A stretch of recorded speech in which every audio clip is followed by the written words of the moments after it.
tee shots came away first. Look where Jordan's hit it, 321 with a driver. But the angle at that pin with the shoulder kicking into it from the right side is going to make it so awkward even from a good lie. We'll see what the golfing gods have given him.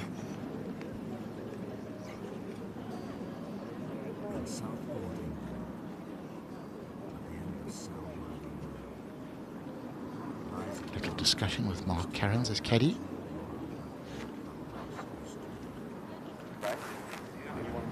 And downwind makes it all the more difficult to judge this. I wouldn't think you can get a close drawing, and you'd think the favoured shot here would be left to right. Started at sort of left half of the green and try and cut one in, get as much spin as possible. He's on the upslope, which is a little bit of help. Probably hit it to 2 feet now.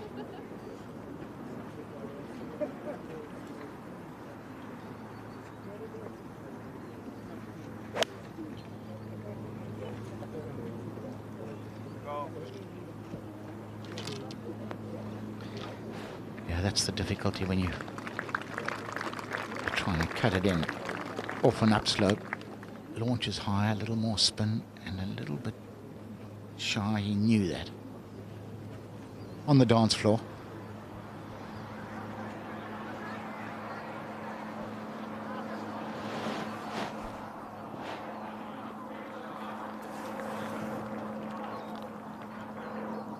To the much more experienced Henrik Stenson.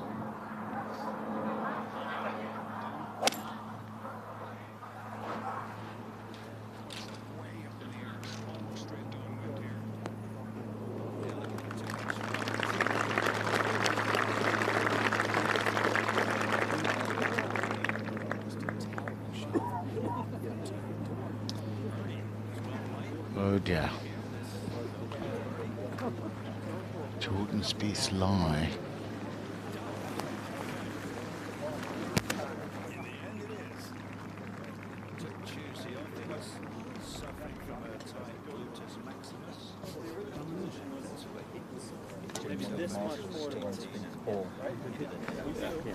Put your balls down, please.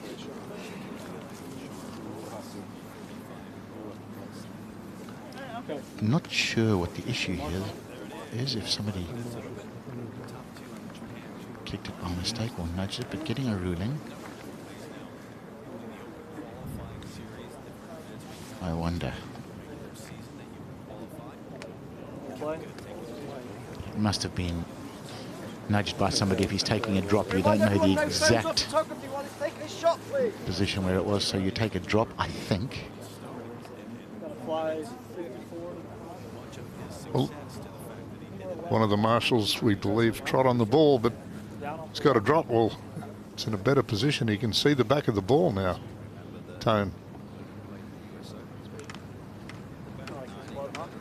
Yes. It looks like there's some sort of low, brambly type strands growing there. They'll be quite wiry, so you'll try and maybe catch this a little on the upswing.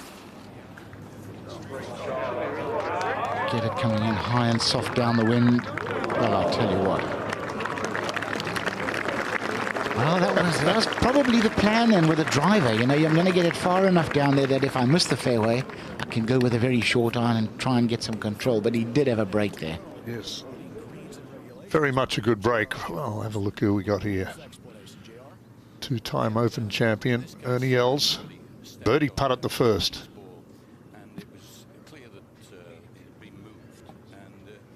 Oh.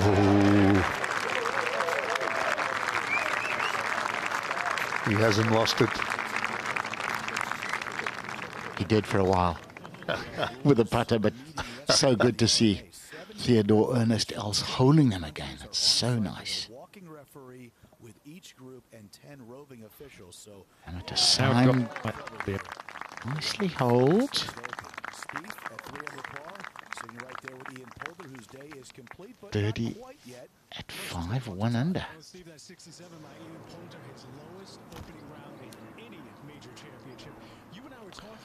Justin Rose, birdie at the 12th, the par 3. Get there, get there. Oh.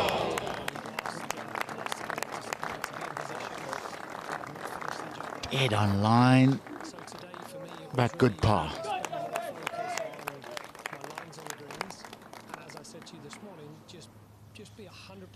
11 green. US Open champion. Oh, doesn't it have a nice ring?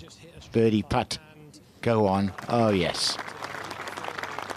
They're walking with him in the practice rounds. I think two things caught my attention, Dom. He's not as tall as I thought he was. You know, looking into the stats thereafter, he's 6 feet, but he's got that Adonis sort of physique. He looks about 6'5", but strong as an ox. Justin Thomas will have learned something from the speed of Justin Rose's putt, but didn't act on it. Also short in the jaws.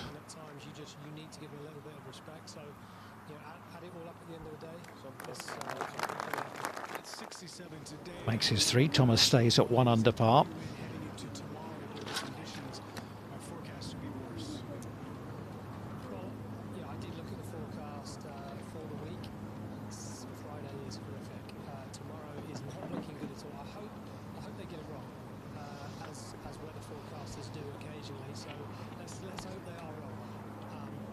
Two putts would be good here for Kim at 13.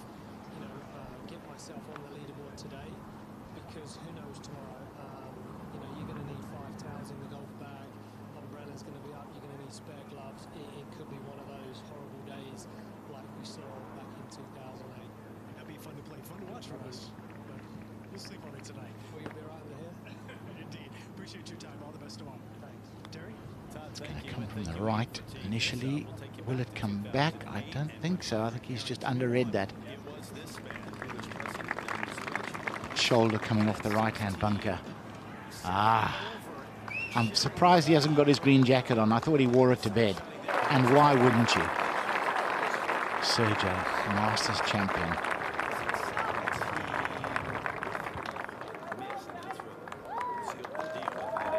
One of the most popular wins, I think, in recent times. So long overdue.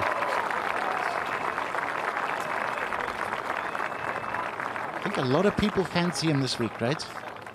Yeah, well, he's certainly the ball striker, isn't he? So there's a lot of weight off those shoulders, walking around a little lighter. Playing alongside Jason Day, who along with Adam Scott, Mark Leishman, are carrying the Australian hopes. I think that lack of a major was a huge weight on his shoulders. His whole demeanour has changed now, his whole bearing, hasn't it? Certainly has. Spieth for birdie. An unlikely birdie after the tee shot.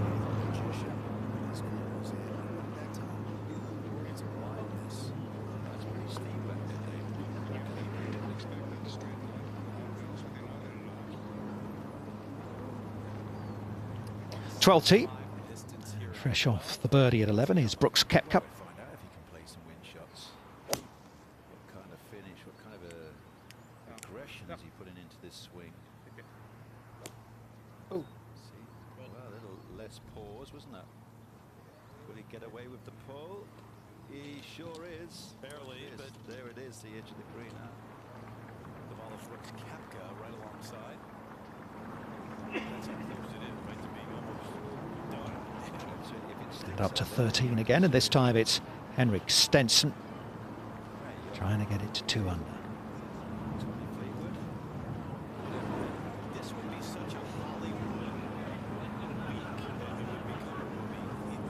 Right here in South, used to sneak out the golf course with his dad. His dad still walks the dogs on this golf course.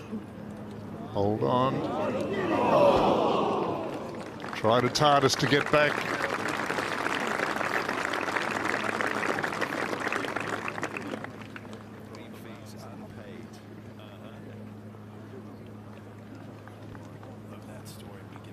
Four there at 13 will never harm you, that's for sure.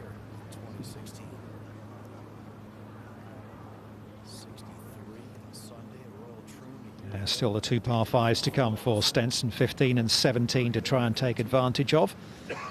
So it's Garcia, Jason Day and Zach Johnson, the 2015 Open champion, about to get their first round underway.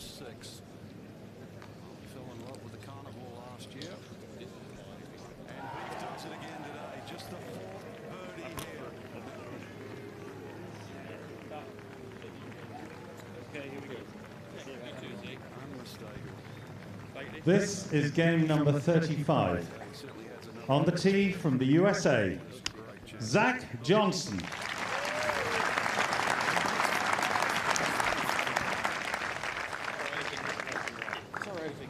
Also a Masters champion. Has a particular way of doing things, and he does it very effectively.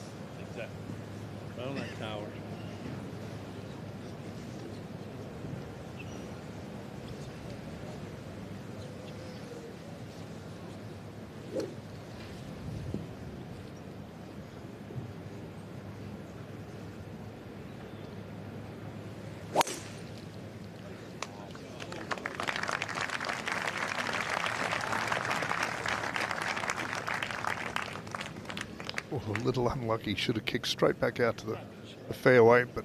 On the tee from Australia, Jason Day.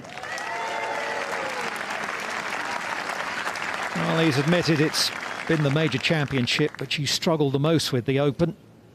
He did have a sniff at St Andrews in 2015.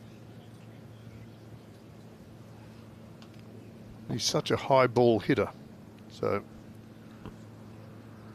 really got to learn to knock the ball down to have success here at the Open Championship. There's no doubt he's got the talent.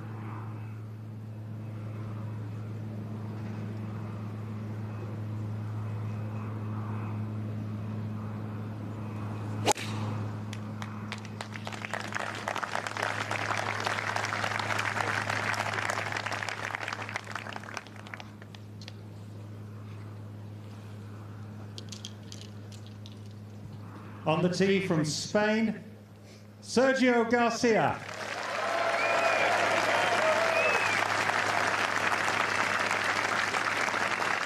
Well, he's had a few close calls, hasn't he, at the Open Championship? I suppose most memorably maybe at Carnoustie in 2007. Missed out to Padraig Harrington, who then came and won here the following year.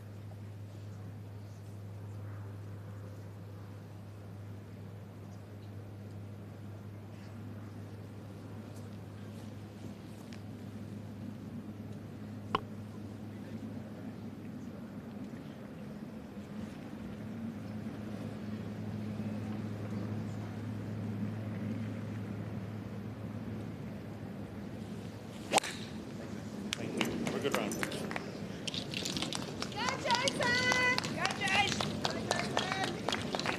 Oh, nasty.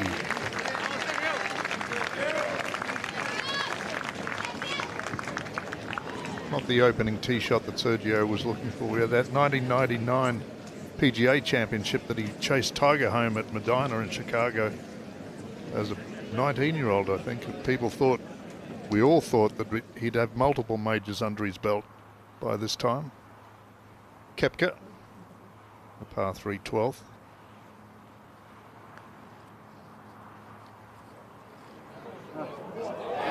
Two in a row. And tied for the lead as well. And he moves to 3 under. 188 for Jordan Spieth, just backing off it. Hey, sir. They can't feel the breeze back there, but it's pretty strong straight across them. Marshall just wanders across the walkway, trying to get him out of the way. Siwoo Kim has missed the green a mile left. Sorry, Jamie. The marshal that's in the way. He thinks it's the crowd and it's him. Can't miss him in those jackets, can you? They've been getting the hurry up by the referee as well. Hour and a half ago, this group, so they don't need any extra hold-ups, that's for sure.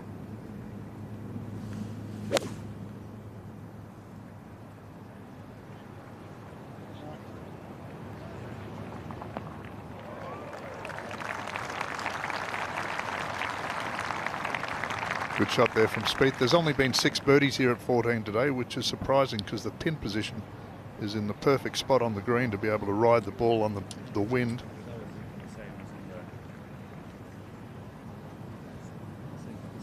Yeah, it's a difficult par 3. This is the Hale Irwin hole, isn't it? Yes, it is. Yeah. You're probably playing. Were you playing then? Yeah, Wayne? back in '83. Yeah. Remind me what happened there, Craig. Well, Irwin had about a 2 or 3 inch putt to tap in for his par, and he walked up and had a swipe at it and totally whiffed it and tapped in for bogey. We've all done it, but not in that situation. Lonnie Watkins made an art form of that. Well, it sets up well for Stenson, this shot, as you say. Wayne, he can aim it down the right, let the wind bring it into the flag. It's gettable, this flag. All the bunkers are short of this green.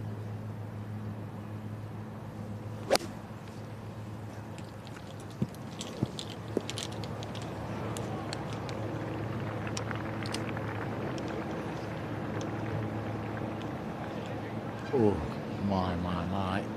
That is properly short-sided. Tough bunker shot to get that anywhere close. Andrew Johnston, known of course as Beef. Third shot at the 6th.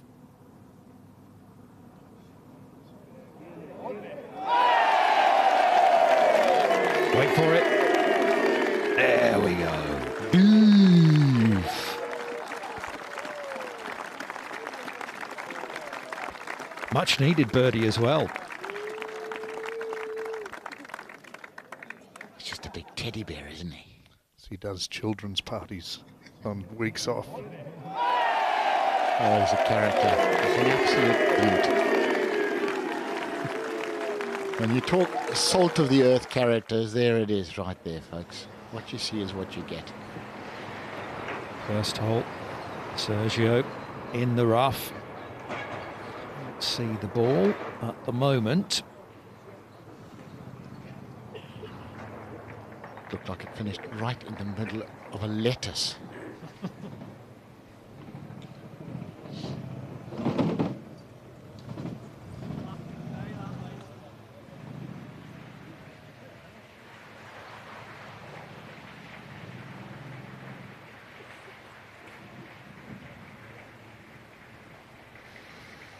Just waiting for Zach Johnson, the bottom of your screen, to go first. A very quick swinging American.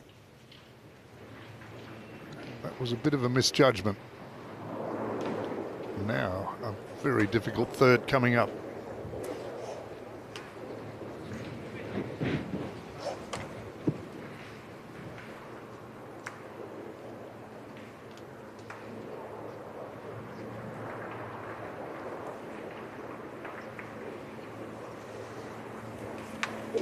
Just a question of how much bat he can get on ball here.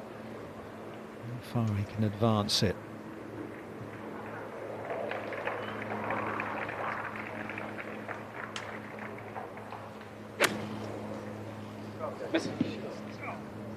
About as much bat as the English got on the ball in the last test.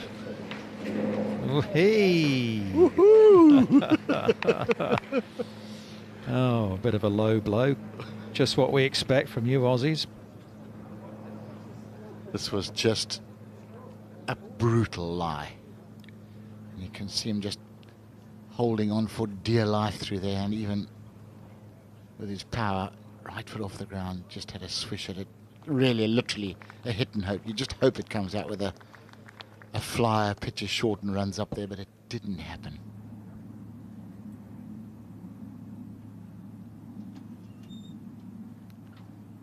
Good second shot here at 11 for Hahn. And in for birdie. 2 under. Well, taking advantage of his late call-up with Brent Snedeker's withdrawal last night. Here's Rose, second to 13.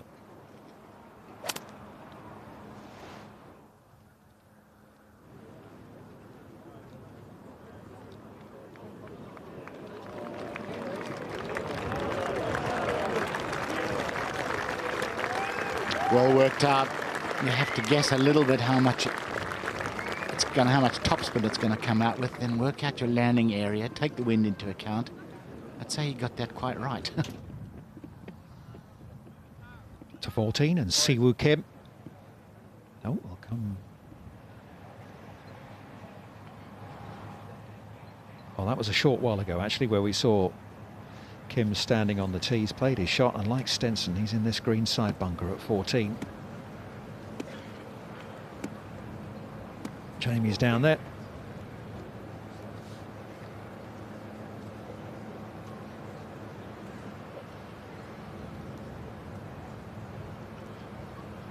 Oh, we're just hearing that Kim is actually in the bunker for 2. He was in heavy rough and couldn't get it over the sand. Stenson away first, and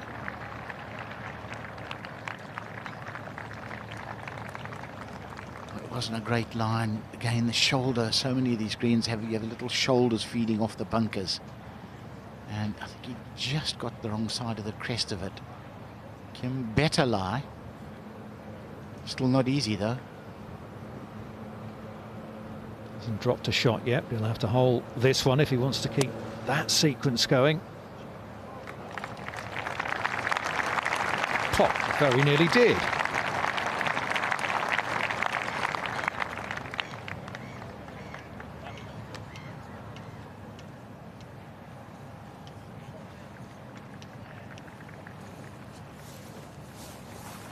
Yeah, there are certain sides of the green and certain bunkers that you almost want to put an X through when you look at the pin positions in your yardage book. That was one of them. Don't go in that one. But what a shot Kim's come up with. Rose at 13 after a brilliant shot from the left rough and couldn't capitalise.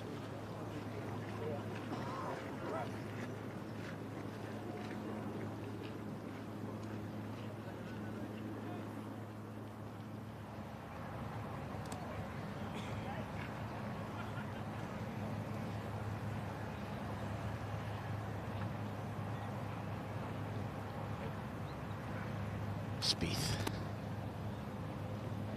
Just that 20 to 25 foot range that he absolutely adores. And every time you think of the statistic that he holds 1 in 4 from there, you think that can't be right. He drains another one. And moves ahead once again at the top of the leaderboard. Spieth to 4 under, 1 ahead of Poulter and Koepka.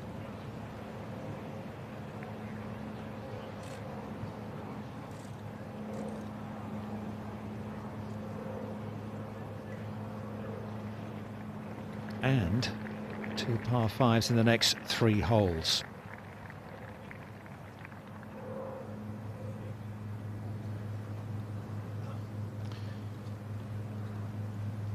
Back of the first green.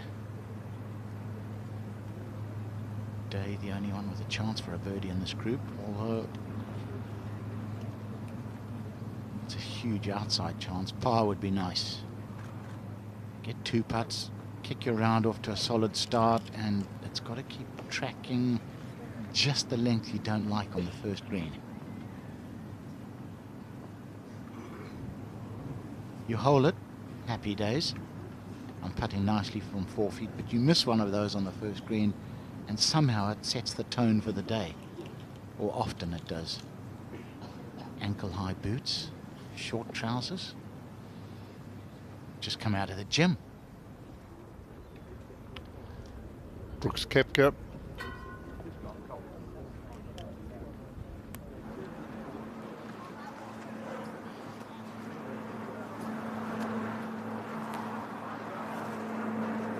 Oh, release. Beautiful shot. He's had a rest since the US Open, but he hasn't lost anything. Every chance of 3 in a row there for Koepka as we go to Garcia. Par putt at the first. He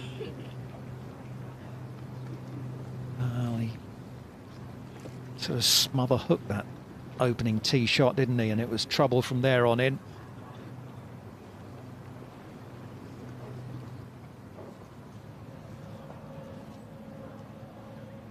Stenson for par.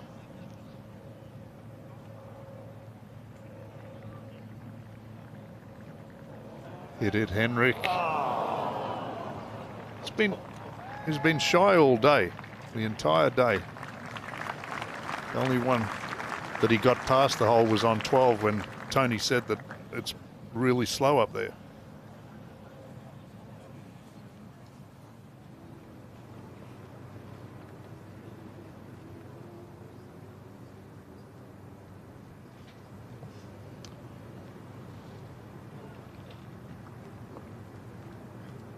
par putt for Zach Johnson.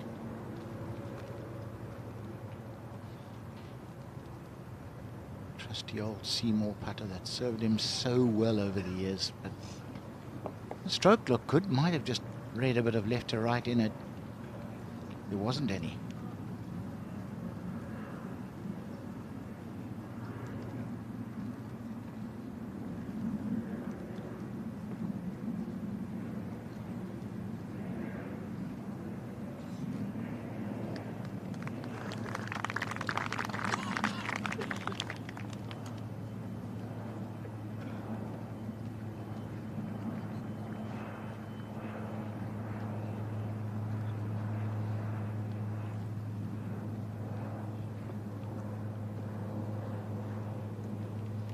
It's an interesting look at the golf course.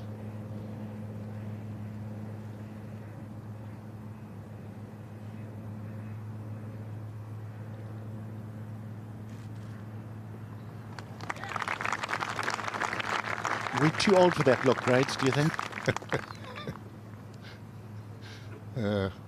Get with the times, Tony, come on. Yeah, Ricky Fowler sported that look. I think he was the first to do so, wasn't he?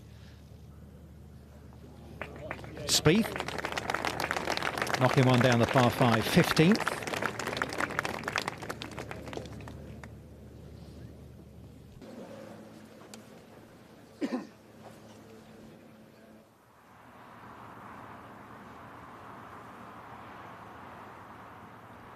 Every man and his dog's been in this position here at 12. We've only seen one hole at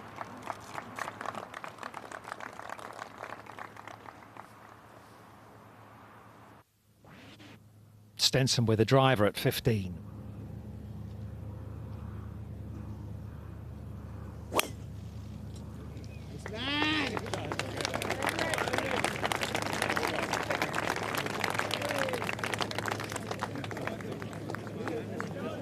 Well, when you see Stenson hit ones like that, you wonder why he doesn't use the driver a bit more often.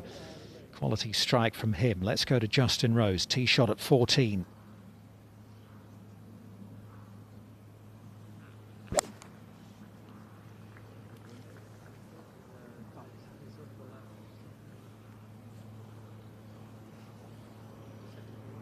It's doing the wall of death around at the bunker, and it's on the downslope. That is just horrible. Yeah, he knows it as well. Downslope, awkward stance.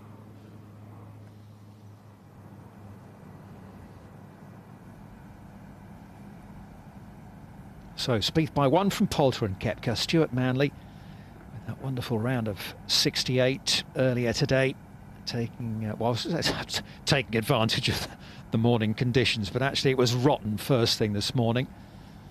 It has improved slightly since then.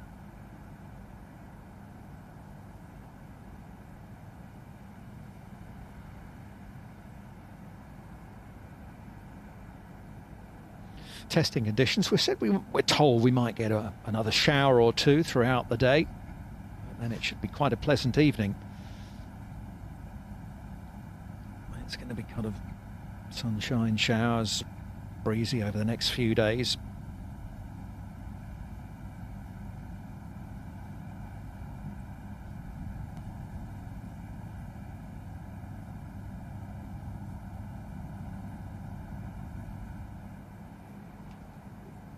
Danny Willett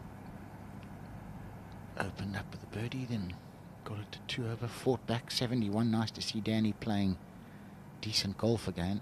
Had a mare after his win at Augusta last year. Lost it completely, but he's on the mend.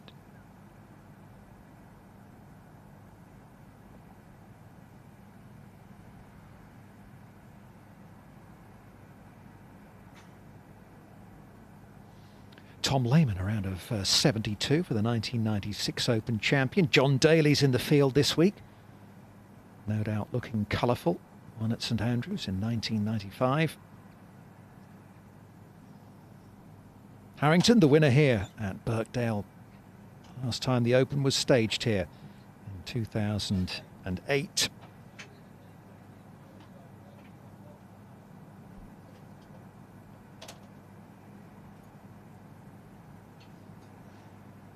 Callum Shinkwin played so nicely in Scotland last weekend. A little unlucky in the end not to run out a winner there. Just couldn't quite get through that 18th hole unscathed.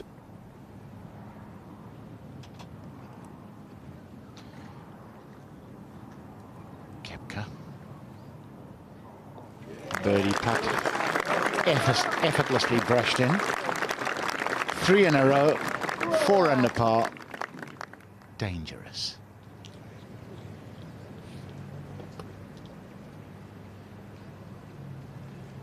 Paul Casey, Adam Scott and Ricky Fowler are next to go. 26 minutes past 1 is their scheduled tee time.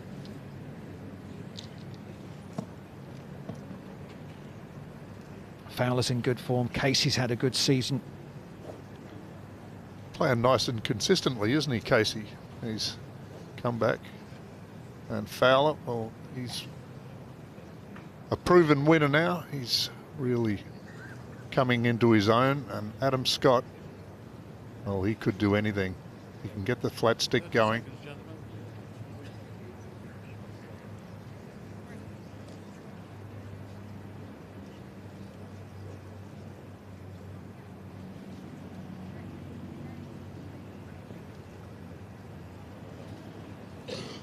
For a man who grew up in California, he handles the British links conditions pretty well, does Ricky Fowler. He's got all the shots.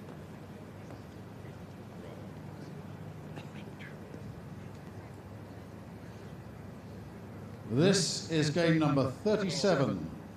On the tee from the USA, Ricky Fowler.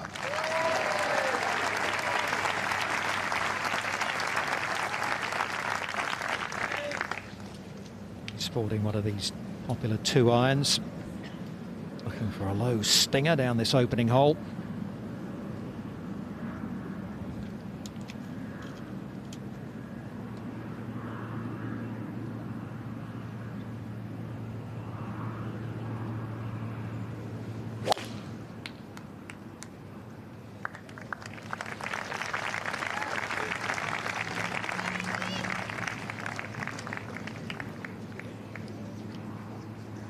On the tee from Australia, Adam Scott.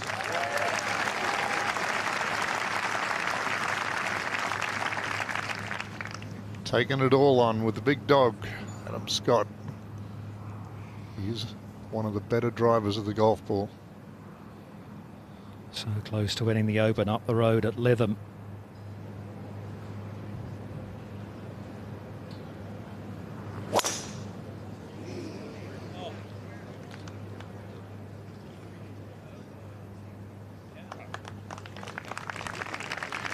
That's how you do it.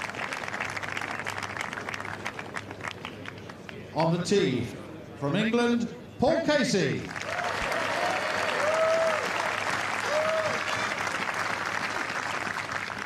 Paul was right in the mix back in 2010 over the old course at St Andrews. Just couldn't quite maintain his momentum over the closing 9 holes.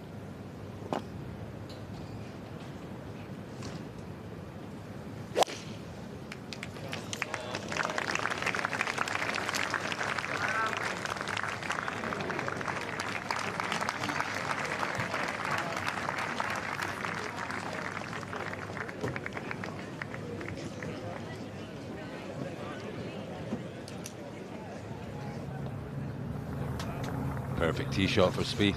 15 second, 4 under, par 5.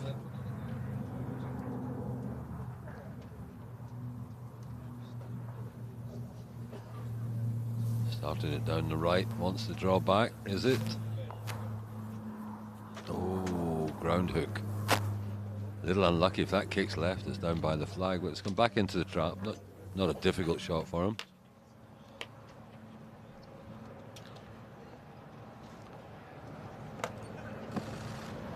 Oh, Justin, stay. At least it's not going to go in his footprints. It was in a horrific position, wasn't it? Did the wall of death and finished on the back downslope, really ugly. Stenson.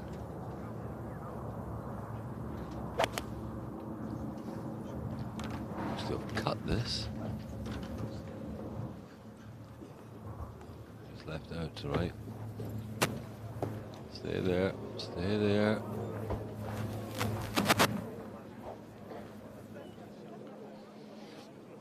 You wait 15 holes to get to your first par 5 on this course, then you have 2 and 3 holes, but you want to use them. Justin Rose.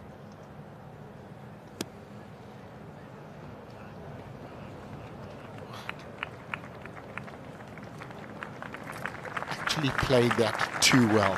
It wasn't an easy bunker shot. And probably wouldn't have believed he could leave it short from there. Good birdie chance here. Harman, straight putt and straight in. Very nice. Solid start. 3 pars and a birdie.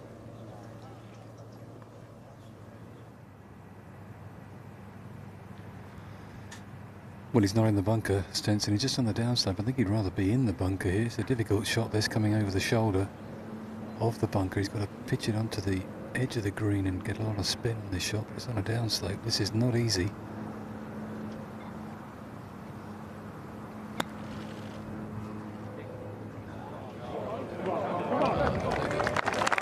Excellent shot from Stenson. Caught it a little bit heavy, just gave it the release up to the hole.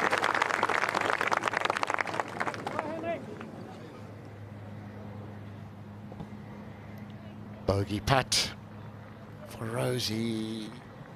Well done. Back to even par. Doubles on par 3s. Doubles anywhere, but par 3s they seem to hurt more.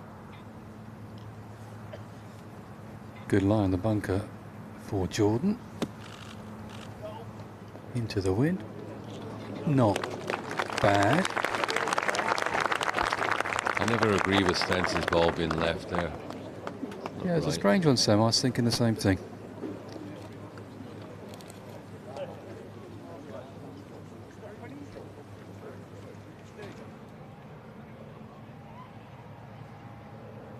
Justin Thomas is for his par on 14.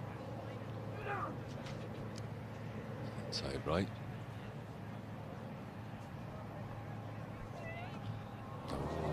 Oh my goodness, now that is a horseshoe.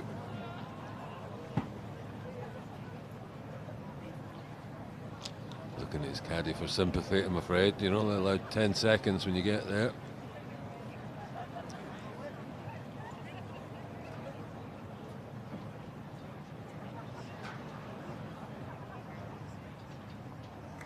Shame. It's a bogey for Justin Thomas. Jimmy Johnson on the back there, who played the Sunshine Tour, played in the States, great player in his own right. Sullivan, lovely shot into the first. This for birdie. Very good, good start for Andy Sullivan.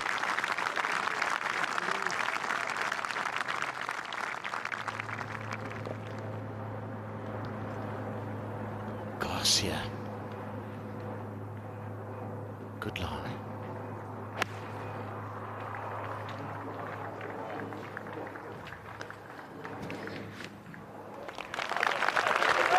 And a good shot to an awkward pin, helped by the fact that it was into the wind, but it was good. Spieth, has he done it? Oh, double breaker.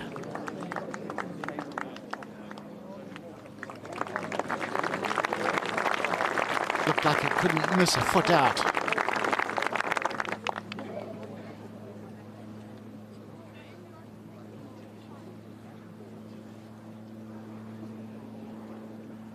Lovely scorecard for Spieth, 4 birdies, no bogeys. First round of the Open Championship, you can't ask for much more.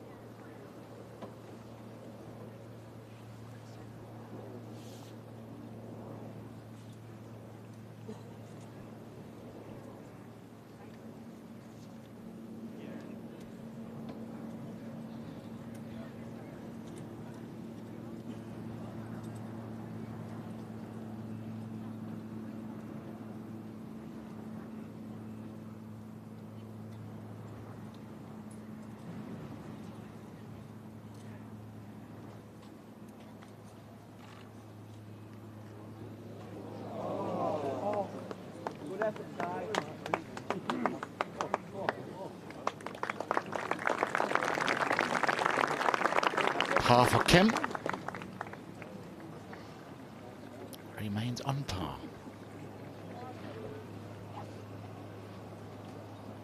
Calm, steady customer.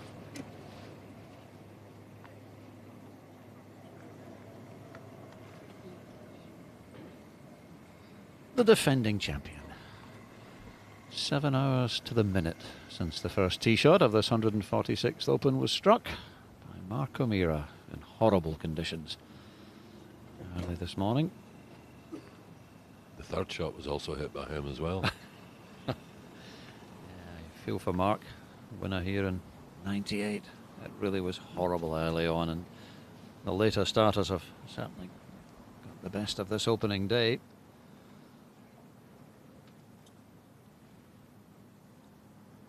Stenson, even par.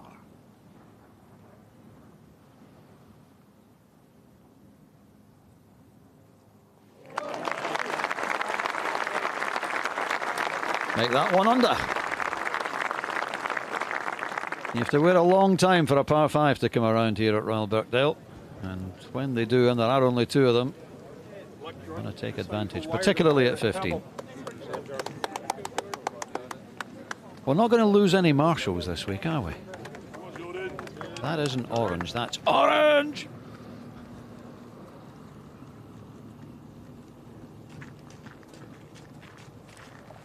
Pleasant enough afternoon. A little unseasonably cool, I think you would say.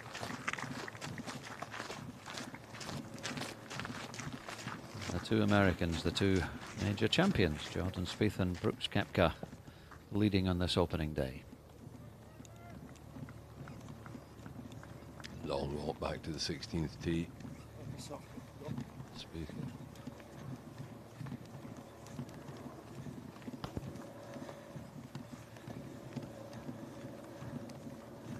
Expecting record crowds for a Birkdale Open this year.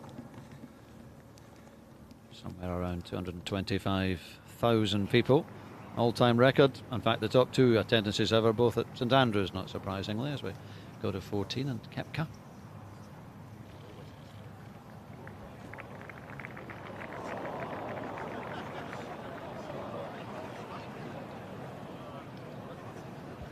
Well, the crowd always find that quite amusing. I don't think the player does.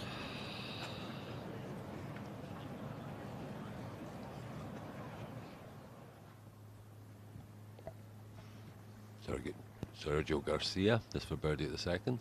Just to get back the one he dropped at the first. Have a look at how his putting is. Good speed, just kind of hit it through the break. Just over borrowed slightly. The Masters champion.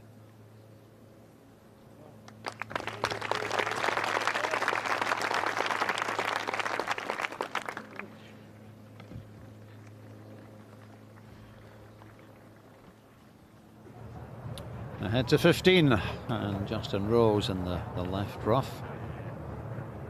Always aligned pretty well though.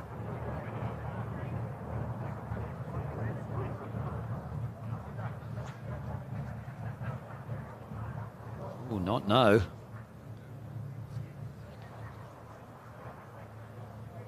Well, that's not one that Justin will remember with any affection.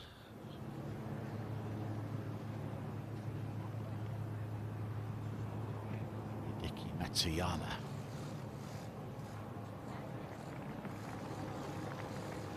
Such tough putt to read. They've got a couple of holes in a row here where the flags are cut just on the little edges of ridges.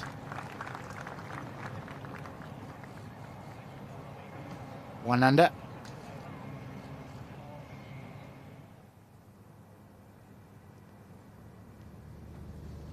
Not an easy hole today. 16, bit of a sleeper this, 438. Some bunkers down the right to avoid, but the left-hand rough's not too bad. If you overhook it, you've got to favour the left-hand side here. Driver for Stenson.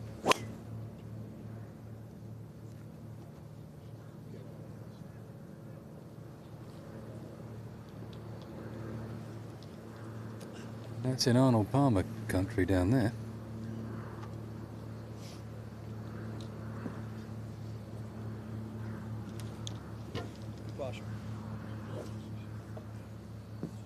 To the back at the 16th tee. Jordan Spieth.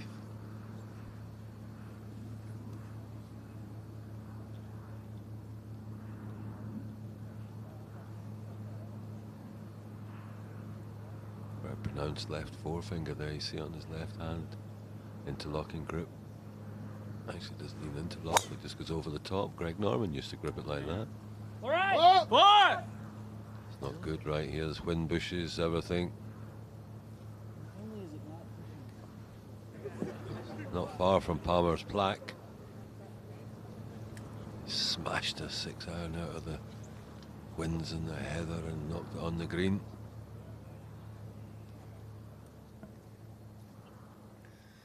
They're a long way right, those two. Sam, I think you've got to be down the left-hand side here. There's a lot of room down there. Sure they didn't mean it over there, though. Kim's been driving the ball pretty well today. Needs a good one here.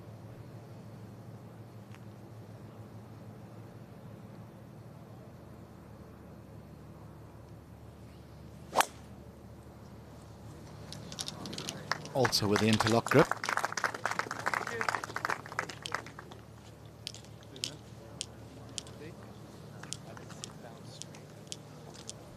That's the Palmer plaque you just saw there in the bush. One of the great shots played in Open Championship history. Back to Casey at the first, looking for an opening birdie.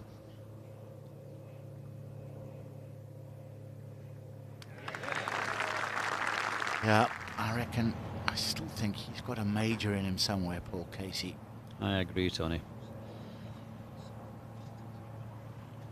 Koepka to save par.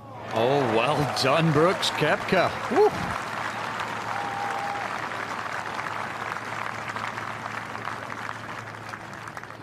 Amazing. Took a month off. I thought maybe he'd gone to settle all the business with the managers and sponsors. Just a month's holiday. Oh, I love that. Anirban Lahiri.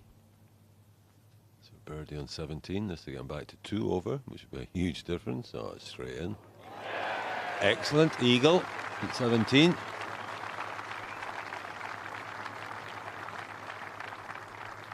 Plying his trade on the PGA Tour and doing it well.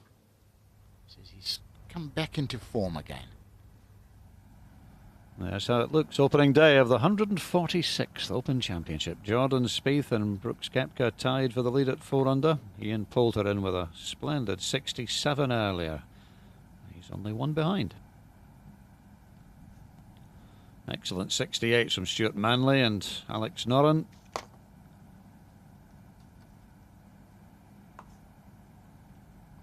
Ernie Els, former champion, 1 under through 4.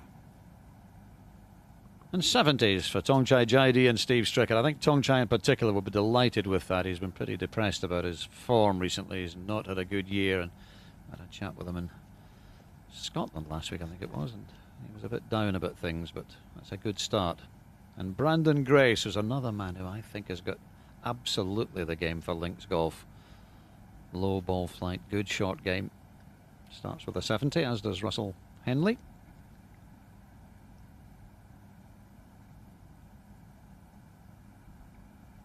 All of those players in the early stages of this opening round. His 3rd shot at 15. Oh, he's played that. Oh, a little unlucky not to release up the hole high there. It was a poor 2nd, good 3rd.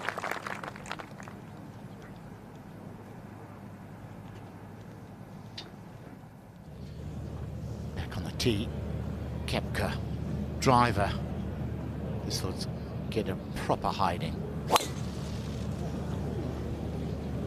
Headed left though. Whoa! Whoa!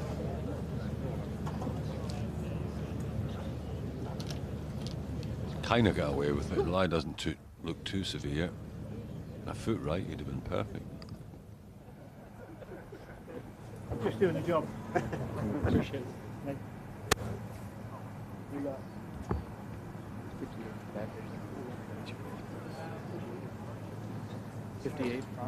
Well, Spieth's got away with it a bit here. His lie's it's not a great line, but it could have been a lot worse. He can hit it. That's the good thing. Ball's above his feet. Get it to the back of the ball. That's the first thing you look at in these shots. Can I get into the back of the ball? And he can. 160 yards ahead of him, and the flag's on the front, so he's not going to get any control out of this. 28 yards. It's always a hard green to hit this one from the fairway, but from a position like this, it's going to be You got to 90. a terrific shot to get the ball onto the green. There's so many bumpers around this green. What is the middle of the green? How far? Catch an errant shot. 75. Having a bit of a laugh and a joke with the crowd a minute ago. Marshall hasn't stepped on his ball this time, so he can play.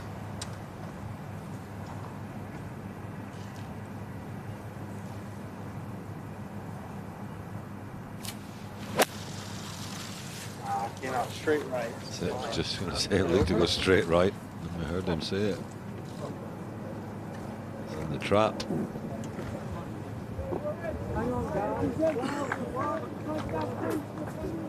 Just start now, guys. Thank you. Not bad from there, though, Sam. He'll have a chance in that bunker. He hasn't short-sighted himself. Same sort of problem for Stenson. It's a thick lie, this one, and if he misses the green left, it's a poor shot. He's got to play right. If he dribbles off into the right-hand bunkers, he's got a chance, but obviously be trying to get this ball on the green, but it's pretty thick there. Be trying to dig this out. 155, but he's strong. We know that.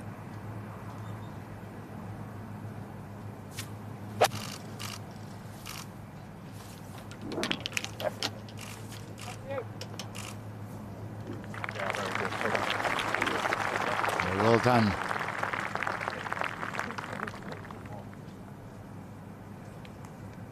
Stand, please. Thank you. And Kim in the perfect spot, just to the left of Palmer's plaque. Great memories. No, he's hit a few shots left the last few holes. The 14th noticeably, so be keen to take this flag on, but everything left of this pin is going to fall off the green.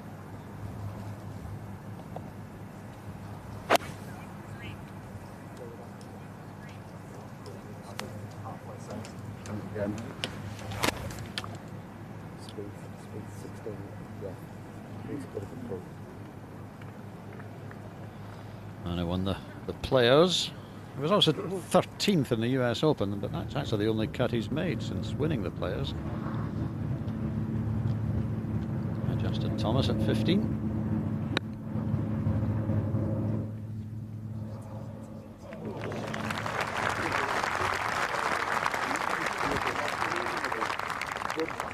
Hugely talented young American, and certainly the smartest dressed golfer today.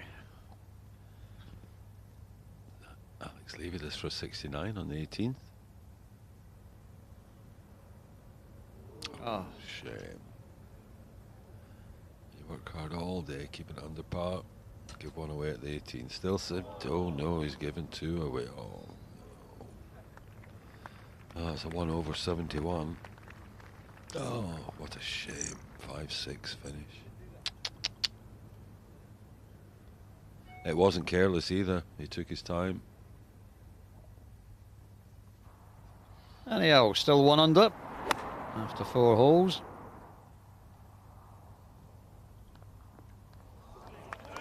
Oh, very good chance of going 2 under.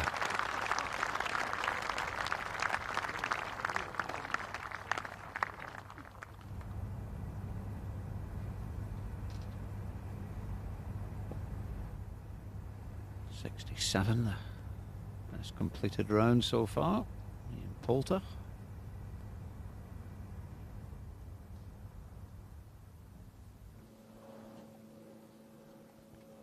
Justin Rose. Birdie chance. And slides by. It's just amazing to think, for all the success Justin has had and the quality of player he is, he's still never done better than the 4th place he had as a 17-year-old amateur all these years ago in the Open. That was Spieth from the bunker. Bit of work left for Jordan at 16.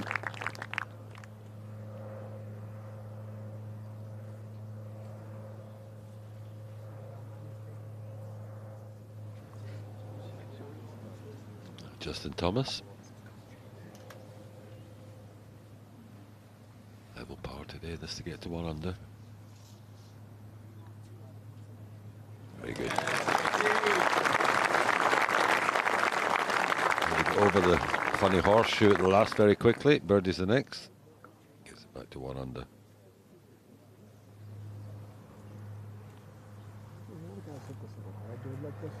We're using his chipping wood here for the 4th time, Kim. He's hit it more for chipping than he has for long shots. In it goes!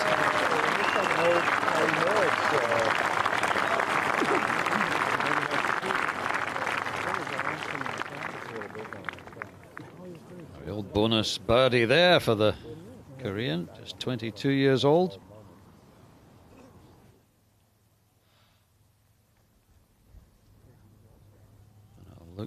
As good from overhead. Oh yeah. It looks like an old Harry Morris.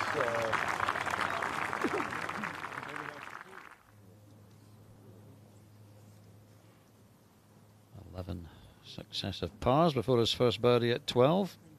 Dropped on at 14, but back under par again with that birdie here at 16.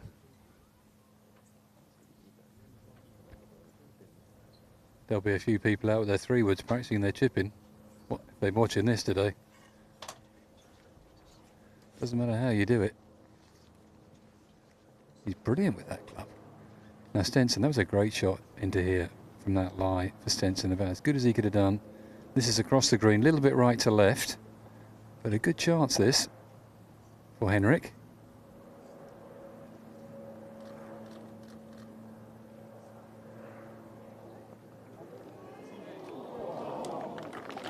Excellent pace, just a fraction offline.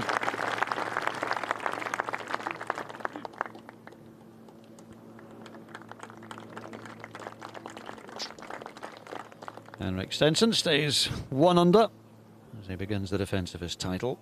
Same mark as Kim Si-woo. Jordan Spieth, though, 4 under, if he can hold this one.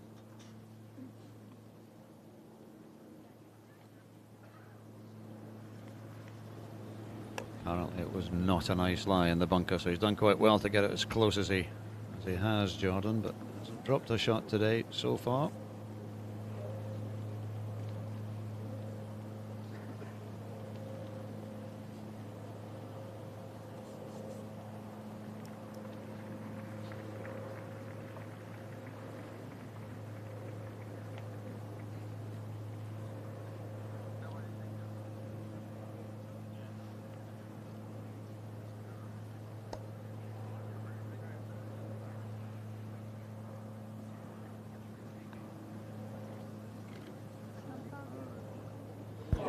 He doesn't miss many, does he?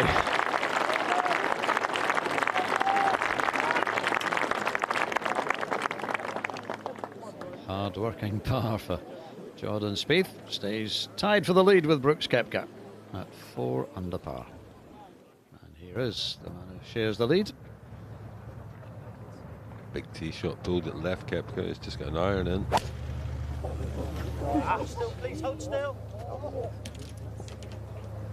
Left, looks like. Ooh, tricky bunker shot. A long bunker shot across the green, but not that difficult. It's into the breeze, so you can be a wee bit more aggressive.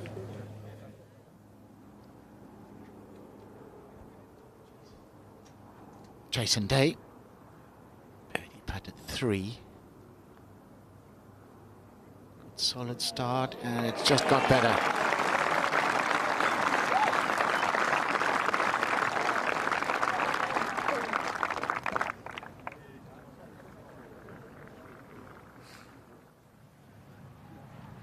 James Hann, who was the last man into the field when Brant Snedeker had to withdraw. And he's making the most of the opportunity. Great birdie at 14 for the American, and he moves to 3 under. It's like a shot of adrenaline when you first reserve and suddenly you're in the Big Easy. A man who still does everything as well as anyone in the field, tee to green. Had issues from this range, but seems to have sorted it. Well done. And another man who looks like he's had a huge weight lifted off his shoulders, found a way to putt. Everything else, the long game, the chipping, the bunker play, is as good as it was 20 years ago.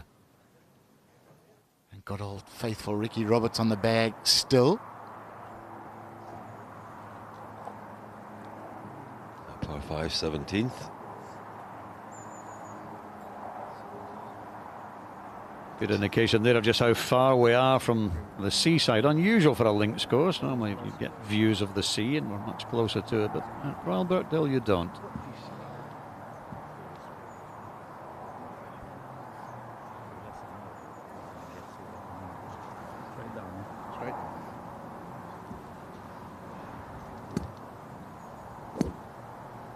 Fantastic par 5, 17, 567. Got to thread it through these 2 hills. They shouldn't be in play today. That bunker is at 307, which Kim's just toppled into beforehand. This is trusty club for Henrik. Needs a bit of a draw here if he can get one.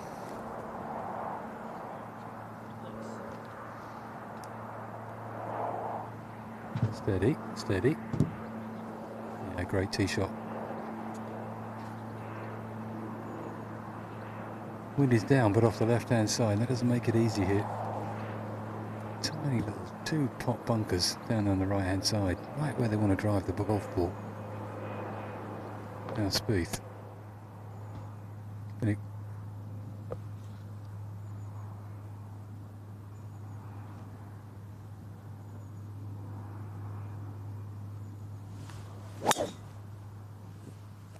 Go! Touch left. It's done very well. It's a half decent lie there, can get up.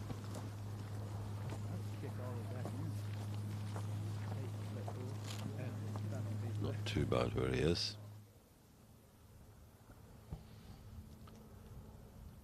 Koepka, deep revetted face, long bunker shot, but as Sam said, into the wind. He could be a bit more aggressive than that. Probably worried a bit about the steepness of the face. Rule 1, just don't catch the lip and come back in your footprint. Jordan Spieth and Brooks Koepka leading by 1 from Ian Poulter. James Hann, who was first reserve until a couple of days ago, is also on 3 under. Stuart Manley and Alex Noren both 68, Matt Fitzpatrick 69. The one man who'll be more disappointed than most is certainly Tommy Fleetwood, though, the local hero. Huge galleries following Tommy. He's 4 over, unfortunately, playing 15. Hasn't had a birdie yet. 2 bogeys and a double at the 9th. Huge expectation on Tommy this week. At the moment, only 21 players under par on this opening day of the Open.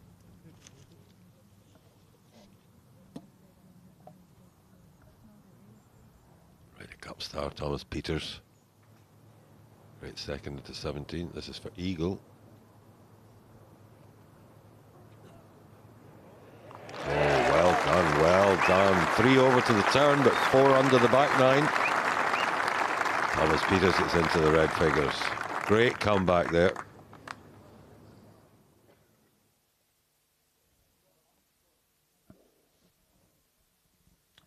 Back to the first. Kevin Kisnet.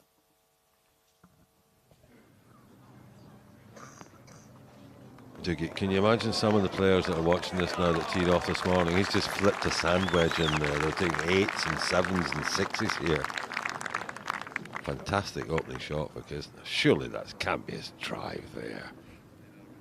I don't think that's his drive. That's his third. We'll give him a par. What? It is true, though, isn't it? It's classic Open, isn't it? You can get so unlucky with the draw, you can get the worst of the weather first 2 days. Let's hope that doesn't happen here, but when your first tee-off time's at 6:35 and the last tee-off time is when most people are thinking of settling down for their evening meal, you're going to get changes in the weather. Now, Matsuyama, the world number 2 at 15.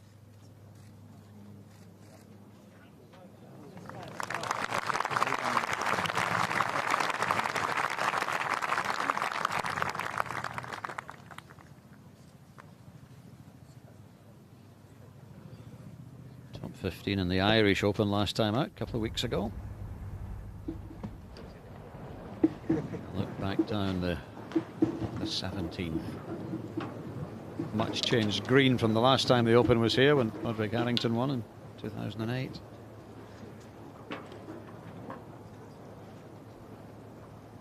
Yeah, it certainly is, Doogie. It's a very long, narrow green.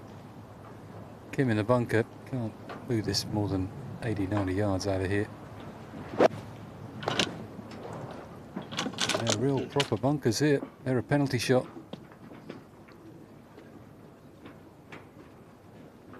Let me tell you something, Spieth's lie is beautiful in that rough. Couldn't have placed it better.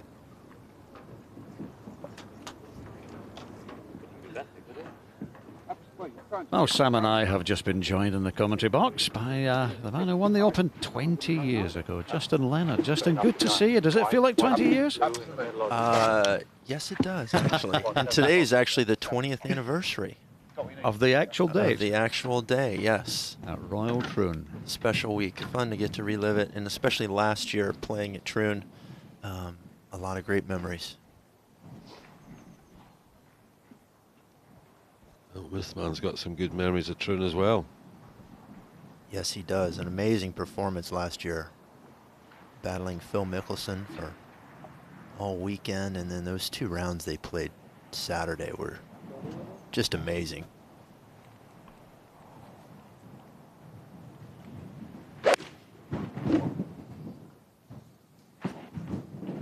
Launched it high in the air. Stenson does. That's okay. I think the pin's on that level. Just be chipping across there. Quite easy. There's a little sprinkle a little bit in his way there. Stop him putting it. He'll have to chip it.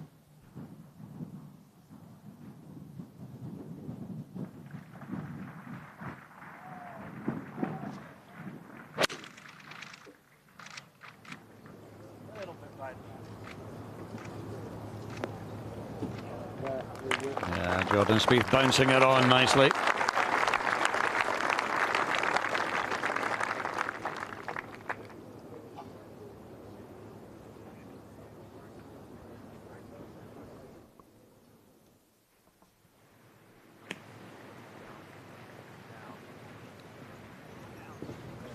He's shouting down. That means it's going quickly. Well, it's come down, is it? Oh, it's come down just perfectly.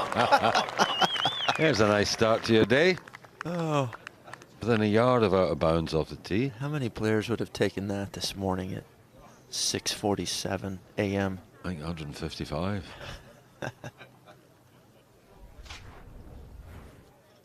Still didn't know it gone in. I can't see the level of the putting surface from there.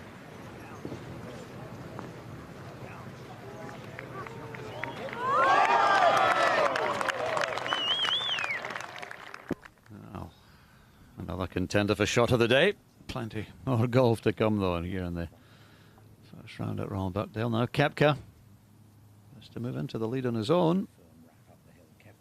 For the lead, and it just misses on the left-hand side.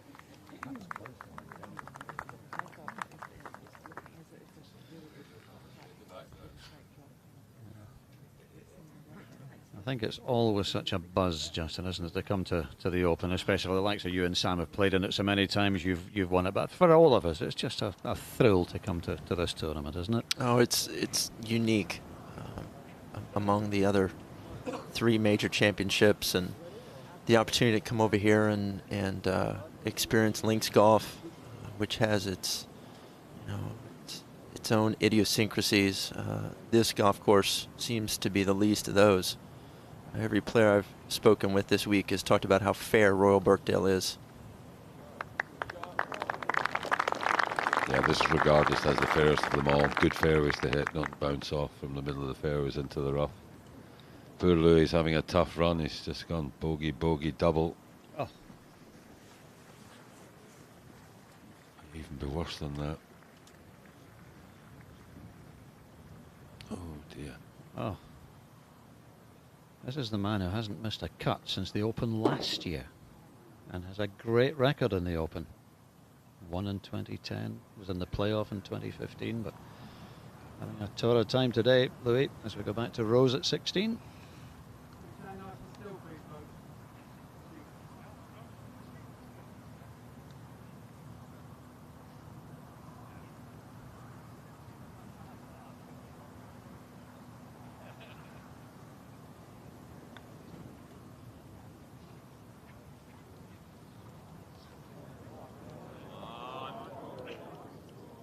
A little bit more. It's not bad from there, though.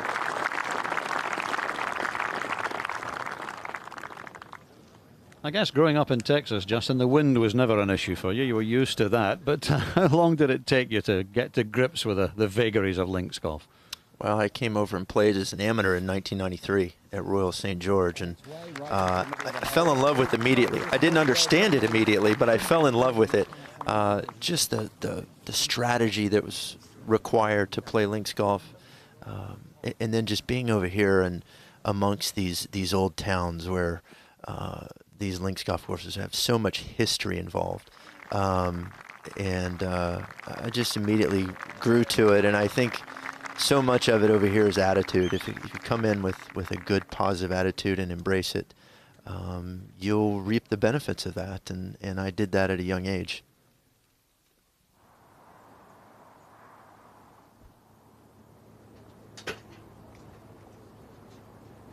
Yes, a tricky one this for Stenson. Just putting it up the bank, it'll go left or right all the way as it gets onto the green. That sprinkler is not in his way.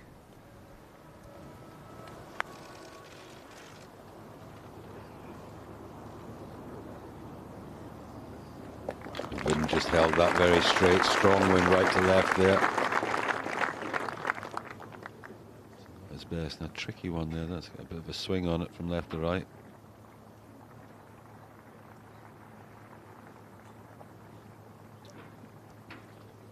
Can't believe that start by Charlie Hoffman, holding you second at one of the toughest holes on the golf course. It's all downhill from there, Dickie. Yeah. A bit like this bunker shot. Look at this. I'm not sure about these camera bunker. They're great for us. I used to hate them as a player. Wow. Go on, admit it. Did you close your eyes?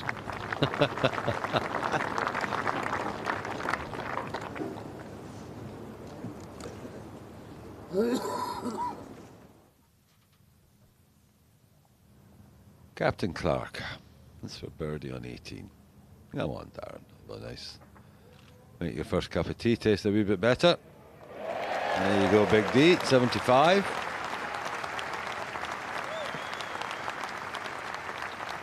Winner at Royal St. George's. Oh. He's been struggling with his game so much, Sam, hasn't he? He's just marking time for to become a senior golfer and get that second wind. Because as we all know, it's dead easy in the seniors tour, isn't it? The difference between the seniors tour and the main tour, you get better every year on the main tour. You've got that to come, Justin. Well, we'll see. I covered the senior PGA championship in the U.S. At the end of May, and I'm not sure. I'm not sure I'm going to go out there and try and compete against those guys. They still take it very seriously, a little less serious than the main tour, but they put in their time, and they love it. They love playing, competing, and I think I'm getting to the point where I enjoy talking about it more than I actually doing it. Well, the great thing is, I mean, most people have a hiatus between sort of 44 and 45 to 50, where you kind of just in the no man's land. Then you get to 50 again, you're back at the top of the leaderboard, you're winning, and it brings back the old urges and the old juices. Let's Spieth tap in. Jordan Spieth with that birdie at 17 moves into the lead on his own. I noticed you did play in your home open this year, Justin, in the Texas Open, but you've not been playing a whole lot, really, have you? No, that's the only event I played this season. And by design, I wanted to, I think it's very hard to do what we're doing right now and play at the same time and do either of them very well. And so I wrote to Koepka with his tee shot on 16. And I just decided I want to commit to one or the other, and this seemed like a better option. Well, the great thing is we never miss the cut. Well, and I didn't miss the cut. I've made every cut I've played, every tournament I've played this season, I made the cut. So made about a 20-footer on the 9th green on Friday afternoon to make the cut, and I just laughed when it went in. That would have missed years ago. I've seen that film. Now, Kim. Excellent bunker shot. A little unlucky not to release up to the hole side, but it's for his birdie at 17. It does not that much. Shame.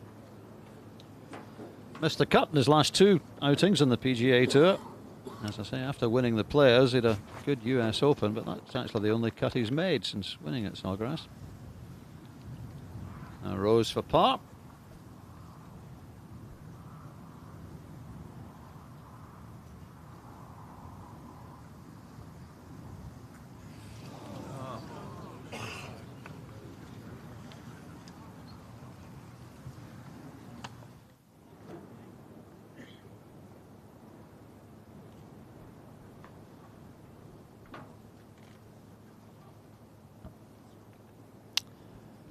We'll see if Henrik could get a bit of a read from Kim's putt coming from the other side, but so Kim played quite a bit of break. I don't think he's going to break as much from this side of the hole, but these are the putts he was holing. This would have been good a year ago, even up until about March this year when he got in the U.S. and started playing and struggled a bit.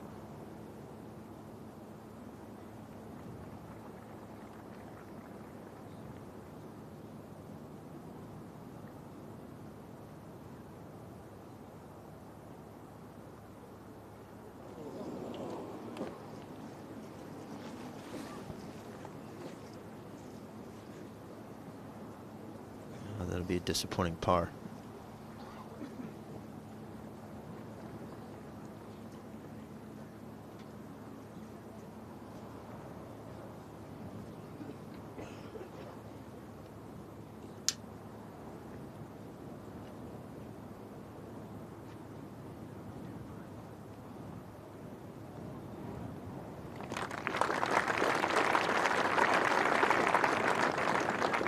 Just a par for Stenson. Shame missed a few today, but he's still under par.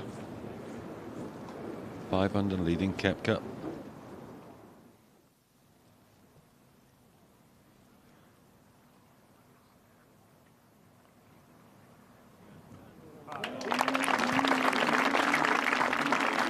Birdie for Cooch there at the second.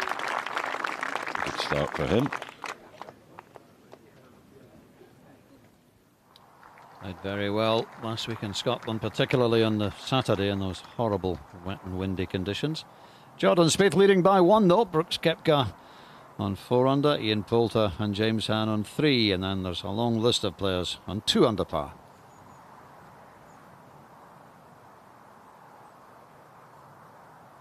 If you've just joined us, you might be wondering how Charlie Hoffman got to 2 under after 1 hole. Well, there's only one way you can do it: hole your second shot, and he did. Matsuyama back into the wind at 16. Just 3/4 inch, punch it through the wind. A little bit right, maybe. That's excellent.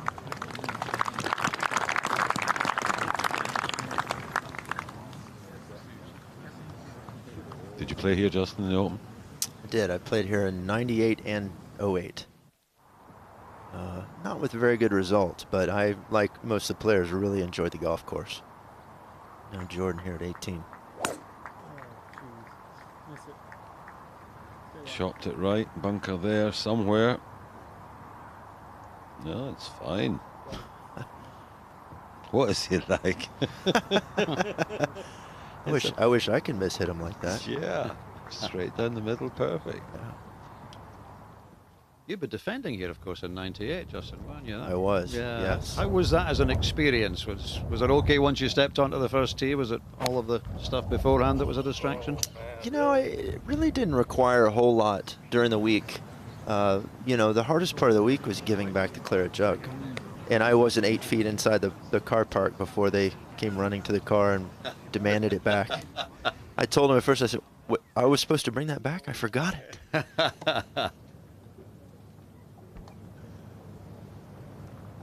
But just the iron for Henrik Stenson, I'm not surprised. Playing straight downwind, playing very short, 473, great hole. All great courses finish with great holes, and this is one of them. It's leaking a little left, but it should be short of that bunker. That's perfect from the Iceman.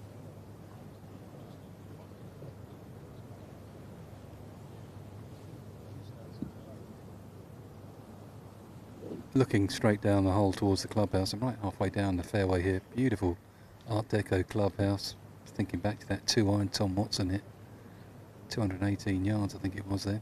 No 2-iron today. It is off the tee. Kim going with his wood that he's chipped in with.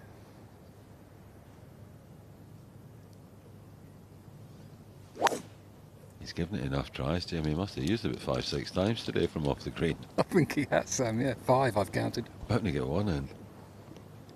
Sit. Sit. Not sure. That's in, I'm afraid. Oh, inches. Must have just fallen in, Jamie.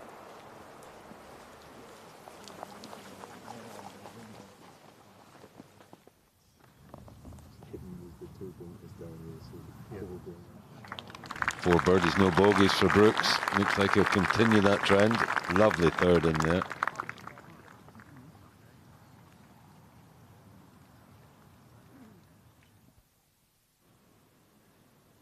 And his first time to use the putter.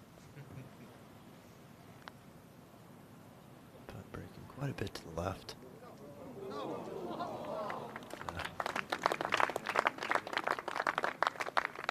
He's become a very good player, Justin. I like Charlie's game. He's not afraid to stand up and hit a shot that's required, especially off the tee. I love the way he drives the golf ball, plays aggressively, and he puts his work in as well.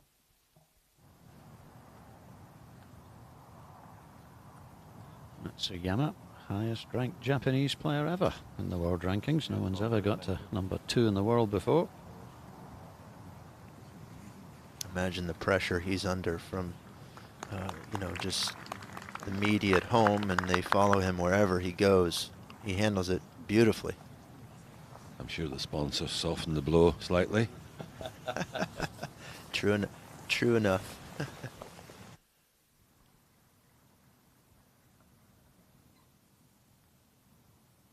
Bogey putt for James Hand, trouble off the tee, so one slips away for the American.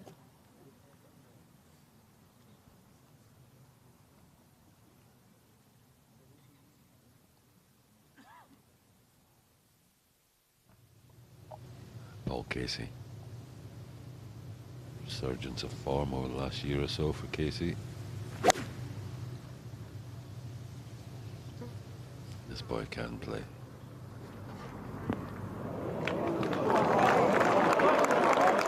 I haven't seen that, honestly. But wonderful shot from Casey. And a hole in one to win his singles match in the Ryder Cup. K Club in Ireland.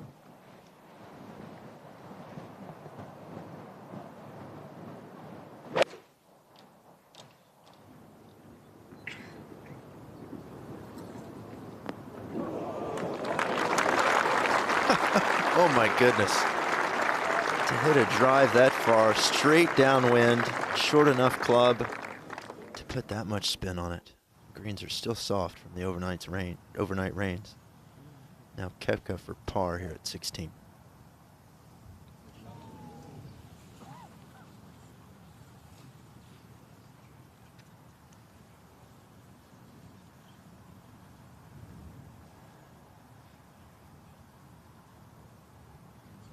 This next tee shot at 17 may have a little more mustard on it after that. First bogey. Yeah, and suddenly Jordan Spieth has a 2-shot lead.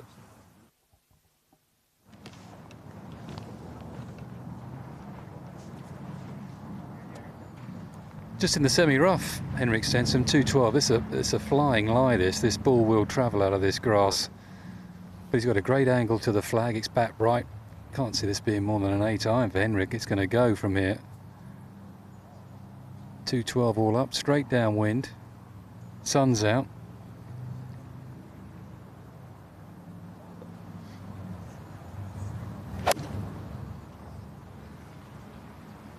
Wasn't 212, Jimmy, the distance of Watson's 2-iron? That's right, same. Stenson flying an 8-iron pin high. Amazing.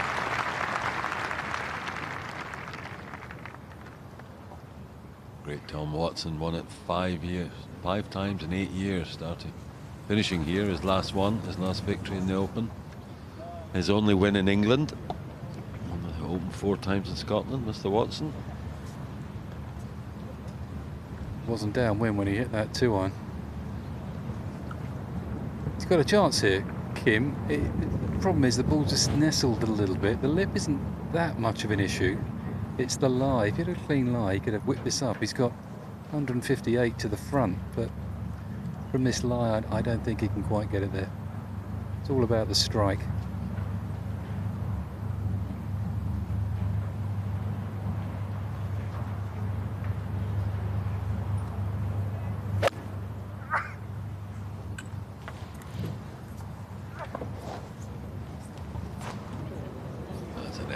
He didn't make the mistake of getting too greedy. He's left himself a tough chip over the trap downwind, but when you get too greedy in those shots, you hit the face, you're back in, all of a sudden double, triple comes into play. Well, daddies, take your punishment, get back into play. Well, perfect position for our tournament leader. 161 yards, this can only be a wedge for Jordan. He's hit some stunning wedge shots already today. Let's see if he can produce another in front of this huge crowd.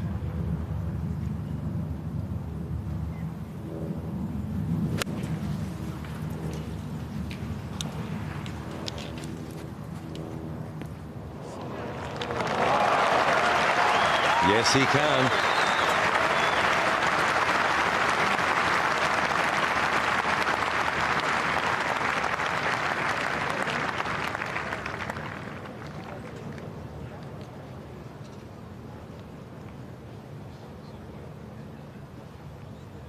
Been a very impressive start this by Jordan Spieth. No bogeys in the car, there isn't going to be one now. Meanwhile, back out in the 4th, Ricky Fowler. It's a putting stroke that's just as good as it gets, Justin. Well, and I think it transfers well over here because of the pace of the greens being a little slower than in the States.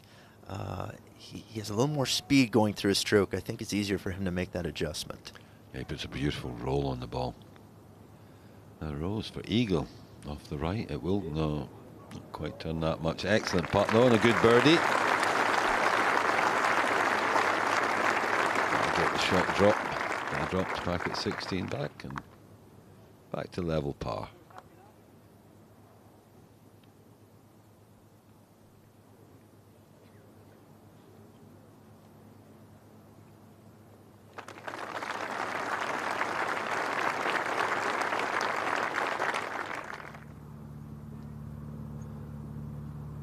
Casey, after that terrific approach, little tap-in birdie at the 4th.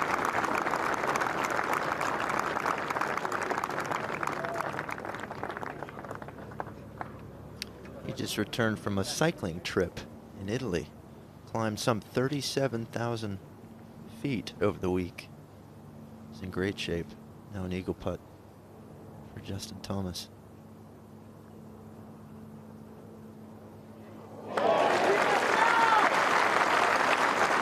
Beautifully done there. Sporting the tie, it's very smart.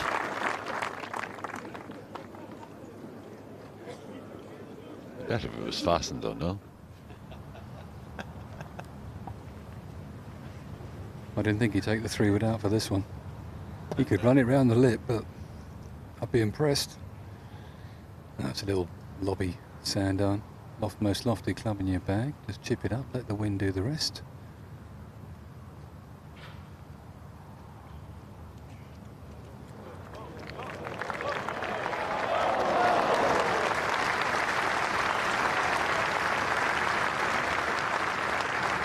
Wonderful touch from Siwoo Kim.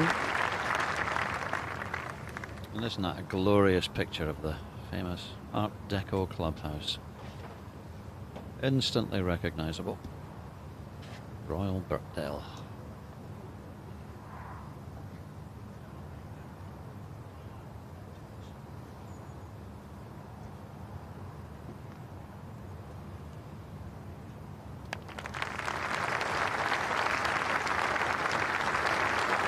An even par round of 70 for the Players' Champion. 11 straight pars. And a couple of birdies, a couple of bogeys in the last 7 holes. He'll not be too unhappy with that start, I suspect. And just as Justin was saying, the players who played early this morning in really tough conditions must be looking at this and thinking, why me?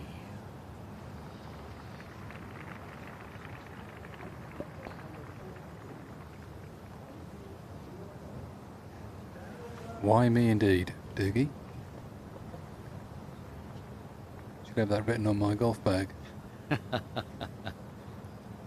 Well, he's got a chance here, Stenson. Putting up the hill, it's pretty slow from here, from the back of the green. A little bit left to right.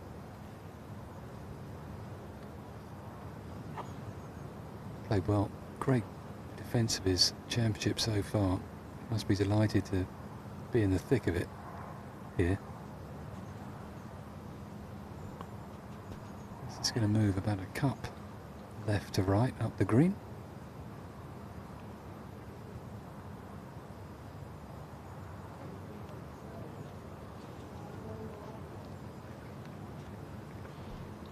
He was talking down his chances when he left Scotland last week. He didn't play all that badly at all in Scotland. In fact, he finished well, did good last round, but just felt he wasn't quite on top of things coming to Birkdale. Kuchar now, tee shot at the par 3 fourth.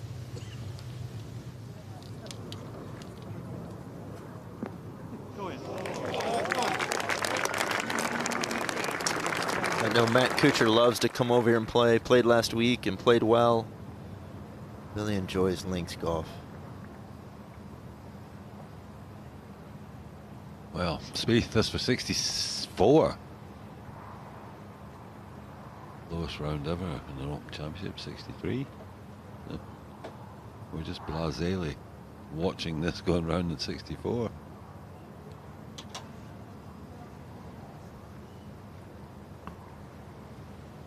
No. Just the 65 then. It's a great start for Jordan. He'll obviously be disappointed with that one. An excellent day. Not a bogey in sight. Just 1-5. Shame. They always hurt them. You know you should knock it in. Crowd waiting to roar. Already a 2-time major champion and after a great start in his quest for a third. 65 for Jordan Spieth. Course record here at Royal Birkdale was set during the 91 Open. Jody Mudd, one of those 63s. No one's ever bettered it in a major. Well done, Henrik. A subpar round to begin the defence of his title.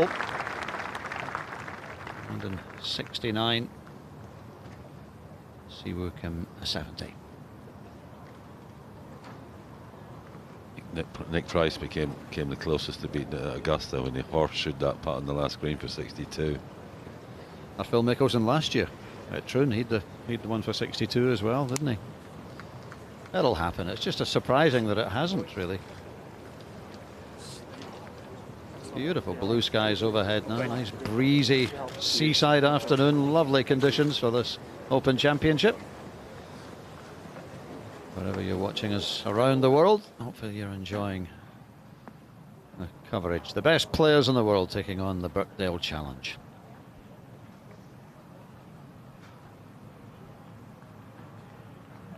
Lipsky for birdie. Very nice. Anyway, Andy Sullivan. 2 under.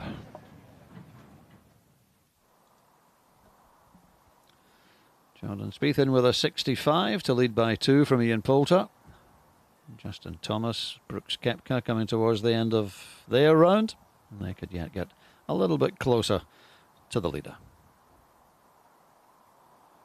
68 from Stuart Manley of Wales. Finished 3-3 for a 68. Well done, Stuart. He was out early this morning in the tough conditions. It's an excellent round of golf. Qualified to play in the Open at the Joburg Open in the South African qualifier back at the beginning of the year.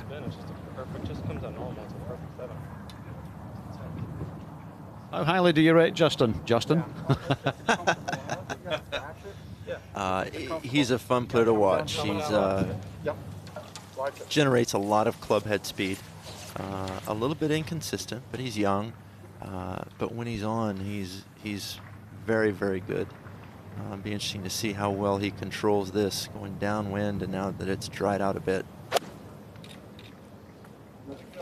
Gotta go. That's fine, doesn't it? Gotta go.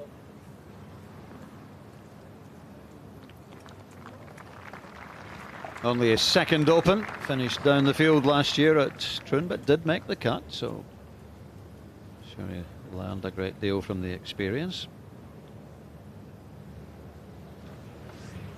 More problems for Justin here at 18. Poor tee shot left.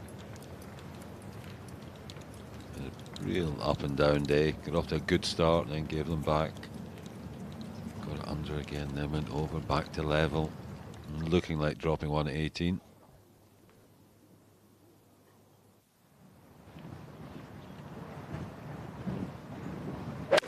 Hideki Matsuyama at 17.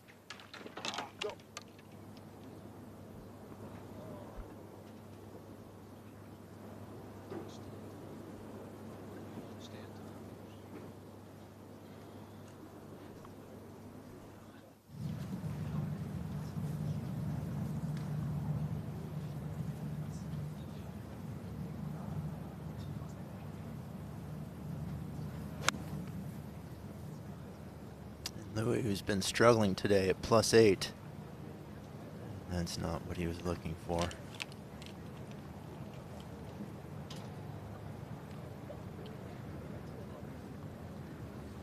He will be absolutely sick. He's been playing so consistently well. As I said, he hasn't missed a cut since last year's Open. Second in the Players, a couple of other top tens. Wonderful Open experience. You'd have thought Louis was definitely a contender for the title, Justin.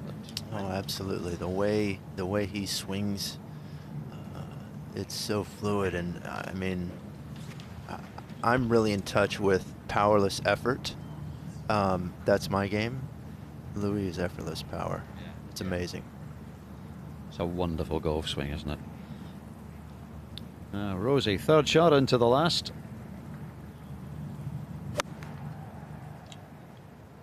Boy, this is where it all happened. 19 years ago for Justin.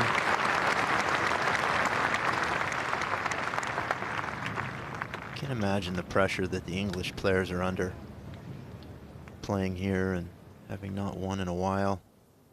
It's going to happen soon. Now Brooks at 17.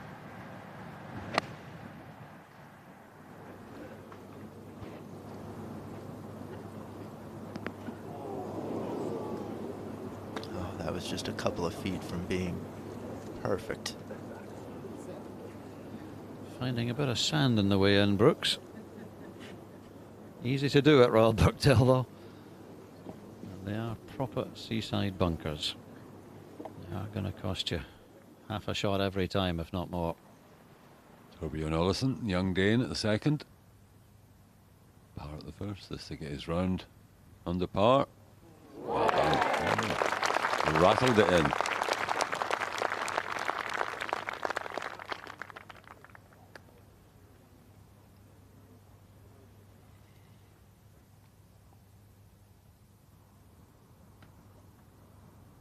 Wonderful tee shot, Kuchers.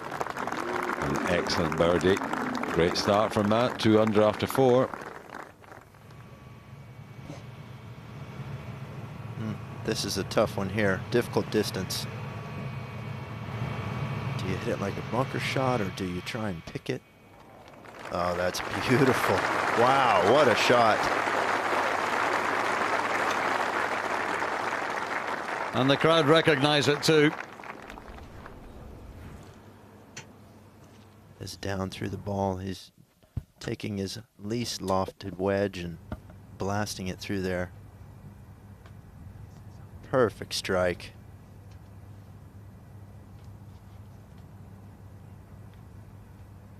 Can't do it much better than that.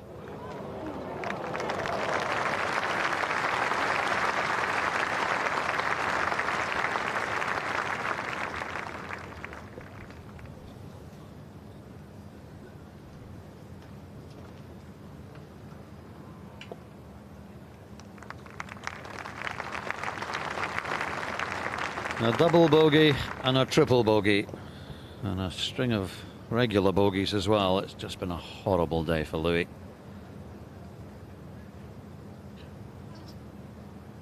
.78, 8 over par.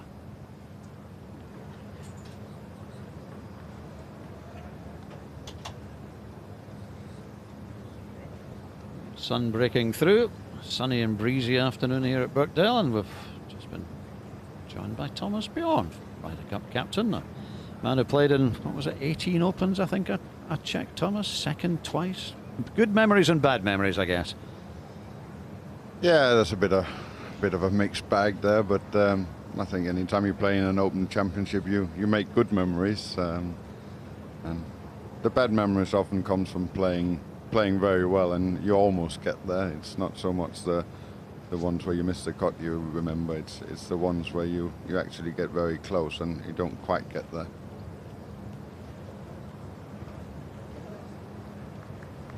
What do you make of this tie, Justin? I think it's a bold move. I played in the Open exhibition a few years ago at St. Andrews on Wednesday, and I put a tie and button down on, and it was good in that format. I don't know if oh, what a shot. All that practice in the sand the last couple holes finally paid off.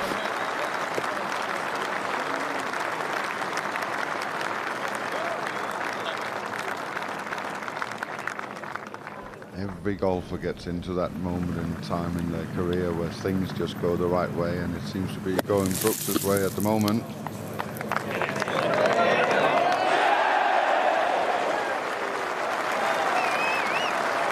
First tournament since he won the US Open, and he looks to be picking up where he left off. A wonderful eagle 3 from the sand at 17, and he's back alongside Jordan Spieth at the top of the leaderboard.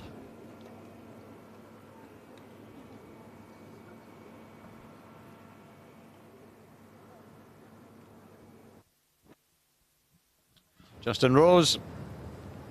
A real up and down day for Justin. Oh, has he hit it? No.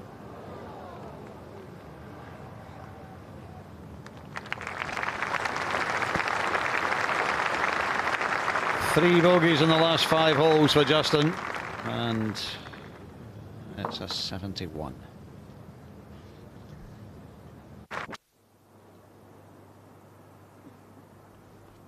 Hideki to go to 3 under par. Oh, didn't see that one coming.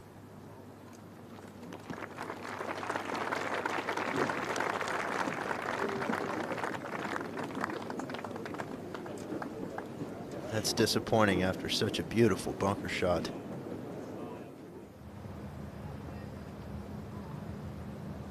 And now Justin Thomas for his par.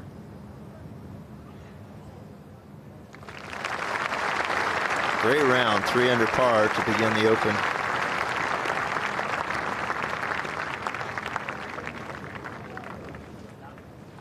Wouldn't it be funny if he turned up for dinner tonight and they turned him away for not wearing a tie? Can't see it catching on, but you never know.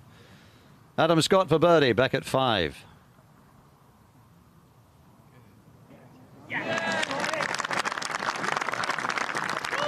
Beautiful roll. Get him in red numbers. Very much many people's favorite and player in the world. Talking of Aussies, nice to see Aaron Baddeley on the leaderboard, couple under through the first 7 holes. But it's Jordan Spieth and Brooks Koepka at the top. Justin Thomas joining Ian Poulter at 3 under. Stuart Manley and Alex Noren in 68. Poulter, Manley, Noren all round in the difficult morning conditions. They can be well pleased with their start. Matt Fitzpatrick, Thomas Peters and the defending champion Henrik Stenson all 69, 1 under par, par 70 here at Royal Birkdale, 34 out, 36 back, only 2 par 5s and they come in the last 4. It's a strange configuration and it's such a tough golf course, Thomas, isn't it? When you need a par 5 early on just to give you a little bit of respite, but you don't get it here. No, it's a hard-working golf course, Birkdale. It's you just kind of have to plod along, and then try and take advantage of those last few holes on this golf course. You know, with those par 5s coming there, just to finish the round off. But you've got to be in a position to finish the round off, and that's you kind of lost your mood before you get there. It's that's very key on this golf course. It is a long, tough track to get to those par 5s. And Thomas, it's a golf course it's hard to get comfortable on because every hole is going at a different angle. A lot of links courses, you know, as at Troon last year, you're playing downwind except for the 8th the whole way out and then into the wind on the way back. And so you get used to how far the ball's going, what the effect the wind is having on it. But Royal Birkdale is kind of all over the place, and so it's very hard to really get a true gauge. Muirfield's the same, Justin, isn't it? Muirfield, you're always crosswind, upwind, downwind. It's absolutely a real test.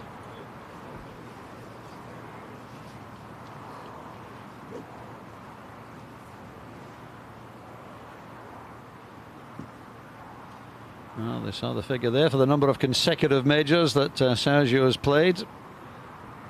And he won the 73rd at last. The major breakthrough for Sergio.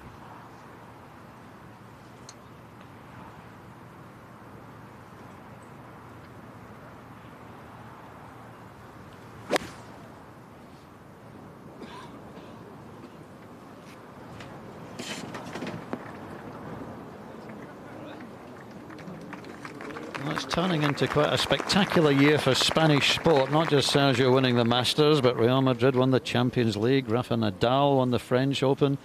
Gabby Muguruza won the women's at Wimbledon last week. John Ram and Rafa Cabrera Bello won the last 2 in the European Tour. It's not been a bad year to be Spanish, has it? I wonder if the sequence will continue here. 3 Spaniards in the World Top 20 for the first time.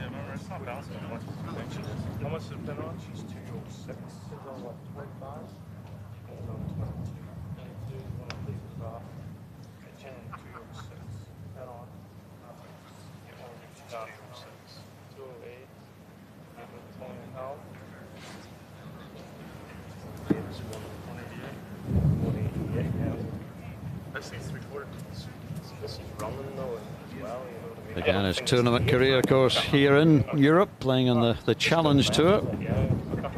Secondary tour here in Europe. Won 4 times there, then won the Turkish Airlines Open on the European Tour before going to the PGA Tour and is now a major champion. Yeah, talking of the Challenge Tour, his brother finished 2nd on the Challenge Tour last week. I saw that, Thomas, yeah. So it's not only Brooks that's a good golfer in the family. Chase is making his way. That would have looked quite good from where he was, and a little bit unfortunate just to land softly on that bunker and roll back into it. Yeah, he has has been in a few of these last few holes. Hold the last one.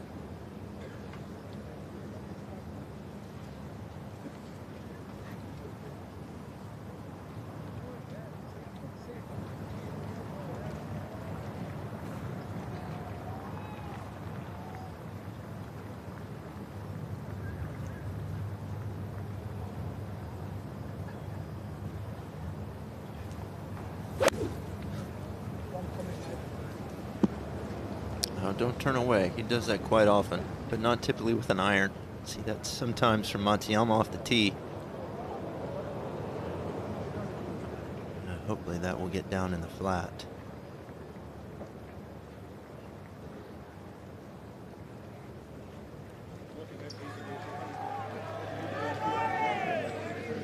Who's this coming, I wonder? I'll get a huge welcome onto the first tee, Rory McIlroy, and it's going to be fascinating to see how Rory plays. He's missed the cut in the Irish Open and the Scottish Open. And he said himself he needed the practice. He really wanted to play 4 rounds.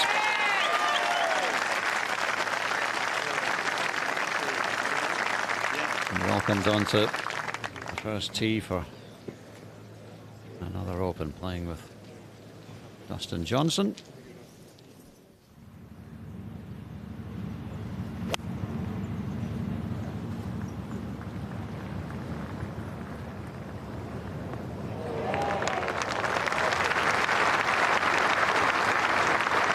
Beautiful approach from Tommy into the last. Not easy playing at home, Thomas. No, it's not, and he's been looking forward to this for such a long time, and you know, I think he's probably the one that he feels like he's let himself down more than anything this week. There's been so much talk about him coming to this golf course and playing in front of his home crowds, and yeah, it's always difficult. It's always one of those things that if it gets talked about too much, you got to be very strong to carry that through, and once he hit that poor iron shot in the middle of the front nine there, it just seems like it unraveled a little bit for him today, but hopefully he can get back, get good rest, and come out tomorrow and put on a fighting performance and even try and make the cut. You know, golf is a funny game. You can always make the cut from far back. Well, there'll be huge galleries following this 3-ball, you can guarantee that. Rory McIlroy, Dustin Johnson and Charles Schwartzel.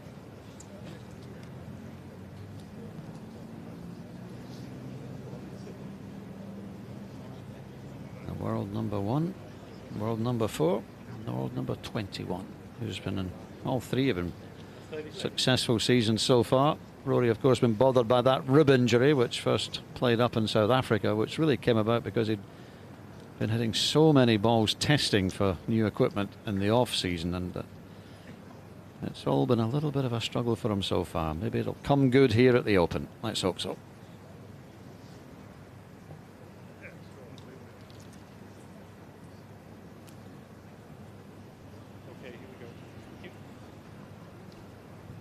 This is game number 44. On the tee from Northern Ireland, Rory McIlroy.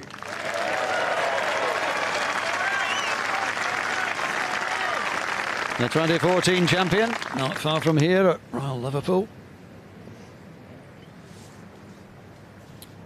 The driver, normally such a strength of Rory's, it was letting him down last week. And he's obviously taking an iron off the first. Will he use the driver much this week? It's the kind of course where sometimes you don't need to.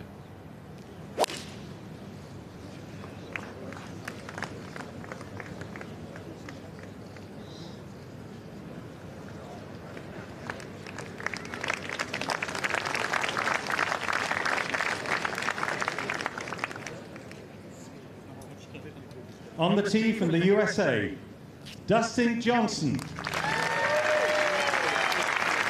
The world number 1. Missed the cut in the US Open last time out, so Dustin's had a good break as well. 3 wins already this year, including 2 WGCs. Fabulous start to 2017. Good record too in the Open, second to Darren at St George's in 2011, a couple of other top tens, including one last year.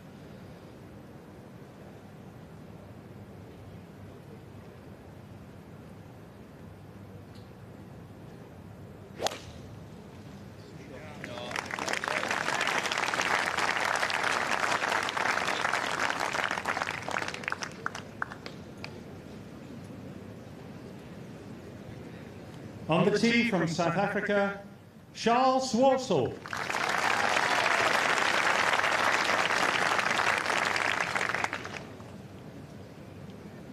Second in the FedEx St Jude this year, third in the Masters.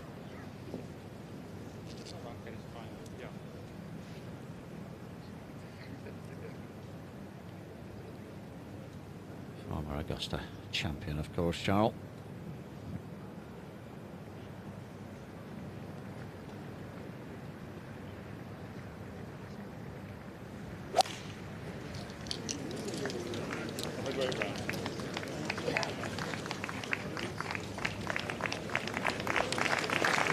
He's gone left, he's okay. Any thoughts on Rory's apparent troubles over the last few weeks, you guys? I read where he's obviously played the last 2 weeks, and playing in that much weather and wind when you're not playing well can really throw you off the rails a bit. And you know, the thing is that it's never as good golf is never as far away as we think, but it's been off for a while, and so certainly hopeful that he will find a little something today out there and get that spring back in his step. Just turning to the arm lock of Matt Kuchar here on the 5th.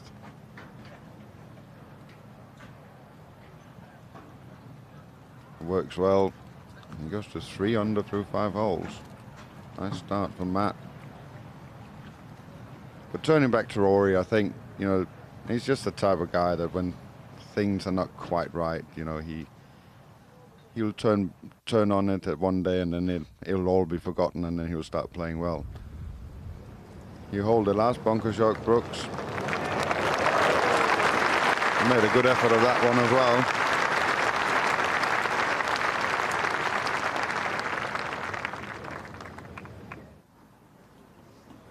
Par putt for Sergio Garcia, the par 3 7th.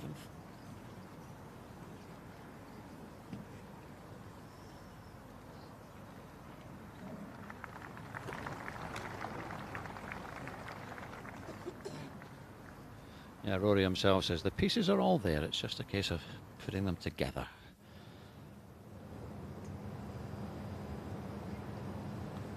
Matsuyama.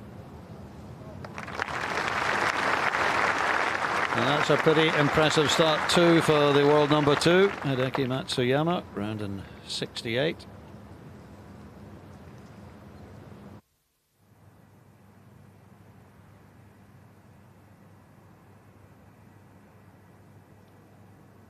Earlier on, the spectators, and there were thousands here at 6:30 this morning, were huddled under umbrellas as the rain lashed down. Much more pleasant now.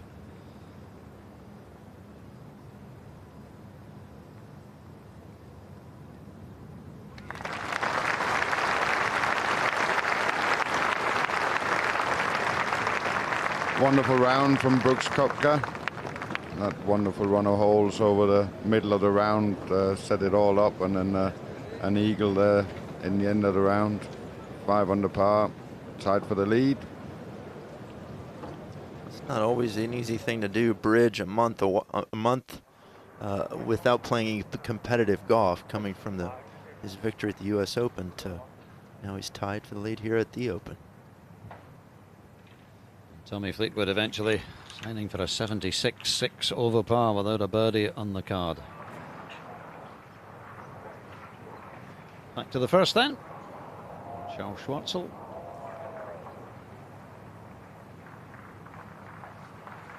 Such a tough opening hole, this. It is. This isn't a bad place to come in from. Great angle. You can see what's in front of you. Question is just judging the line, how the ball comes out.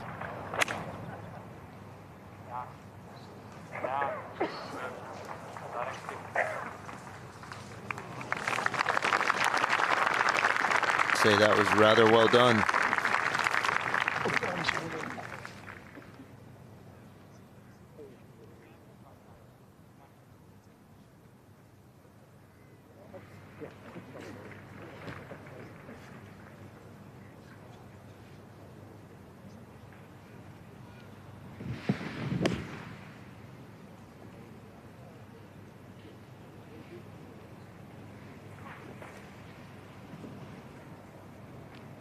That was the ball of Dustin Johnson on the first.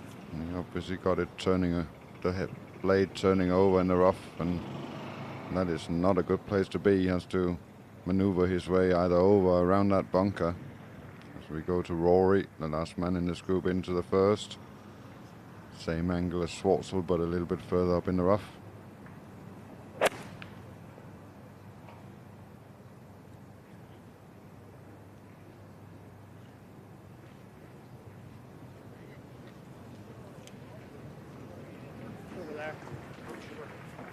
That looked to be somewhere right of the green. Not sure if it made it over. Oh, it's well right. Oh, goodness gracious.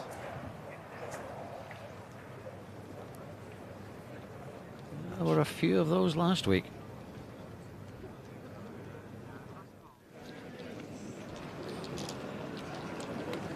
Next 3-ball off, led by Lee Westwood. And with Patrick Reed and John Ram, another very attractive 3-ball for the spectators on this opening day. And there's not many in the field that have come closer to winning a major without quite managing it than Lee Westwood.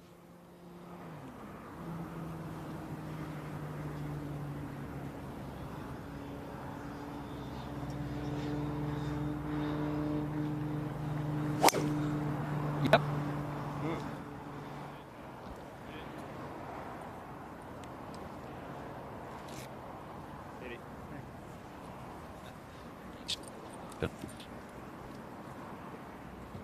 Beautiful swing of Sergio Garcia there, straight down the middle.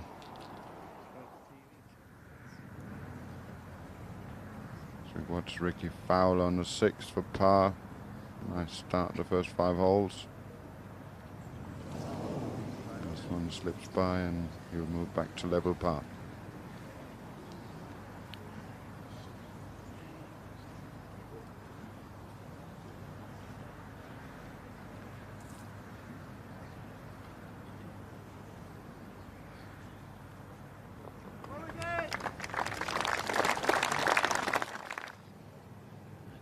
Dustin Johnson, and a tricky one here at the first.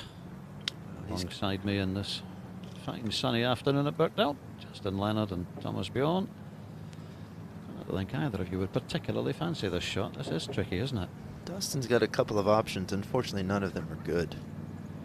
Looks like he's going to try and place something into the bank, and the problem is it goes a little bit downhill once it gets on the green and breaks away from the hole. Rory's got his own issues well right of the green.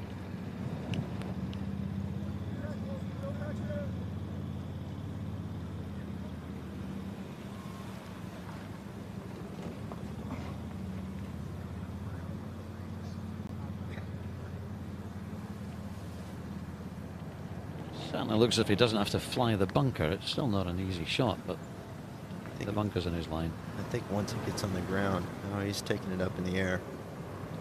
Oh. Oh. Well, yeah, I mean, you could do that if you wanted to. Yeah, that was a real tough shot, Dustin. What a shot that was.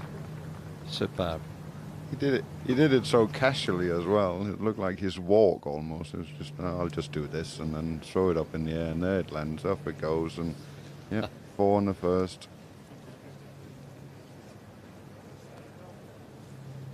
Up. Westwood, Reed and Ram, next to go. Okay, here we go. Have a good day, guys.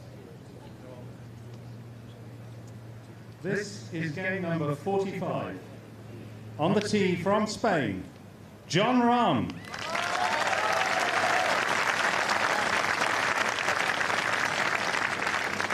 A little bit early at the age of 22 to talk about the next superstar, but He is hugely impressive.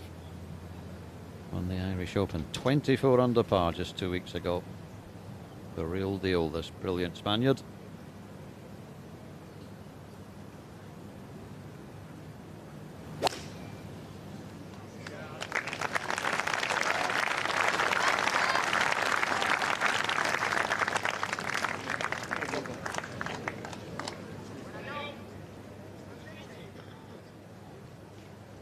On the tee from the USA, Patrick Reed.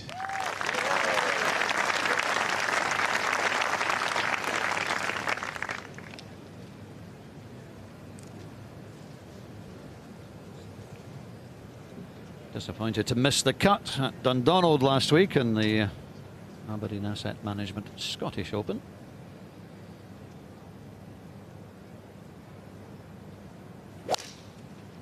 And again, he did manage to avoid playing in the bad weather on Saturday.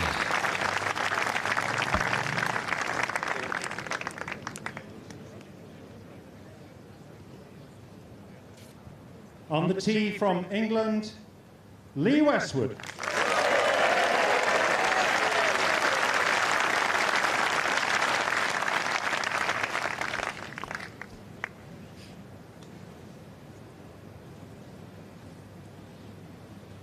At least one top three in all 4 majors. Lee Westwood.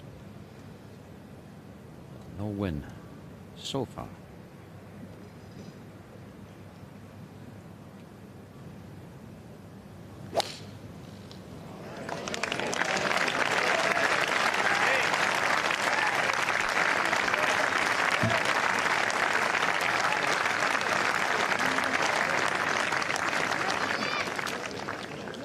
Nice way to start your Open challenge. It's just a conveyor belt of top golfers in the commentary box at the moment. Justin is gone. We've now been joined by Laura Davis. Good to see you, Laura. Nice to be here. Just in time to see what Rory's going to do here. He's taken a drop, hasn't he? Free drop off the path.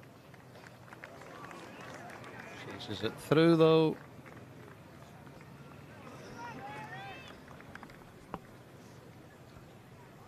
Scruffy start there for Rory.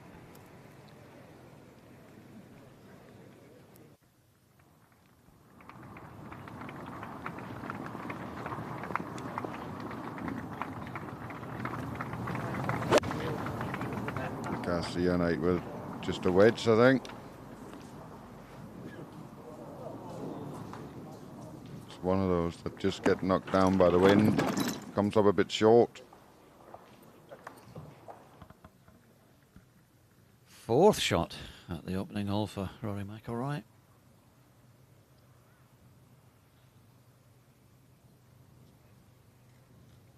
For goodness sake.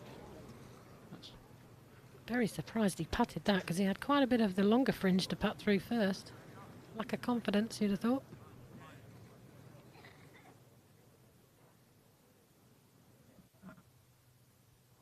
Meanwhile, up ahead, Jason Day.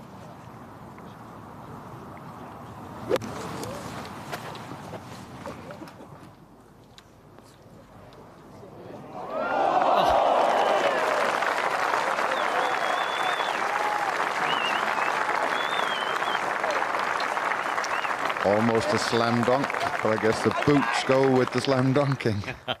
I saw you admiring those, Thomas. Yeah, they're the Ricky Fowler high tops. Back to the first, and Charles Schwartz has been a spectator for a little while, but now he does get to putt for birdie. And that is a nice way to start. The other two struggling a little bit, although Dustin's pretty close for his par.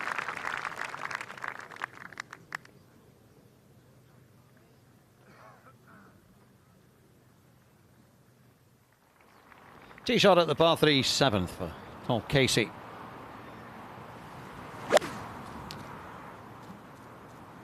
None of the par 3s here at Birkdale are easy.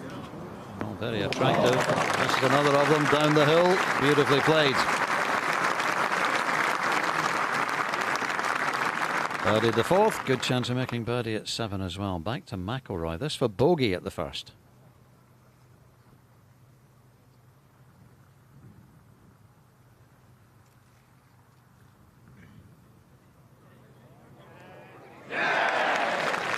Very nice. He'll be very pleased to get out of there with a bogey, because that would have been a horror start.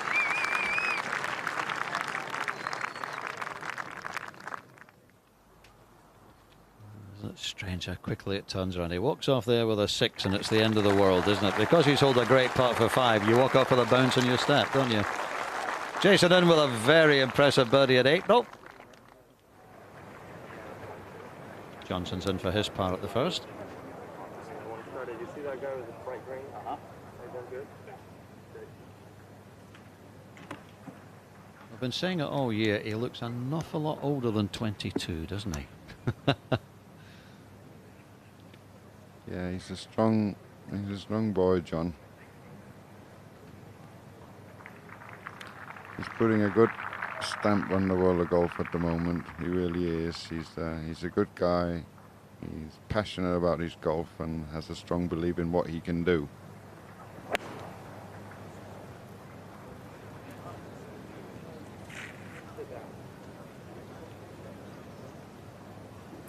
Not a nice place.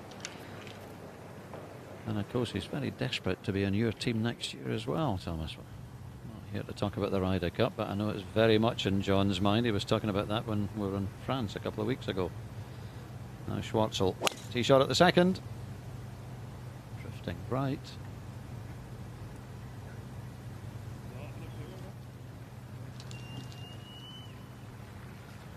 Looks like he's gone over to the rough on down the third hole there. He might be a little bit unlucky if he's gone into that dark green cabbage. They've quite found it yet. There's Dustin.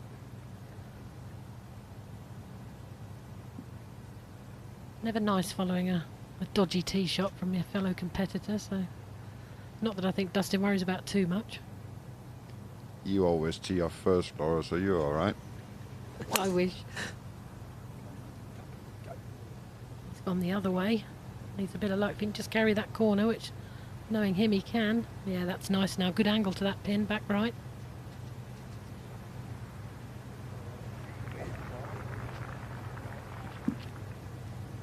You sorted out the putting yet, Laura? I know that's been causing you all sorts of angst for the last while. Well, I've finally gone to this claw business. I've been seeing it for years, and the last couple of weeks, it's a definite improvement. So I have to say, I'm very pleased with it. I'm enjoying putting for once. Oh, beautiful swing there. Rory McIlroy. Looks like he's strike bomb.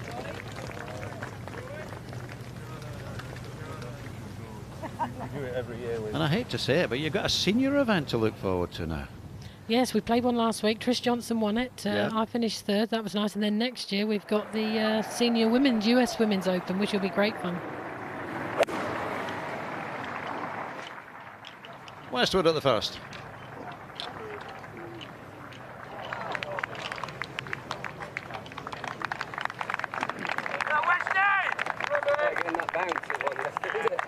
He's still got a major in him, surely, Thomas, hasn't he? Even at 44? Well, you would like to think so. You would hope that that would come his way, because he very much deserves it, that's for sure. If we watch Mr. Popular everywhere he goes in the world, Phil Mickelson walk on to the first. Thing about Westwood, talking of putting, if he'd have just putted anything, he would have won 3, 4, 5 majors for sure. Kuchar, you're at the 6th. Looking good. Oh, yes. Cooch up to a flyer. Yeah, he's pretty popular too. You talk about Mickelson, but this guy, genuinely, everywhere he goes, everyone just seems to love him.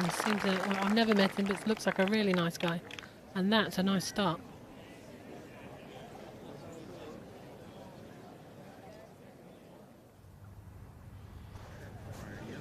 I wonder if he's got over last year at Royal Troon. How can you play that well, score that well, and not win? 17 under par at the Open, 65 in the last round, and it wasn't good enough. Just one of the great days golf.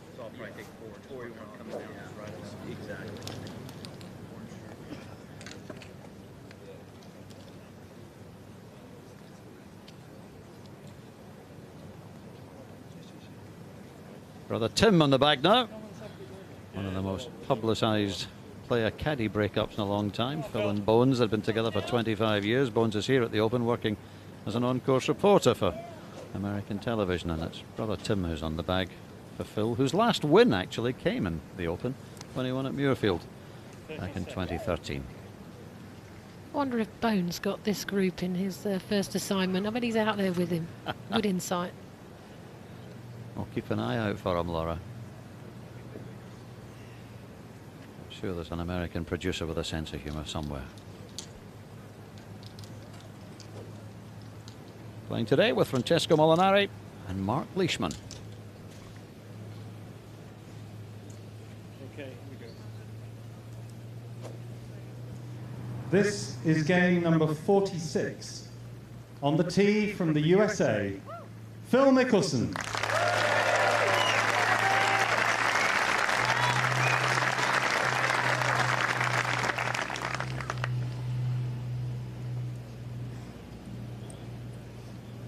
Three top tens in 2017 so far for Phil.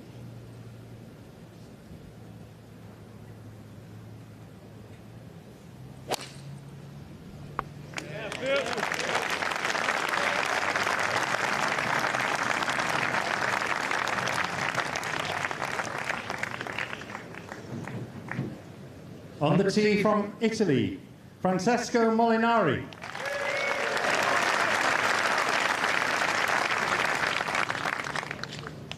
Tenth Open for Frankie. Just the one top 10. That was the year that Mickelson won. Finished tied ninth. Muirfield, there's his record in the majors.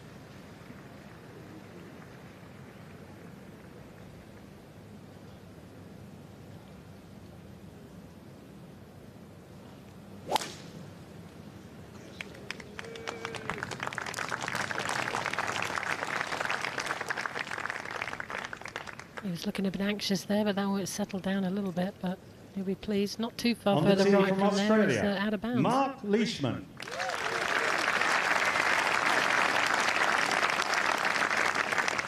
That's all Aussie. Two top fives in his last three Opens.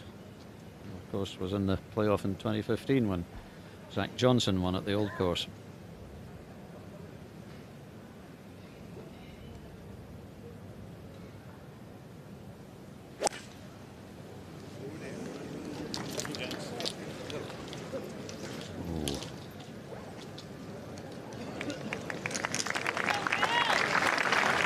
Oh well, Swanson made birdie from there, so it's not the worst place in the world to be.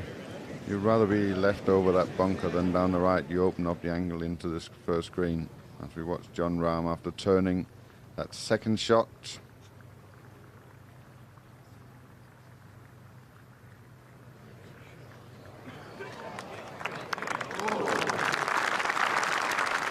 Beautiful touch there. Looked like he was in the heavy rough as well, so controlled that very well.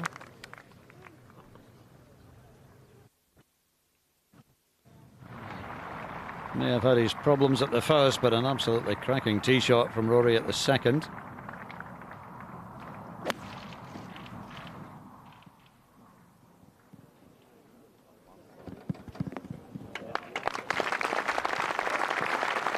That's what he needed, isn't it? Just find the fairway, find the green, settle into the round.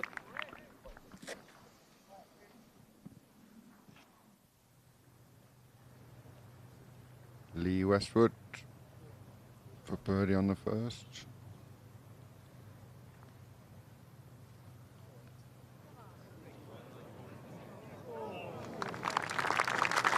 Good roll, nice start.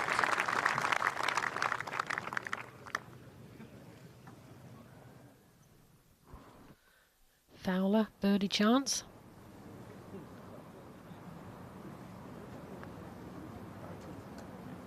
A little left to right. Has he read it? Yes, he has. Very nice. Birdie 2.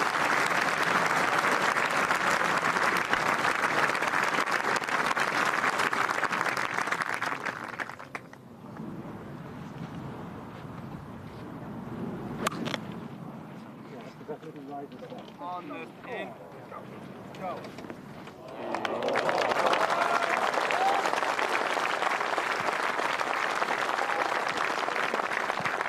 But sometimes it's just too easy for this man. Said with feeling, Thomas. Another excellent birdie chance for Paul Casey.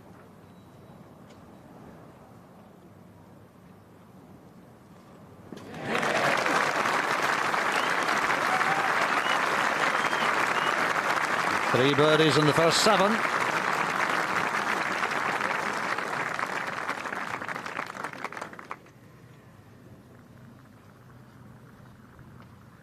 John Rahm, this would be a nice way to get started. Dodgy second shot, but great chip and a good putt. He'll be happy with that.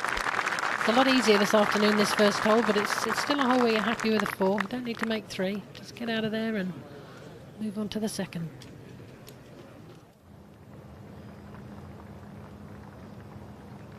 John Hahn, first reserve until a couple of days ago. Brant Snedeker sadly pulled out with a rib injury. John got into the Open and he's taken full advantage.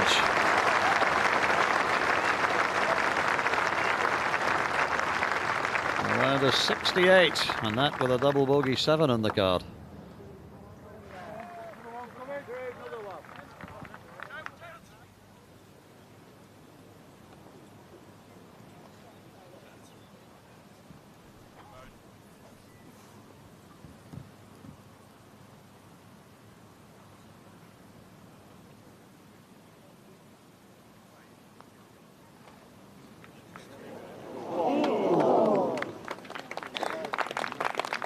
Positive stroke there from Rory.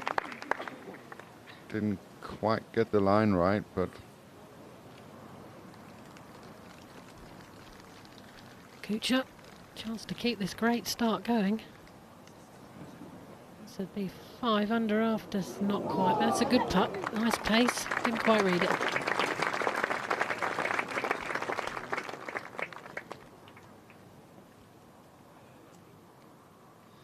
Finished in the top 4 in the Scottish Open last week, and of course there has been a trend emerging over the last few years that the Open champion has played in the Scottish Open on a links course the week before. Kutch will be hoping that that's a trend that continues.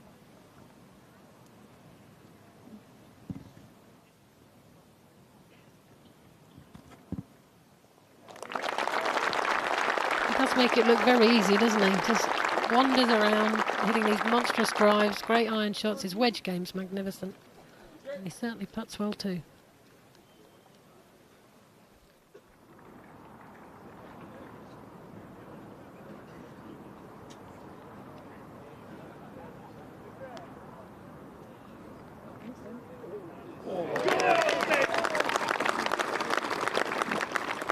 Nice putt at 13.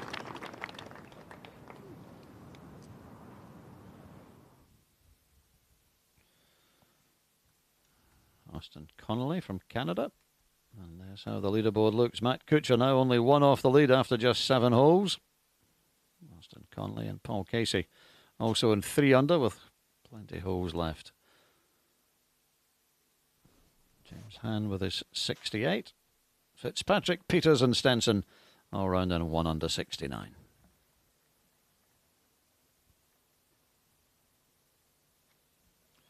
Ernie Els still under par after 10 holes.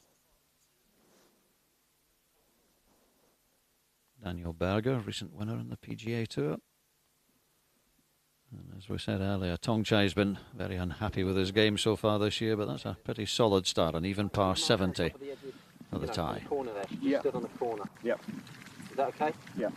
Land it on there. Yeah. Just off my left shoulder, like 7 or so. It should be straight, Paul. Okay, mate. 10. Yes, 10. Casey there getting some good instruction from his caddy. Should have the shot perfect in his mind now. Did he listen? Not really. Always going to do that, wasn't it? Yeah.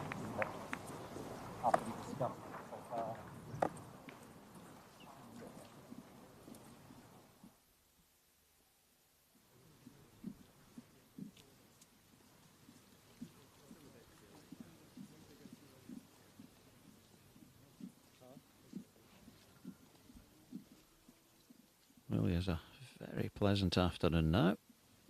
It's a nice seaside breeze over this great links at Royal Birkdale. First time we've been here for the Open for 9 years. Padraig Harrington, the last winner back in 2008.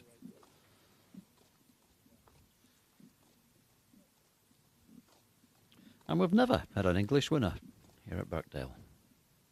Quite surprising statistic. Isn't that a lovely picture from the third tee? Dustin Johnson with the iron. Pro Tracer gives us the ball flight.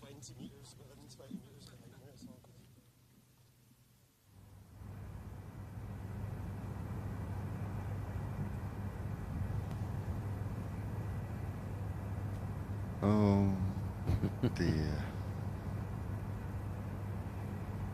How do you legislate for that much run, though? I mean, it landed 60 yards back. He must be surprised himself that's gone in there, but definite error.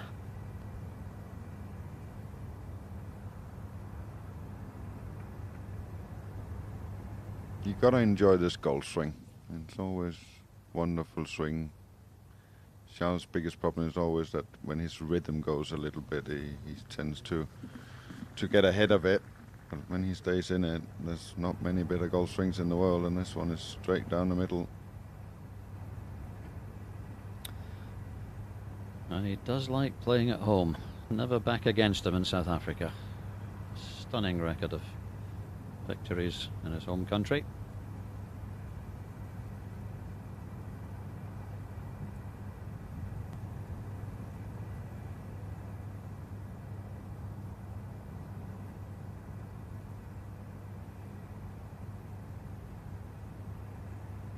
Just dropped the club a little bit on the inside there, Rory.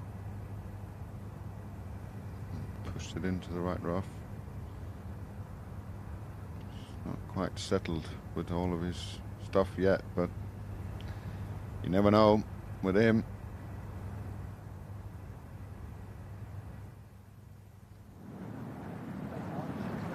Talking about good golf swings.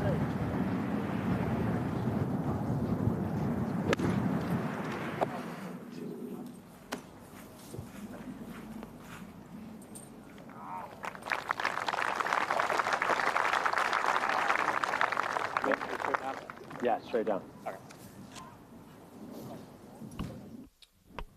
Phil Mickelson on the first green. Long birdie chance.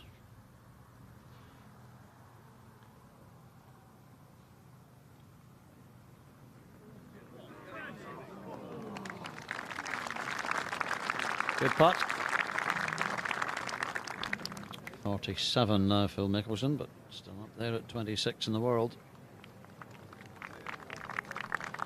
You would never bet against him in a major either. Somehow he does it every year. He's up there. He's definitely up for it. You never know what he's going to shoot, but he battles right to the end every time. Jason Day at the 9th. Outside birdie chance. Putting through quite a bit of fringe here. Oh, he's judged it well. Very nice.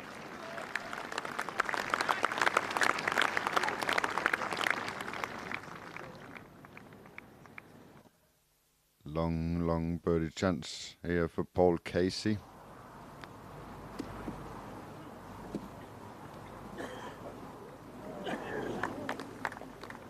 A little bit of work left there.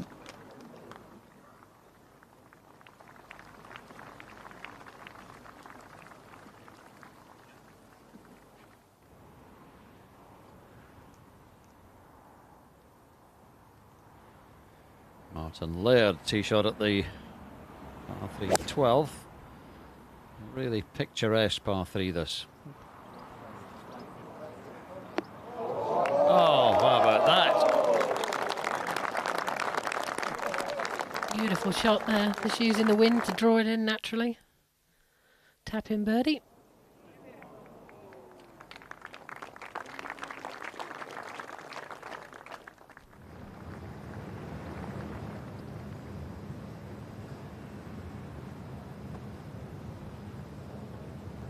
He's having some great couple of years here, Richard Blandon. This is for birdie on the last. Just in. Well done, Richard.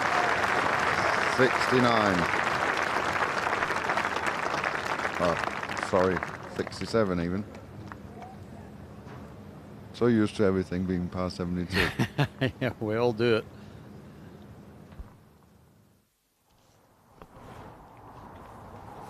Rory's drawn a good lie here. You can see the back of the ball. Anytime you can hit the back of the ball, you've got a bit more control. Downwind. 202 though, long way.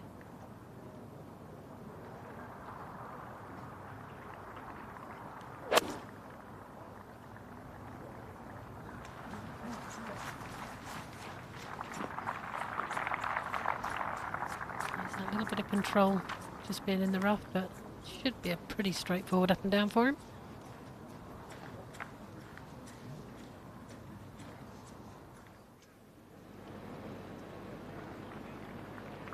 Garcia at 9. Birdie putt for the Masters champion.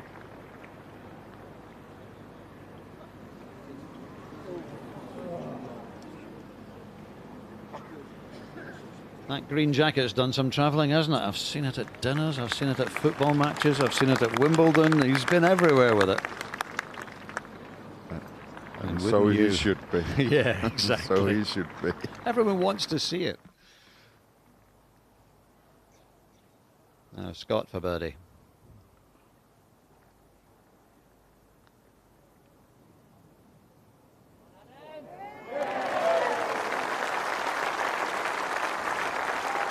Well done, Adam.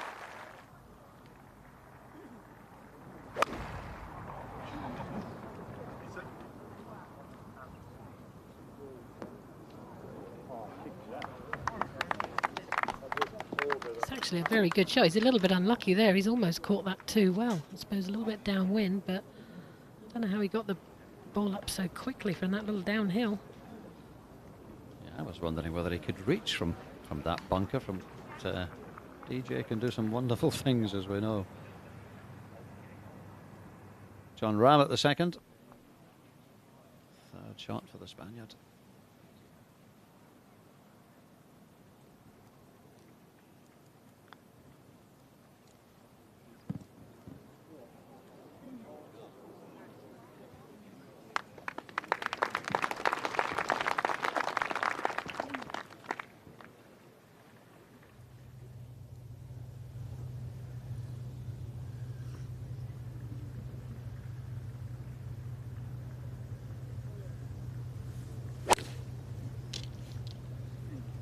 Did I read somewhere that he doesn't have a driver in the bag this week? Then he's gone with a strong 3-wood this week as well, and taking the driver out to give himself more.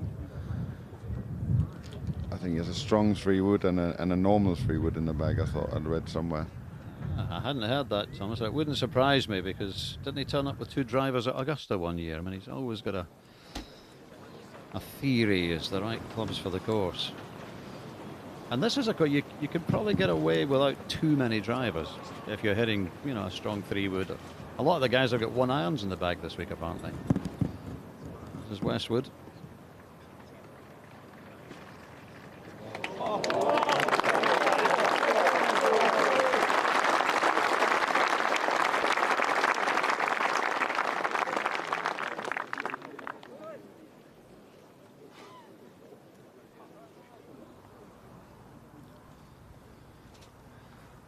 Mark James is out with her marquee 3-ball. Nice to hear from you, Mark. Hello, Doogie. It is beautiful out here, sun shining. Can't see an ice cream van, but I might be tempted. Not a difficult shot for Rory. Up and over a mound. Quite quick over the mound, but really no problems.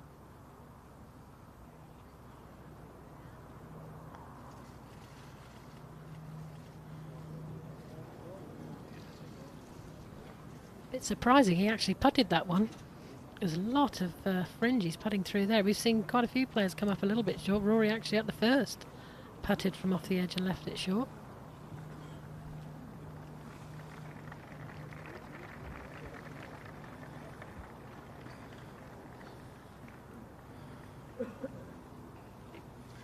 Dustin's lie isn't too bad. Just a gorgeous chip at the first. Absolutely stunning. Pitched it on the sixpence. This is a little more difficult, I would say, because where he's trying to pitch it, it's a sort of a a few different slopes going on. I don't think he can fly it right to the edge of the green. So I think he's going to hit it off the back foot and just try and chase it along the slopes. But if he gets it within 4 feet, this is pretty good.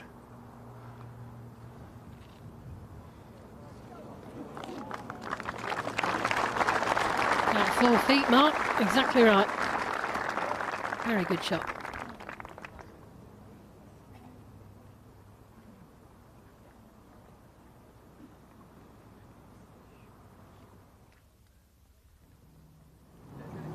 Great start to the tournament for Matt Kuchar.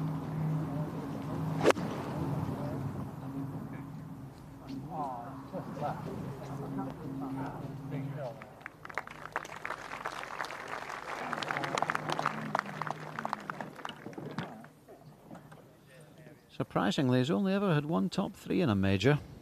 Kuchar, that was in the Masters 5 years ago. And just one top 10 in the Open. So he's overdue a really good week. Yeah, that's about the perfect line of the 9th for Paul Casey. Right out on that ridge, overlooking the whole 9 screen.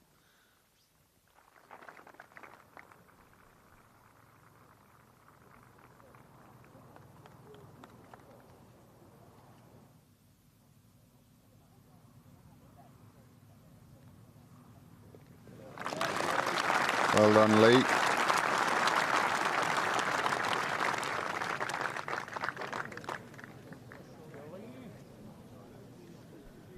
Mickelson's second shot here, just in the light rough.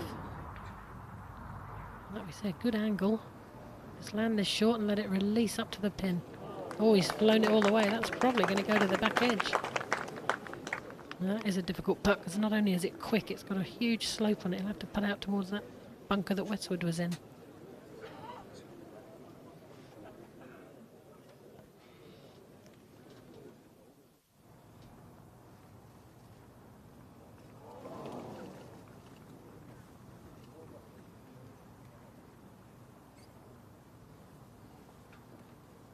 Wow, 2 bogeys in the first 3 holes for Rory McIlroy.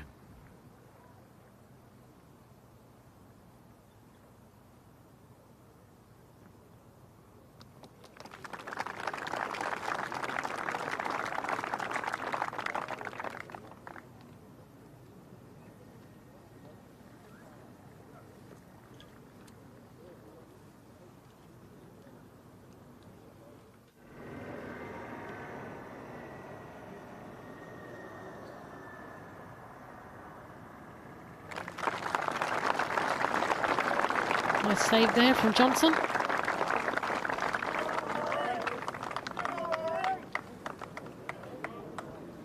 So they walk off to the 4th tee. Johnson and Schwartzel both 1 under. McIlroy 2 over. And there's these shoes that Thomas Bjorn likes so much. You should get a pair, Thomas. I reckon they'd suit you. Should be pretty good. Absolutely. The wind's better on the wood. I love when he does that, when he knows straight away where that ball is as soon as he's hit it. Kuchar with the arm lock.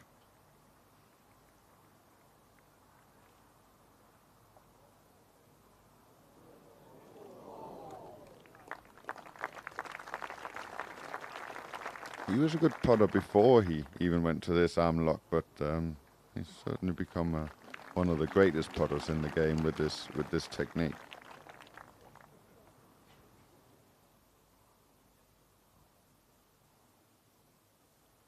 4 birdies in the first 6, couple of pars to follow, and Matt Kuchar's just 1 off the lead, held by Jordan Spieth and Brooks Koepka, the 2 American major champions, both round in 65, 5 under par here at Royal Birkdale, and Ian Poulter alongside Thomas and Bland at 67. Real credit to Poulter and Manley and Noren, who all played early and got some pretty horrible weather to contend with. To come in with scores 2 or 3 under par in these conditions, much harder than it is now. Good start to the defence of his claret jug by Henrik Stenson. 1 under par 69. Fowler, second shot to the 9th after a perfect tee shot. This little birdie here, turning 2 under. Very good start for the American.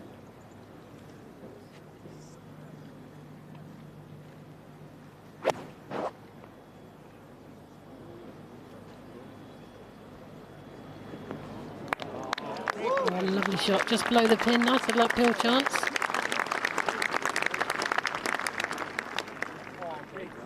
Get him, Ricky!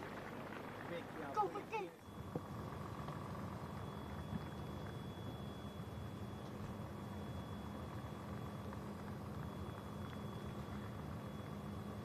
Anthony Kang. Oh, great putt.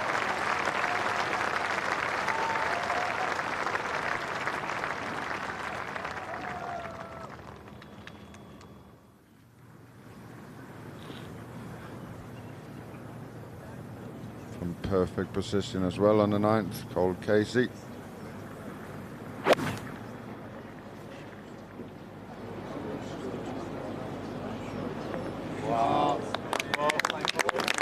Confidence about his golf at the moment, Paul. And when he's like that, he is one of the best in the world.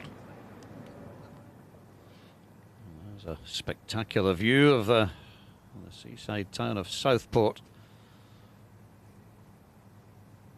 The Royal Birkdale course just over the fence, Hillside, which is also a wonderful golf course. In fact, this whole area, England's Golf Coast, they call it. Some fabulous courses. West Lancs, Southport and Ainsdale, Formby Hall, where Tommy Fleetwood plays his golf. There's some good football teams here, Laura, aren't there? Well, I think you have to say it's the best, isn't it? Liverpool FC. I forgot, of course, you two are big Reds fans. Yeah, 2 Liverpool fans alongside me. The Klopp Appreciation Society. Absolutely.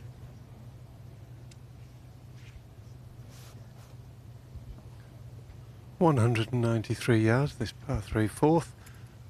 Touch of wind with, maybe 5 yards, 5 yards of downhill. So playing about 180, so no more than a sort of 8 iron for the big boys.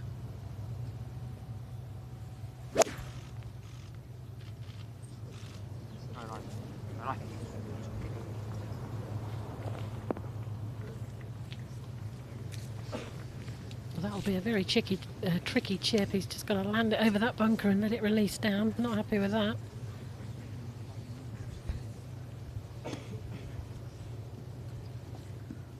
Now, McIlroy, Man United fan, eh? Wish him well nonetheless. McIlroy all at sea so far today, lucky to be 2 over. Some inexplicably poor shots, to be fair. And that was a shocking swing. It was almost out of it before he'd taken the club back.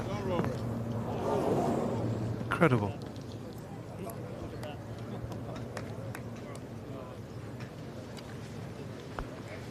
Unfortunately, it's more of the same. This is really what we saw last week in Scotland, and I guess in Ireland the week before as well. It just looks completely out of sorts. Now here's Hawkeye with the 2 lines to the hole, one depending on your pace.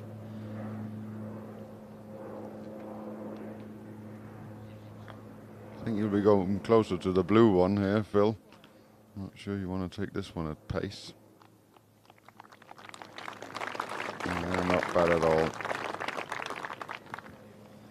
Incidentally, my apologies to Sung Hoon Kang, who we saw bowling that putt at 30. I think I called him Anthony, who we're used to watching on the Asian tour.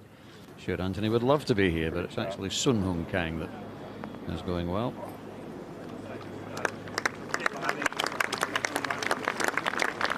Scott got away with one there. Another yard and he's back down the hill. Rahm now, perfect tee shot.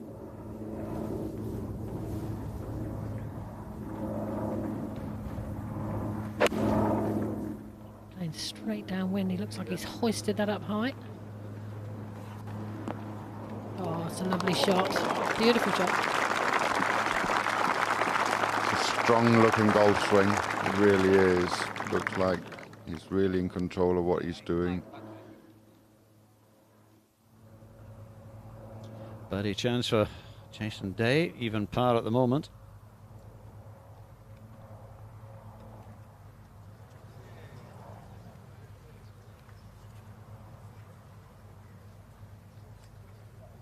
His feet look enormous, don't they, those things? Must put him off looking down.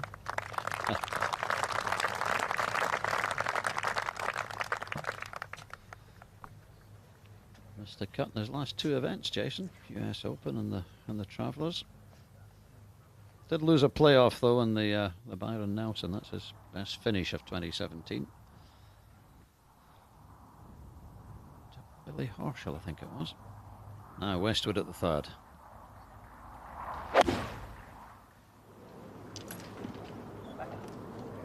Kick left.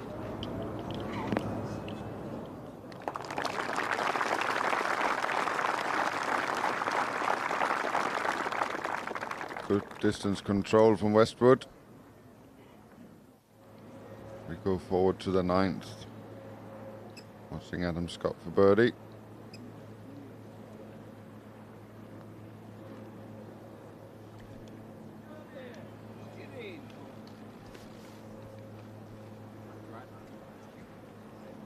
Another man with a really good open record. I know that might sound like a strange thing to say when we all remember that awful collapse at Royal Lytham a few years back, but he's been pretty much in contention regularly over the last 5 years, Adam. Nothing wrong with Dustin Johnson's lie, but it's sort of up to the middle of the green and then slightly down to the hole. And there's almost a bit of grain into the first half and down the second half. So it's going to be difficult to get the pace right. The line's no big deal at all. If he gets it within 3 feet on pace, it'll be a pretty good effort.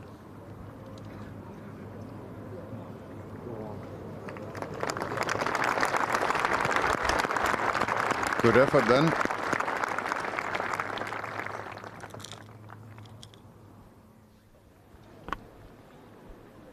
Casey at the 9th. This for a nice birdie. This would be some front nines. 30 to the turn. Oh, he's pushed it. I don't know if he misread it or pushed it, but either way, not his best stroke.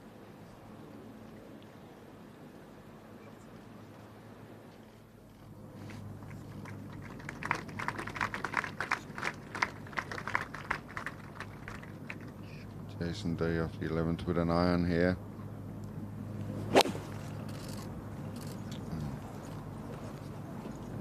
Hand off the club straight away. Knew that was going right. Looked like that was sitting down a bit.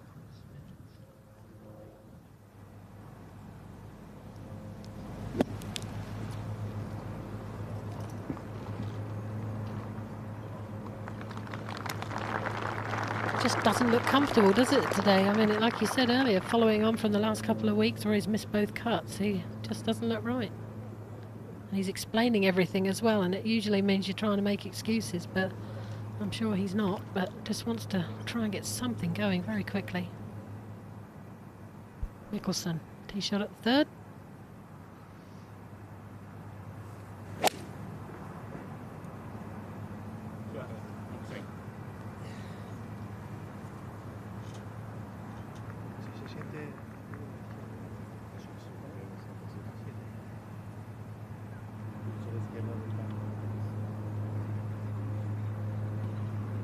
So the fourth green, the first of the par threes here at Royal Birkdale.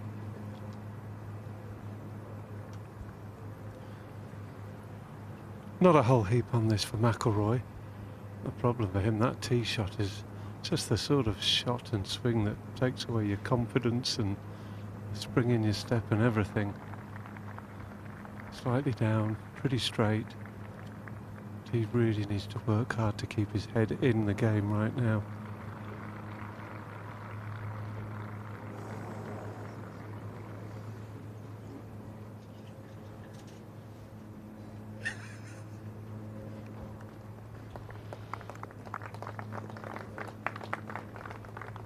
Three over after 4 holes.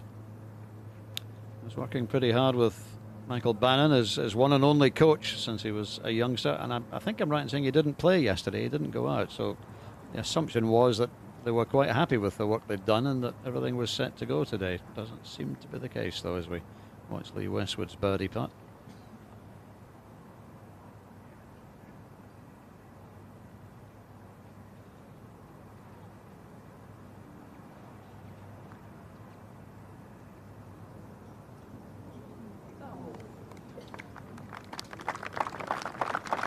Going to be another par for Lee.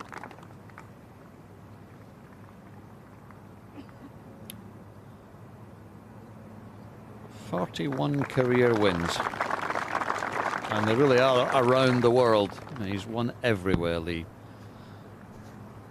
with the possible exception of South America, but he's certainly won everywhere else.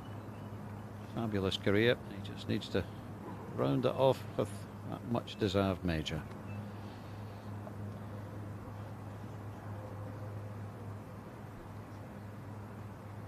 Watch John Rahm reading this putt, have a wonderful shot in here for birdie.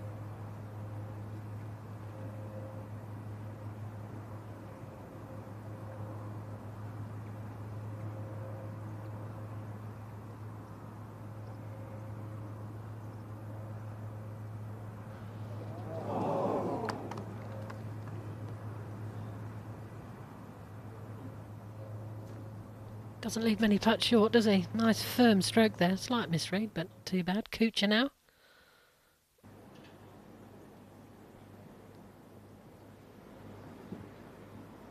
It's almost like a par 3 this. Everyone seems to be at the top of this hill in perfect position.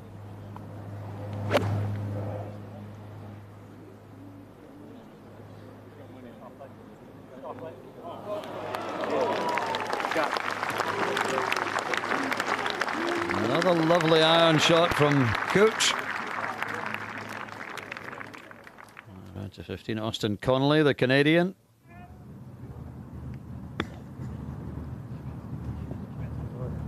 Third shot for Connolly. Nicely played.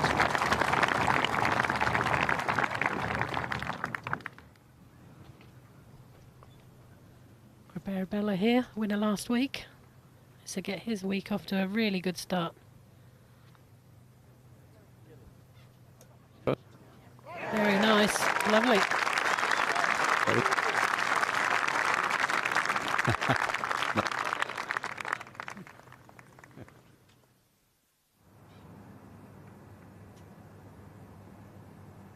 If you're just joining us, wherever you're watching around the world, hopefully you're enjoying this 146th Open in the sunshine, day one, with Spieth and Koepka leading.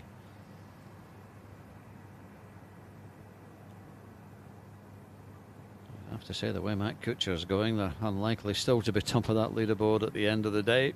Austin Connolly and Paul Casey going well. A lot of golf still to be played, of course. Last tee-off time is not until 4:15 local time, and that's still half an hour away. Yeah.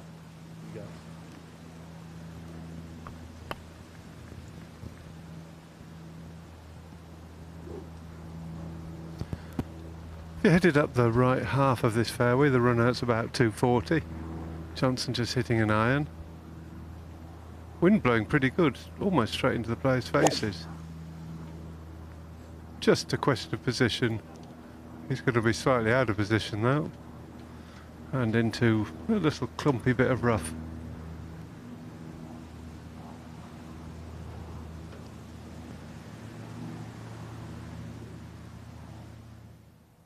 We'll be back, but let's go ahead to the 11th. Jason Day.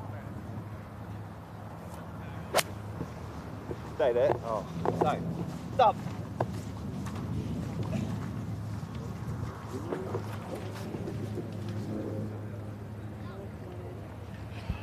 Oh, it misses the bunker there, short left, so a lot of green to work with. Austin Connolly to go to 4 under par. Well done.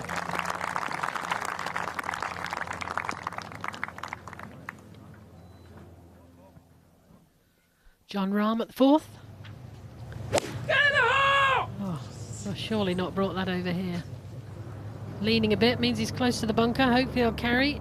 Oh no, he's come up short. Go in the bunker. Oh, that's tricky.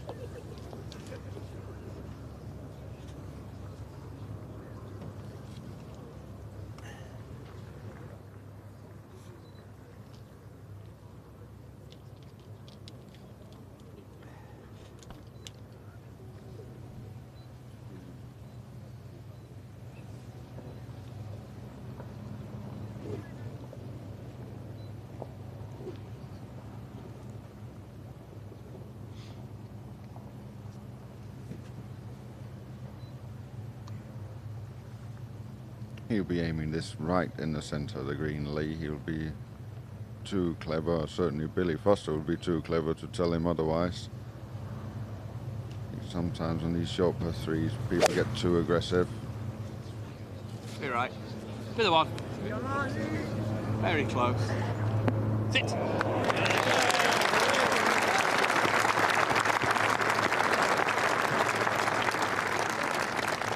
Wonderful iron shot from Westwood.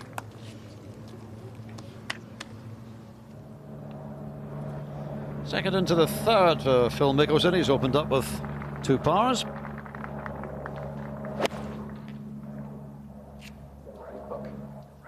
Look a little.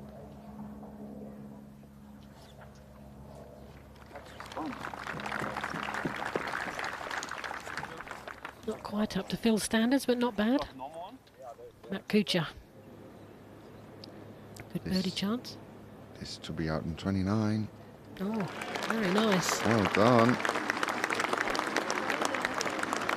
It's nothing like it, is there? Yeah, you don't get too many of those, do you? That's a lovely moment. Even a par 34, that's still pretty special. And into a share of the lead. Great goal from Kuchar. Not quite all of it. Right, yeah. I'm thinking maybe kind of like 9 but 10 grip. Because otherwise she spins up. Right. I think it was playing 75 ball actually. You need one more. And I think a full A time would do it. It's just probably a bit crazy, isn't it? When you can do a 9 o'clock one of these. Rev it down a bit. If I just turn it in just a touch. Yeah. Off of that camera. Off the bucket. Yeah. You okay with this? Yes. The caddy overall, it's got to be right now. Talking it back to me, Paul, though, just it doesn't feel like too much practice. No, rev down. Just rev down and turn it in. Okay. It's fine. It's like basically a 9 version. Johnny McLaren, isn't it? You know. The caddy. Experienced man, Johnny Longsocks. It looks like it's Johnny Longboots at the moment.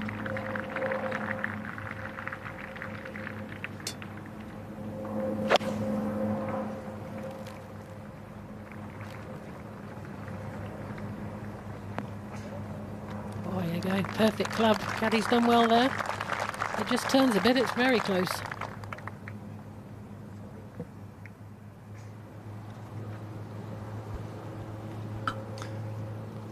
.126 yards for Dustin Johnson. Not too bad a lie, although he's found about the thickest bit there is round there. He can't feel the wind, but the only danger here is it might move it right a bit in the air. Although not really that much, to be honest.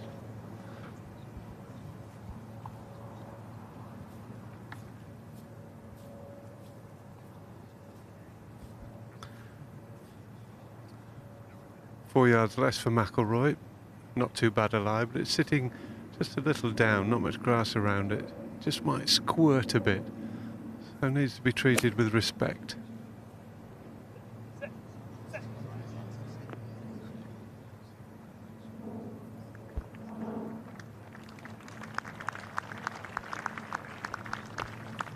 Not too bad.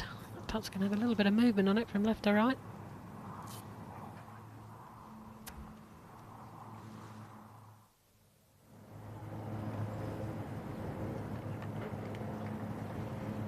Adam Scott, couple under. Sit. Sit.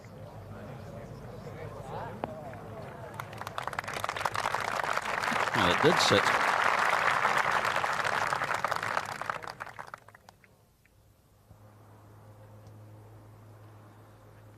This Charlie Hoffman started with a 2 on the first. And the putt goes in there, and he's now back to 2 under par.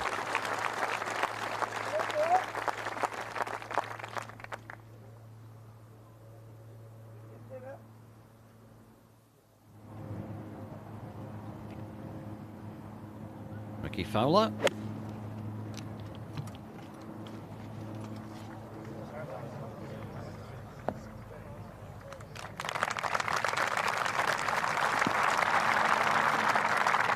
All 3 with longish birdie putts.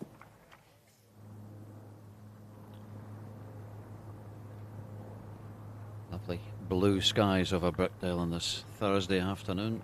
John Rahm's second.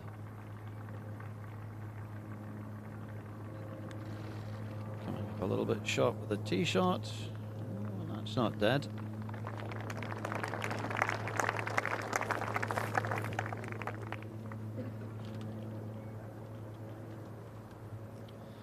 Lives in Scottsdale, Arizona, where he went to college, but originally from Barrica in northern Spain in the Basque country. Mickelson's birdie putt on the way. A little bit short. Can't quite give him that one.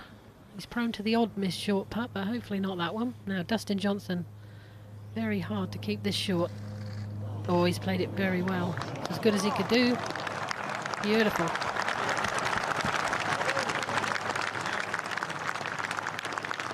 When you can hit it as far as he does and have that sort of touch around the greens, kind of hard to beat, isn't he?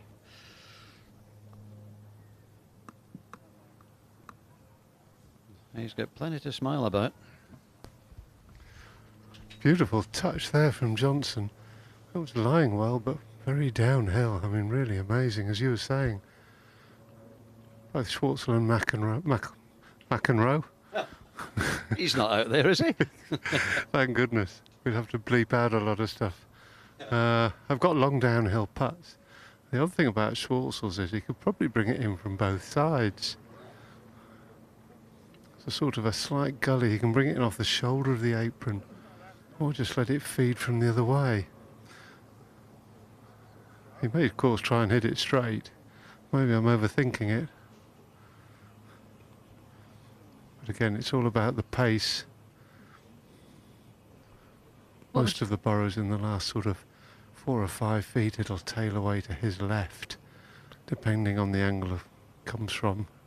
That'll dictate the amount. What's Hawkeye showing? Hawkeye's showing a little left to right. They don't fancy your right to left, but none at the see end. What you're saying. Yeah, at the end it's going to come back a little bit. Yeah, it does say coming back at the end. So, okay. Like you said, all about the pace.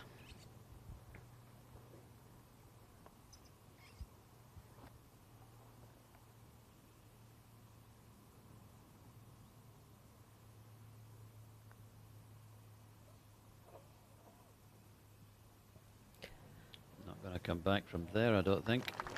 It's okay though, that wasn't a bad putt at all. So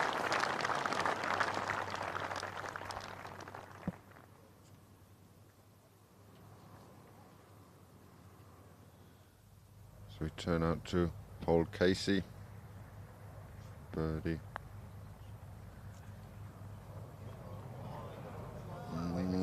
Didn't quite hit that one, Paul.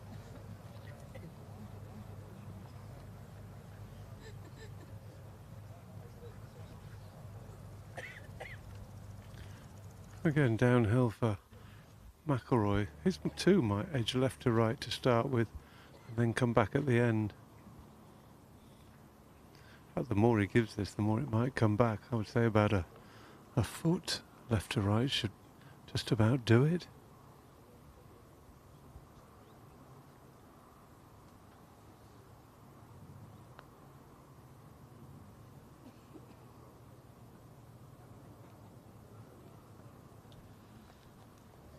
Never really gave it a chance, did he?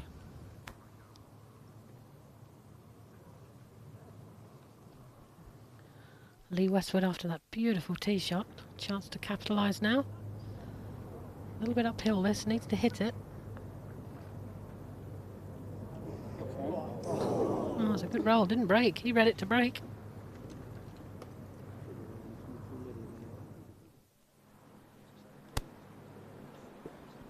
Charlie Hoffman, the man who held his second shot at the first.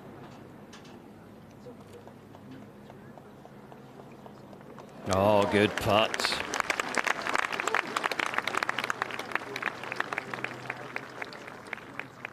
You talk about yardage dropping in for the day. I think he's up there with the leaders for the day.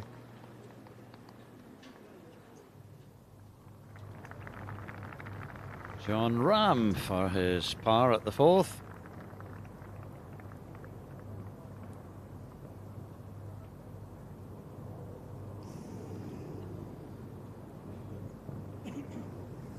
Well, still waiting for our first birdie from this 3-ball. Ram and Reed both 1 over. Westwood even.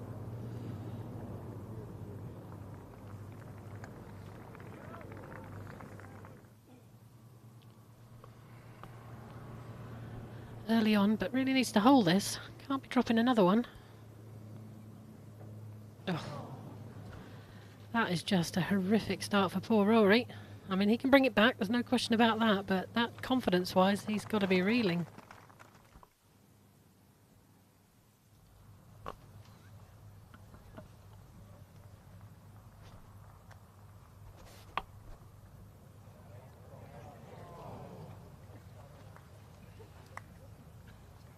Just overread that one, Adam.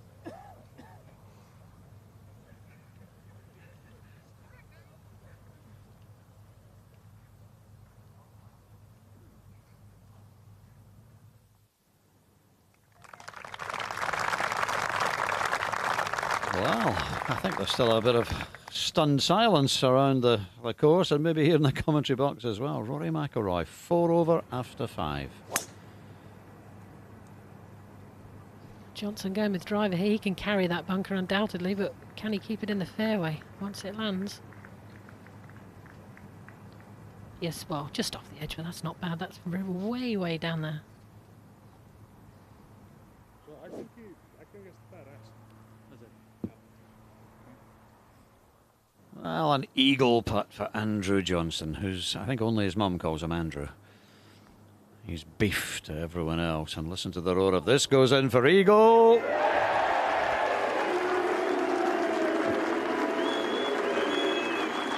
I played with him in France a few weeks ago, and I'm walking down this hole, and then all of a sudden these people on the hill started going a lily boeuf, and it was a great moment, and he takes it in so well, beef. He's a lovely character, isn't he? He's just what you see is what you get. It's just exactly as he is. He's lovely. Mickelson now. Tee shot at 4.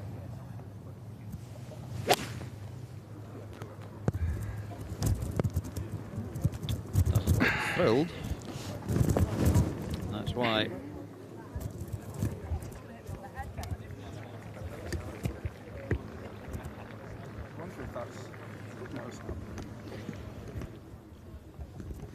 McIlroy out with driver as well. Needs to hit the fairway.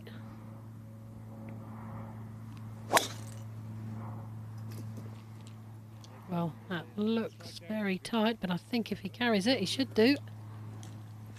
Yes. Again in the rough, but very good nonetheless. Such a tough hole, the 6. Par 5 for the members, of course. Par 4 for the Open, just as the 18th is. And Rory McIlroy really does need something good to happen. He's 4 over par after 5 holes. So he's 9 behind Jordan Spieth and Brooks Koepka. And Matt Kuchar now, of course, who's only halfway through his round.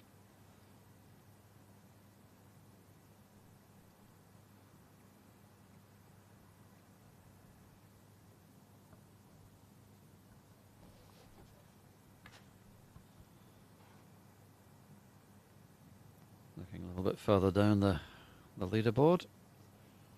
Martin Laird and Ernie Els among those who are 1 under, so is Ricky Fowler.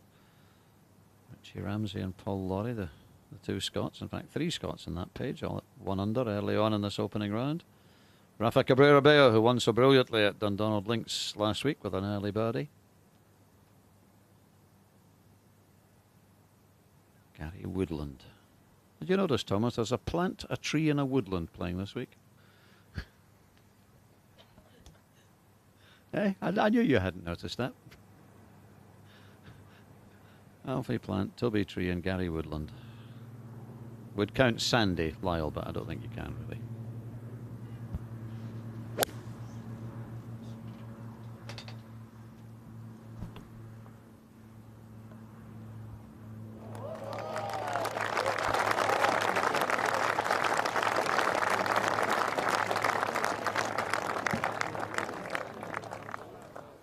Tony Johnson contributes Justin Rose to the appropriate surnames.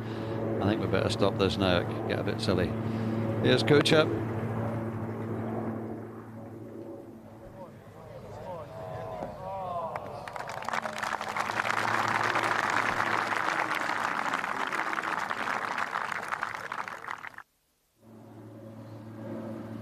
Ram on the 5th.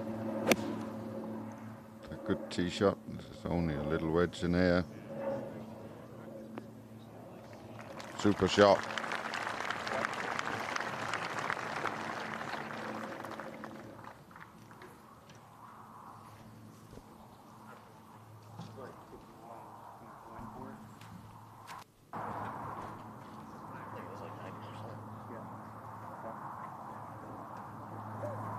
Think about 98 and wind, and what, at least 110. Yeah.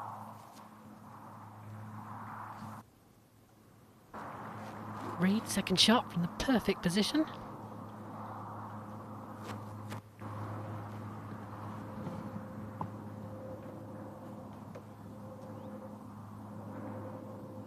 You see the wind a little bit into 6, 7 miles. Not too bad. This morning it was a lot more than that. Yeah, it's not bad. Nice bit of spin too. There's the advantage being in the fairway. Much more control.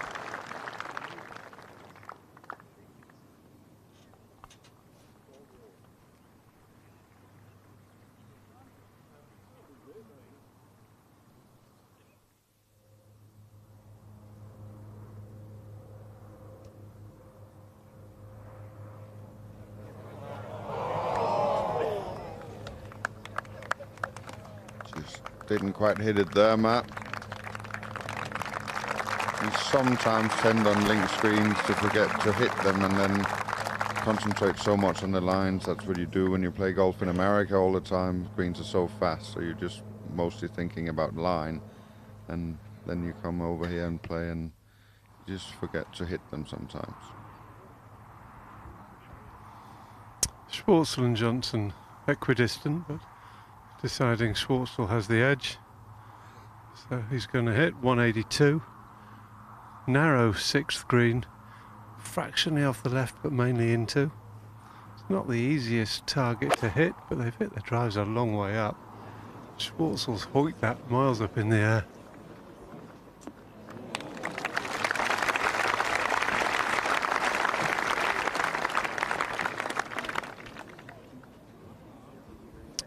Almost the same shot for Johnson. It's in the semi-rough, but the lie's no big deal at all. It's pretty much straightforward, shouldn't fly unless he's very careless. Probably seeing Schwartzel's held up a bit by the wind, he's going one club longer.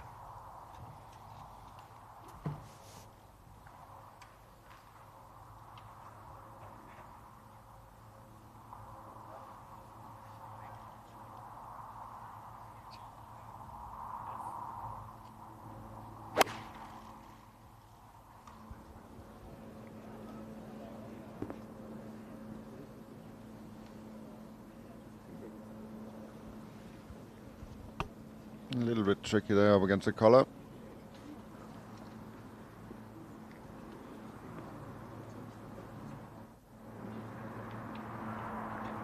$170 left for Rory McIlroy.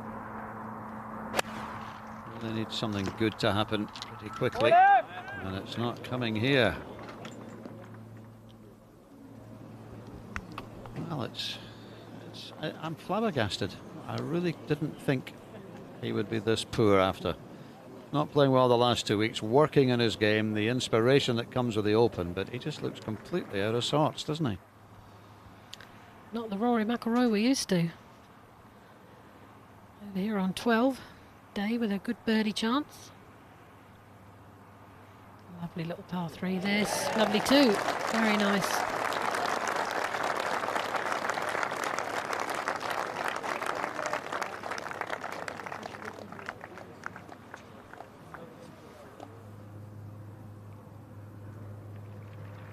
Putter for Phil Mickelson from off the 4th green.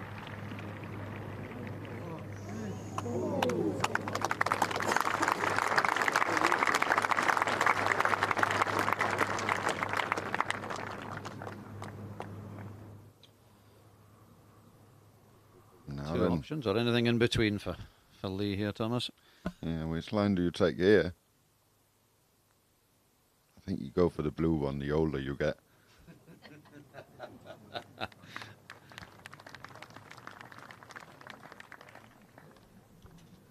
Well, every putt's straight if you hit him hard enough. I don't know. I don't get the red line, I must admit. The blue one was the right one all day long. Anyway, Casey, perfect position on 11.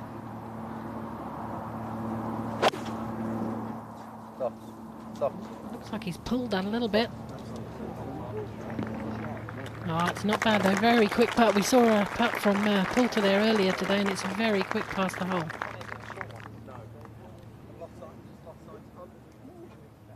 They do talk a lot, don't they? Him and his caddy. It's unbelievable. Not quite the Danny Willett class, but they do talk a lot. Good to see Danny playing much better today, incidentally. No joy for John Ram. He doesn't look like he's quite got the hang of the greens yet. He's leaving everything a little bit short, which is unlike him.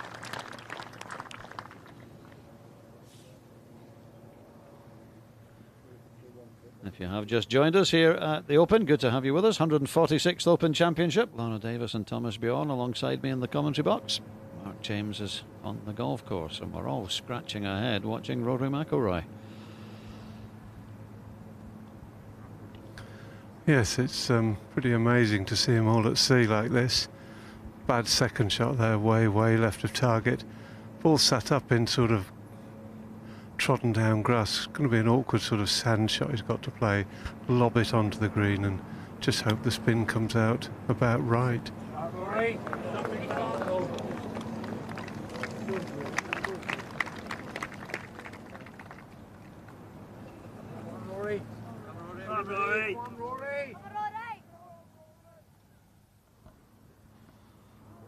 Go back to the Scottish Open champion. Rafa Cabrera for birdie. Yeah, go on. You know, a few people said that he was a bit fortunate to win that golf tournament, but one thing you can say is as soon as he got the chance in the playoff, he stood up and he took it. That 3-wood in that playoff was absolutely magnificent. Kuchar, the 11th tee. He's got the driver out. We haven't seen too many people hit driver here. Oh, and he's double-crossed himself. That's not going to be nice. Thick rough or a bunker. Oh, do you know what? You might have got away with that.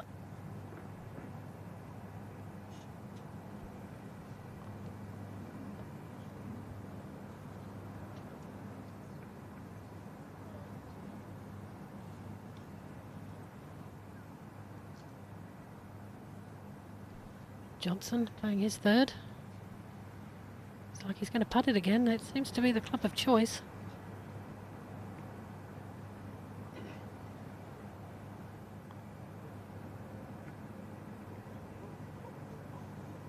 Not too bad.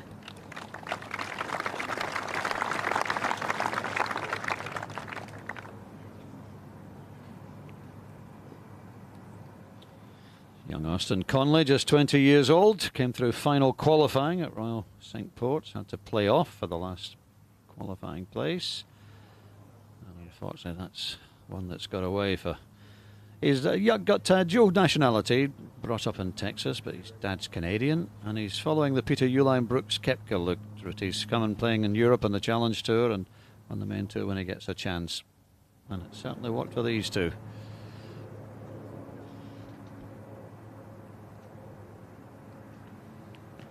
Schwarzer taking the more conventional route here on the 6th than his playing partners. It's for birdie. Never hit it. An itch on the foot what got in the way.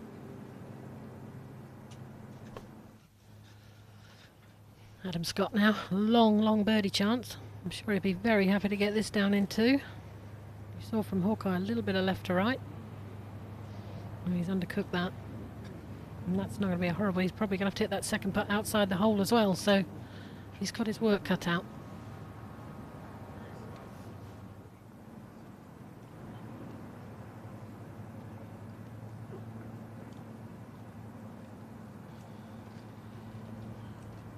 Rory.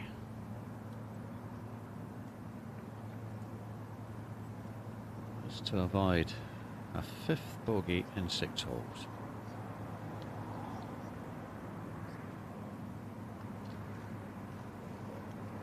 Oh. Just nothing is going right for him.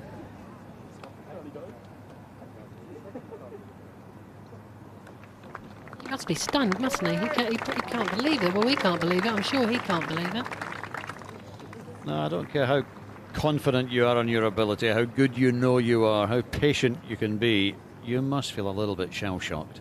If you're Rory McIlroy now, walking towards the 7th tee, 5 over par in the opening round of the Open. In good conditions too, has to be said. I mean, it's not like the wind's howling. You can certainly get some numbers going when that wind picks up, but not this afternoon. Johnson surveying his par putt. Inside right, let's run it down there. Don't need Hawkeye for this one.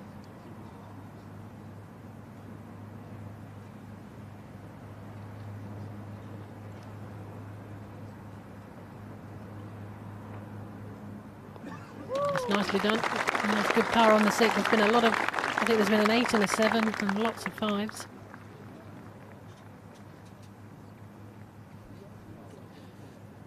Two holes in the course which are par 5s for the members, par 4s for the Open, the 6th and the 18th.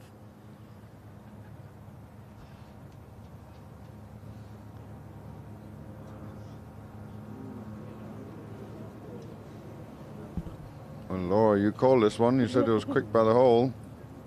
I'm not sure if that was just about got everything wrong with that one. Led. Birdie chance on 15. Oh, lovely. Very nice putt, right in the middle. Kept the pace up, which is very important on links greens. They can get a little bit wobbly towards the end of the day.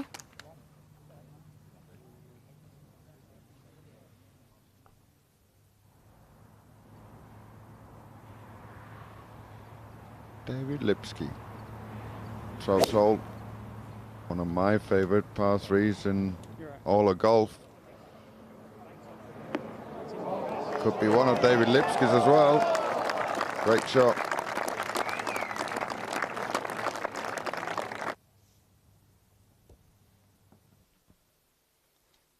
Lipsky pops that one in, which I'm sure he will. He'll move into the group at 3 under par, tied for 4th. 3 leaders on this opening day: Spieth, Koepka and Kuchar.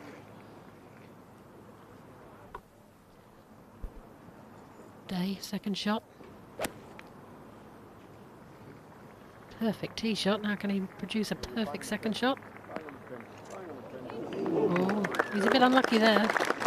Just release, downwind. He'll have a chance.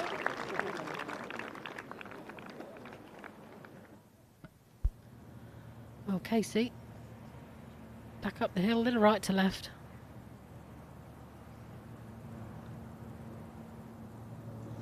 Oh, that's unlucky, yeah. He almost hit that putt too well. It's a little bit through the break. That's a clumsy 3-putt bogey.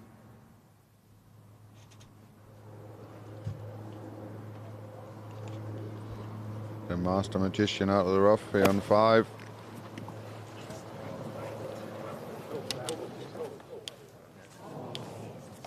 He needs a little bit more magic from Phil with that bunker shot.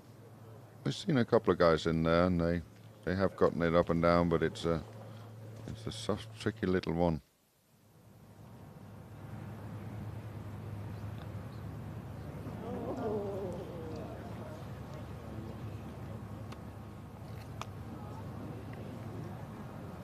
Another one slips away for Adam Scott.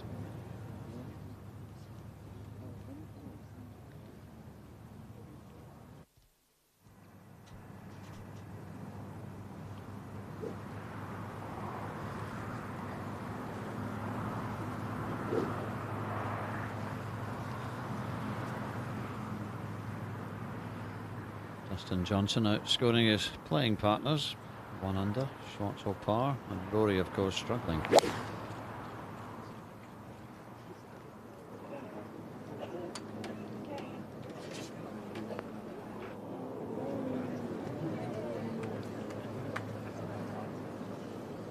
None of the par threes are easy, especially when the wind's blowing, and a lot of them have got elevated tees, so you're going to have a shot into a relatively small green with runoffs either side, green side bunkers, and the wind blowing.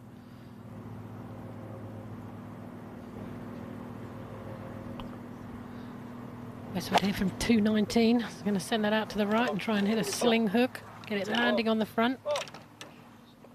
And hopefully it'll run up a little. It's unlucky. It doesn't need to move much more, and that was swept round towards the pin, but a lot of green to work with.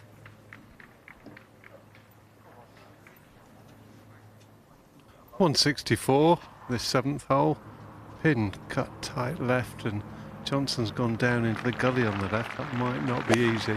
Club to a club and a half of wind. Really nice and warm and pleasant.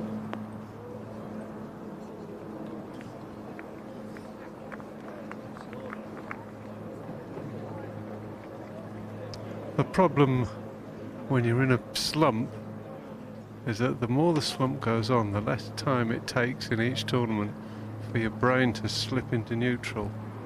And I hope it hasn't happened to McIlroy. I hope he can snap out of it. But his body language is not great at the moment.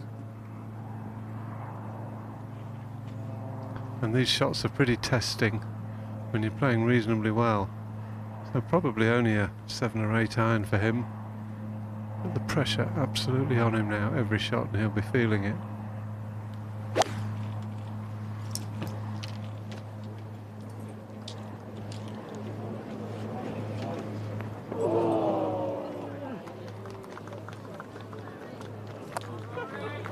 You wouldn't believe it, would you? Anything that can go wrong is going wrong. And it's a tough, tough golf course. You've got to be on your game.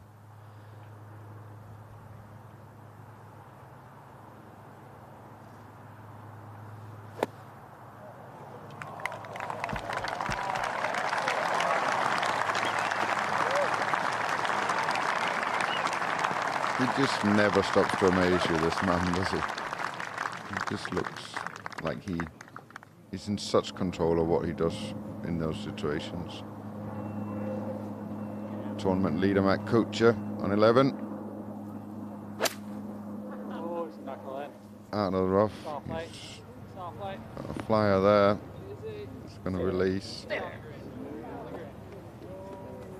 going to go down that hill as well.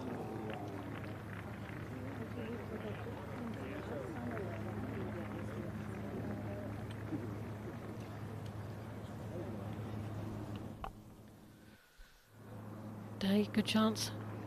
Just behind the pin, a little bit downhill, so needs to be a little bit careful of pace. Just inside that marker. Now it's gone the other way at the end. Bad though.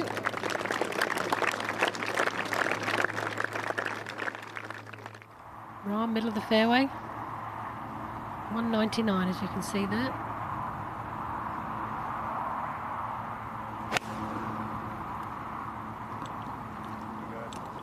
He likes it. Very nice.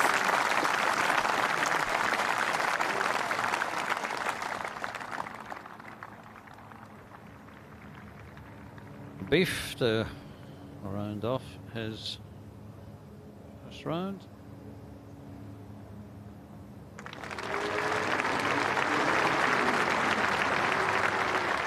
Great finish last year at Troon when he really won hordes of new fans.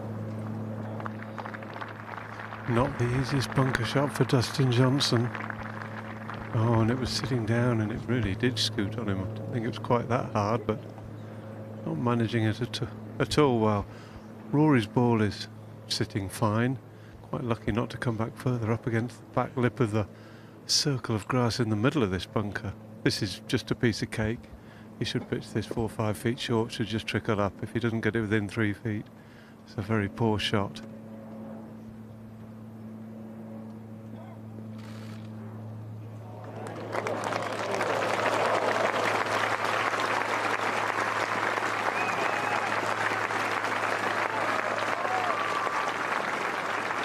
Much better. You can sense that the crowd really are trying to lift him, can't you?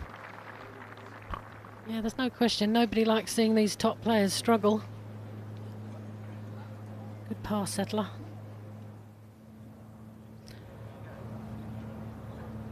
Kuchar, a lovely chip from the back of the green. Is to stay tied for the lead. Oh yes, very nice.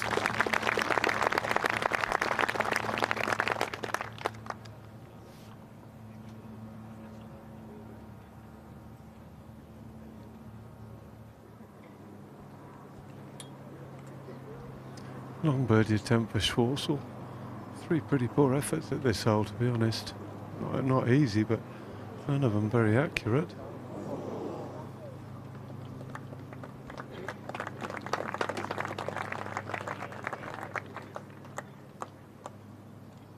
Lee Westwood a little bit unlucky at 6. The ball just took the wrong side of that little hump there. It could so easily have turned towards the flag.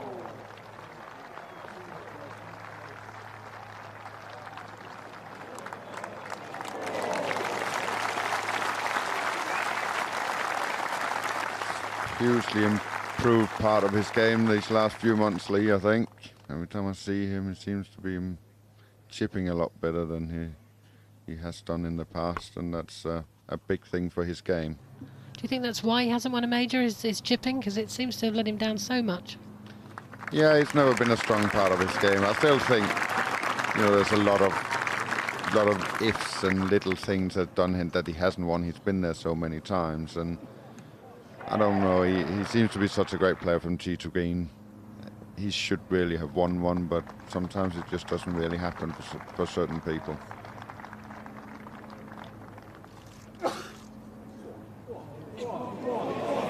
That's better. John Rahm maybe just beginning to find the pace of the greens. First birdie of the day.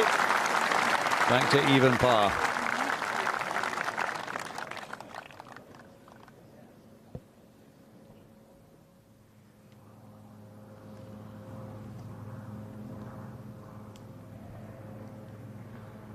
Tee shot to the 14th. A little bit of right to left wind.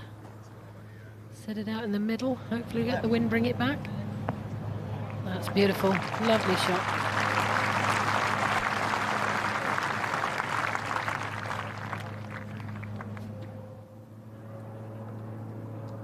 Par-saving putt for the world number 1.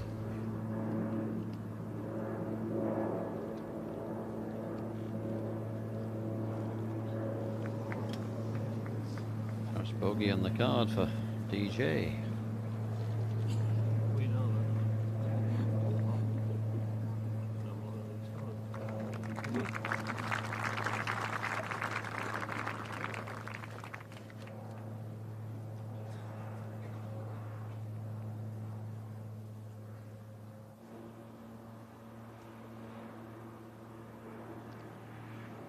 See if Paul Casey can roll one in it after 3-putting number 11.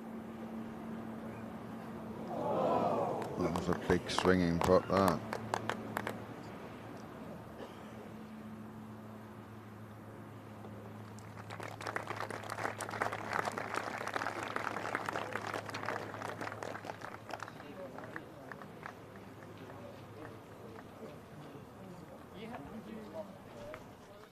And Niau's going along well in this opening round. This for a birdie for the great South African. Well done, Ernie. And if Ernie does get that putter behaving, he's going to be a factor this week, no doubt about that. He moves to 2 under.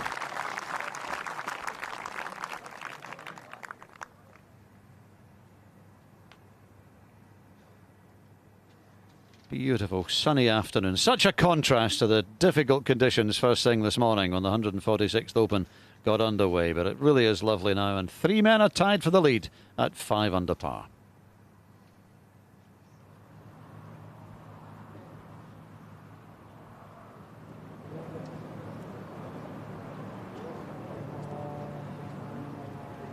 John Rahm.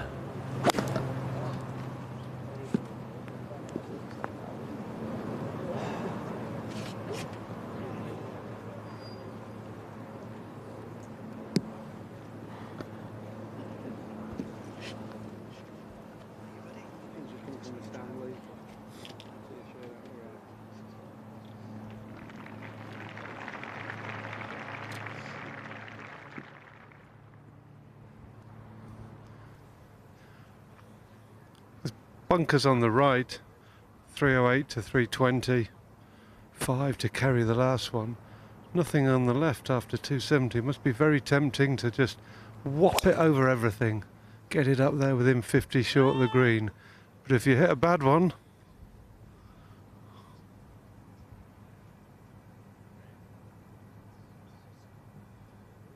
goodness me, how far up the hill is that one, Jess? well, difficult to tell. There's a lot of people between me and the ball. I shall find out and report back. Rory is just really struggling. You can only feel for him. Well, DJ seemingly, certainly today, a bit straighter than Rory, but he may be having second thoughts. I think DJ can almost hit an iron over the 270 bunker on the corner and get it way up there. I think they may be overplaying the hand a bit.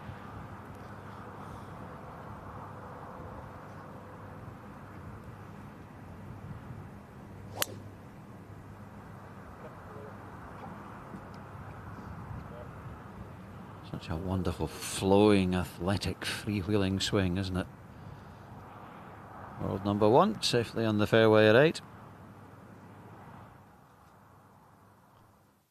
Now back to the par 3 7th, and Lee Westwood. All pars so far for Lee.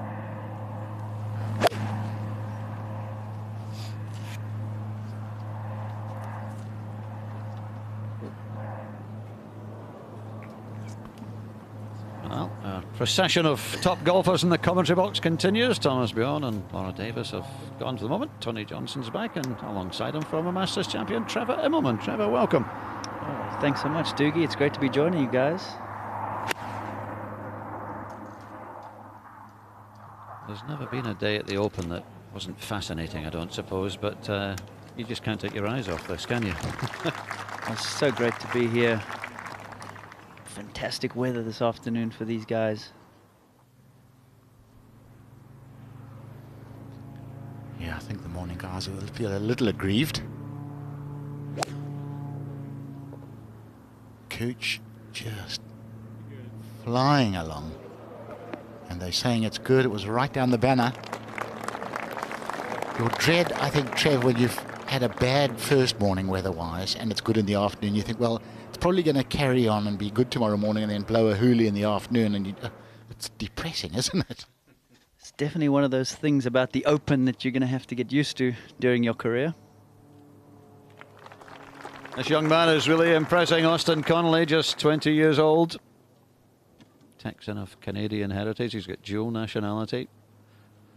Plying his trade in the European Challenge Tour. Qualifier for the Open, and he's right up there, only 2 off the lead.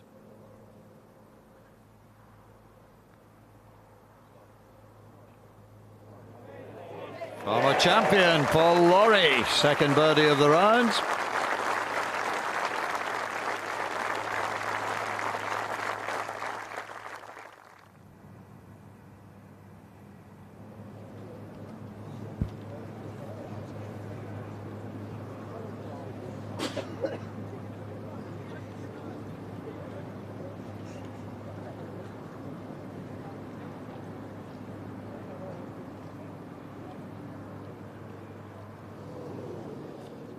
Was a test for Lee's 44-year-old hips.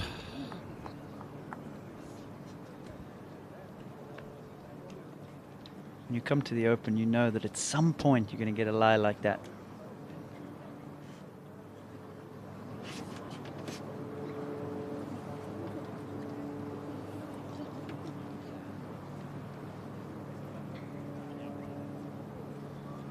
I've got a horrible feeling that no matter how good the scoring has been and will be for the rest of the day, the talking point today is going to be Rory McIlroy again, Tony, isn't it? Sadly so, not for the right reasons. Just have a look at that lie that John Rahm's found here. I mean, talk about a Friday. He's going to go with a square face to avoid getting too much bounce on it. He's going to just drop this down steeply behind the ball, and just hasn't even managed to get it out the sand. It's he's got to stay calm, Trev, because he's got quite a short fuse. He sure does. It's one of the things that I think he'll have to work on as he matures in the game, but isn't it so unusual to see a plug lie on a links golf course? Just not something you see very often. No, it really isn't. I think it comes in from such a frightening height, the way these guys hit it these days. Jason Day, the 14th. The high top sneakers on. Tony, you'd look great in a pair of those. Trev, the only thing is I'm so short that those would actually come up to my armpits.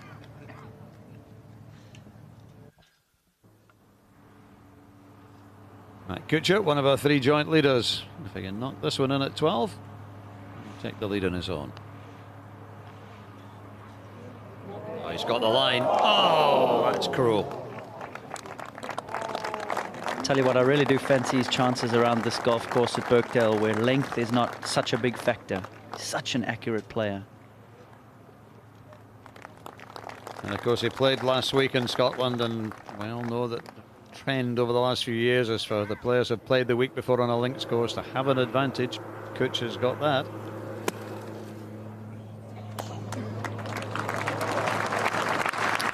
And that's how you recover. You leave it in the sand out of a horrible lie and back off, a couple of deep breaths, calm down, and then stiff it.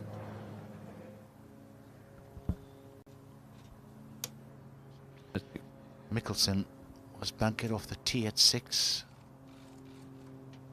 and has this long range putt for a par and leaves himself a bit more work to do. Charles Schwartz were playing 135 straight downwind, simple enough wedge.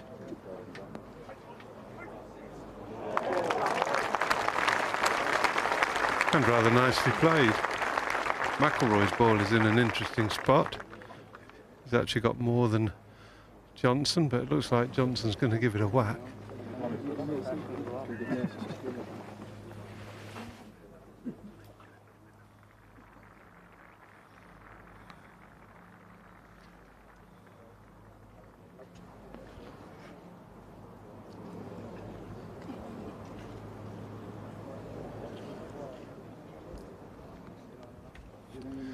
Stand the ball.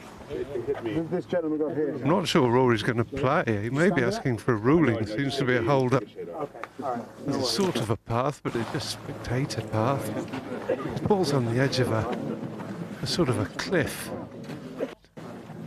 If he addresses it when his body's pointing in the right direction, the ball's 2 feet above his feet. He just can't get anything on it. He can stand up on the ledge and play the ball a foot behind his back foot, shut the face wickedly and hope the ball misses both his legs and goes to the target. He's not doing that. I think he's just lobbing it out sideways. Yeah, I know, yeah. Quiet, please. He must have put the club behind the ball and thought, well, I really can't do much with that, however I stand. Probably the best option.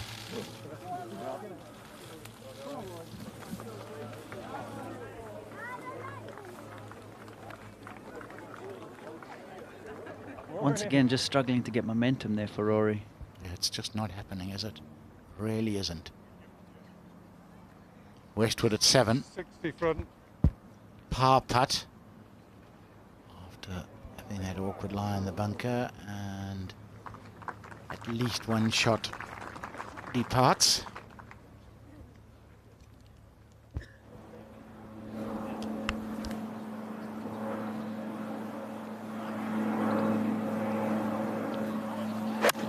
Coming out of this wispy rough, sometimes tough to judge the speed at which the ball's going to come out. Can get flyers. Yeah, it's tough, isn't it? You know, since the grooves change, you're never sure whether it's a flyer or dead. It's actually made it tougher, Mickelson, for a bogey. Using the claw grip to perfection that time.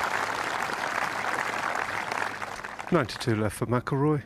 Nothing too wrong with the lie, just a question of working out how much it's going to release when it lands and give it plenty of air.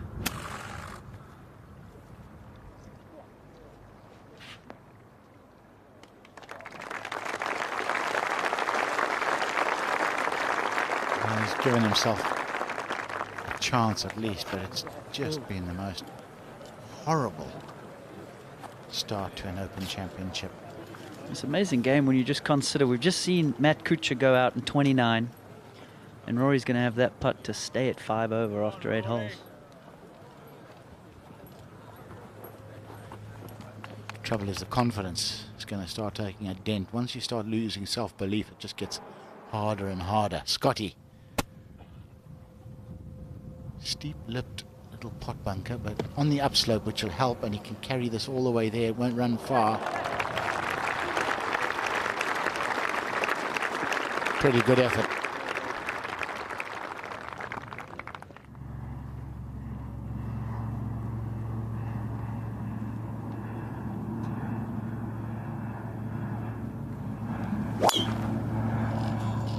Cooch just trying to keep it short of that bunker down the left-hand side.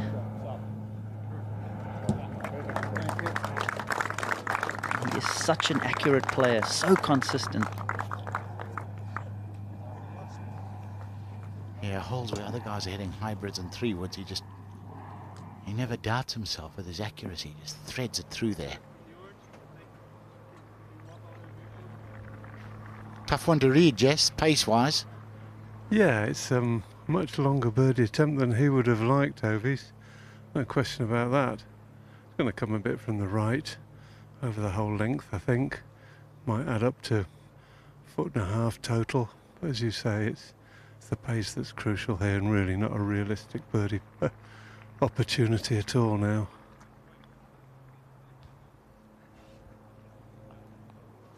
Oh,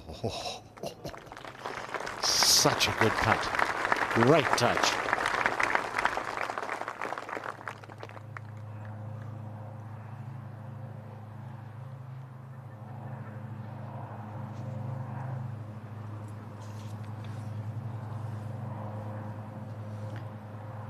Par 3 here, wind will be coming into them.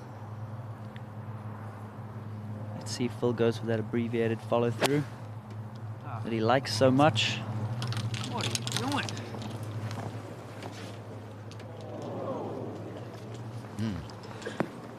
Seen a lot of guys in the bunkers here, 7. Yeah.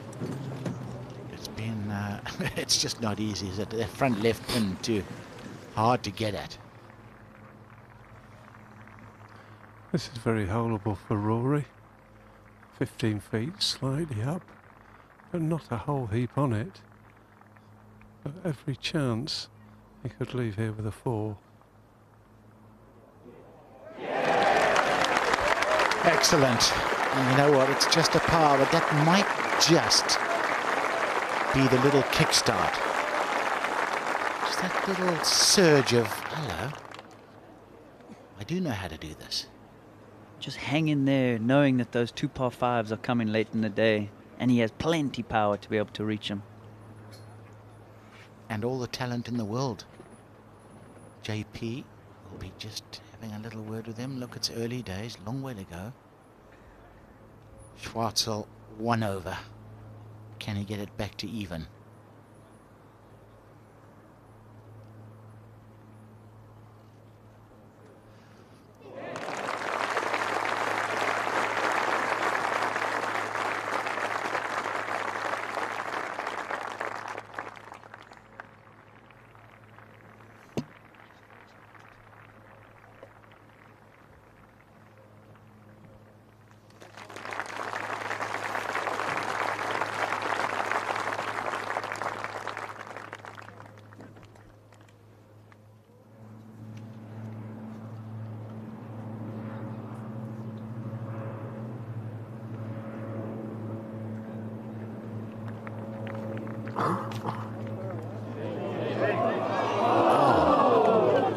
Goalkeeper.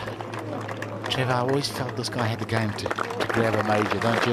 Absolutely. I love everything about his game. He's been in top form here over the last 12 months or so playing in the US.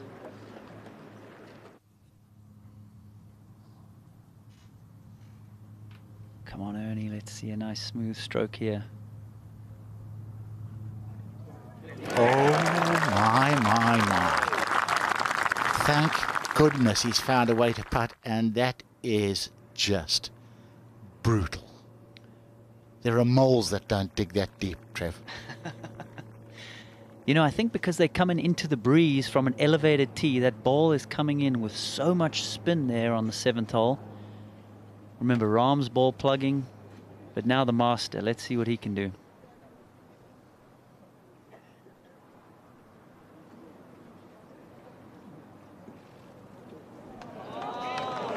Tell you what, he just could not have played that any better.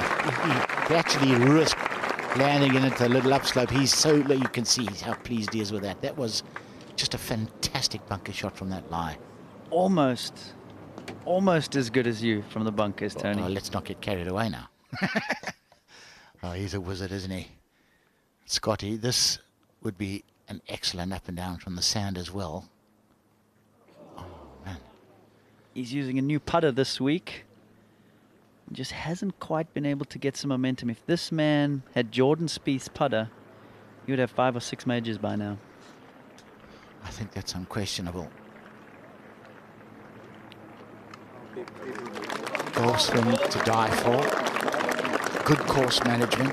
Does everything so well. Just the putter week in and week out isn't as good as it should be. Just an iron for these boys today. Fairway narrows in at about 285. Just trying to punt it up there. Quite blind, this tee shot, wind right to left, across and down.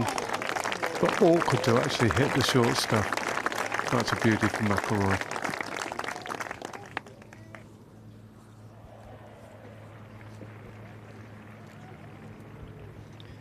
I love seeing the shape on that shot there. I think for Rory to get some confidence back again, he has to go back to playing that draw. Shot that's won him 4 majors so far in his young career. I think you're right, Trevor. It's a symptom of not playing well. You sort of just try and cut it, isn't it, and get the ball round. As Dustin goes with a long iron as well.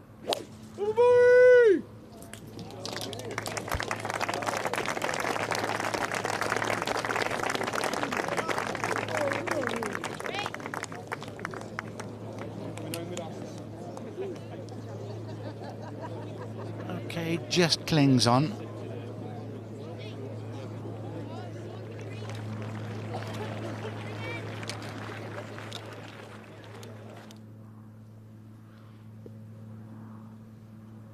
Casey. Par 3, 14. Beautiful par 3 here. Down the hill, got a full view of the green and all the bunkers surrounding it. And another high-quality iron shot from Paul. Such a simple golf swing. You always wonder how can anything actually go wrong with it. Mark Leishman. Mark and his wife had their 3rd child last week. And if that won't make you smile, holding putts like that will. Yeah, I caught up with him yesterday.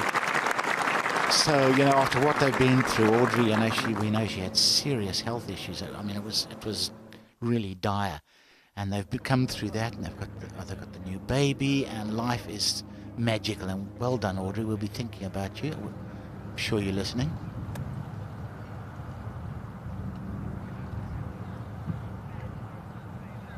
Jason likes to play these shots very stiff-wristed, no wrist hinge. Turns his chest aggressively through impact. No, no. One groove too low, Tony. Yeah, exactly. He knew instantly, didn't he? Just hadn't got it. As you say, Trev, that very stiff-wristed chipping and pitching action, it's unusual. Scotty. Just can't love watching this action. Oh.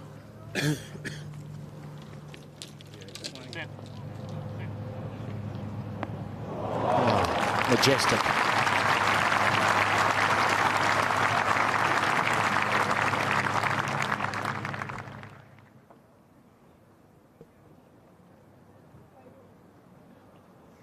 What an up and down this would be.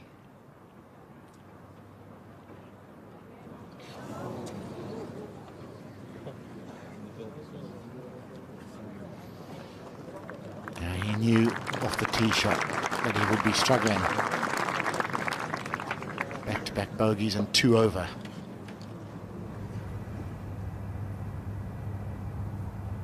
Look at the colour of that sky. 3-man tie. Spieth, Koepka, Kuchar, still with 6 holes to go.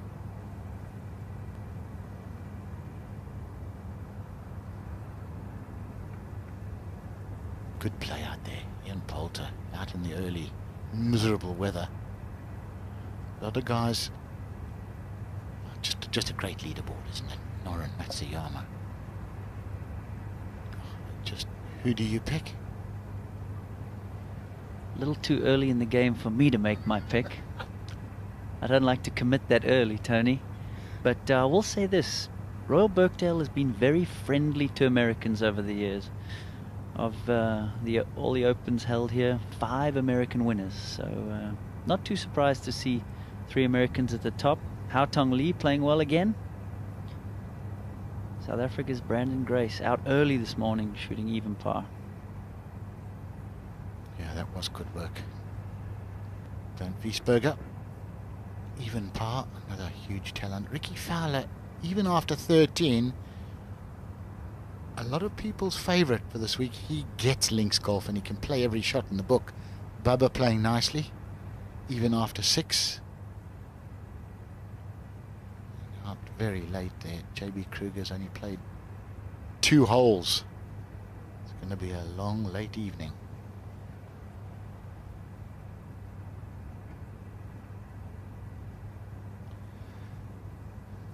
Just a who's who, isn't it? The top 60 guys, who's who of golf.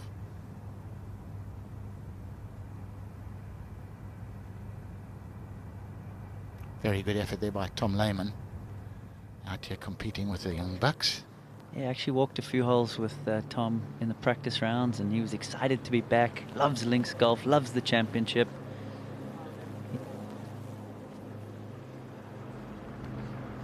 .154 for Charles Schwartzel. Danger here is coming up short or rolling off left. Wind just seems to be gusting up a minute right now. Oh, that's a lovely shot though. Judged to perfection.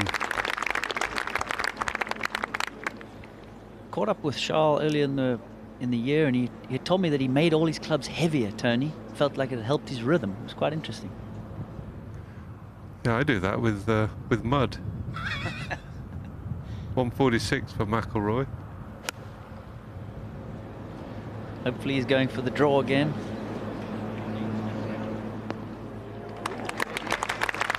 Better.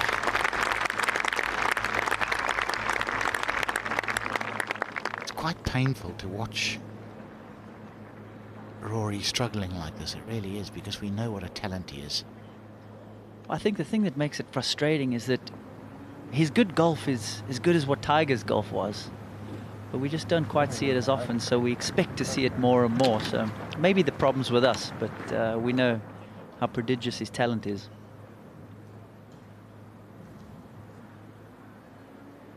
.44 for Johnson. Good lie, just in the semi-rough. Oh, this looks as though it could be ballooning. Oh dear, unlucky. Yeah, just stalled into a little bit of breeze. It feeds off down the front. It's quite steep too. Quite a steep drop off, hence we didn't even see the ball reappear. Awkward third.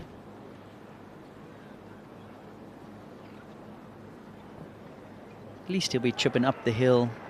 Should be able to be aggressive with it. Day for birdie at the first of just 2 par 5s on this golf course. You wait 15 holes, and then you have 2 in 3 holes, and that was dead on line.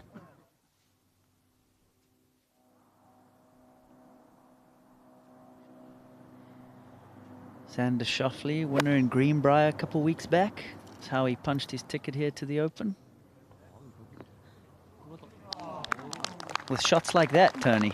Got his first win on the PGA Tour in his rookie season. It's pretty impressive, isn't it? striping at Cooch with his birdie effort. And will it get there? No. Very surprised that he's got such a poor record in Open Championships. Like you, Trevor, admire his accuracy, his distance control.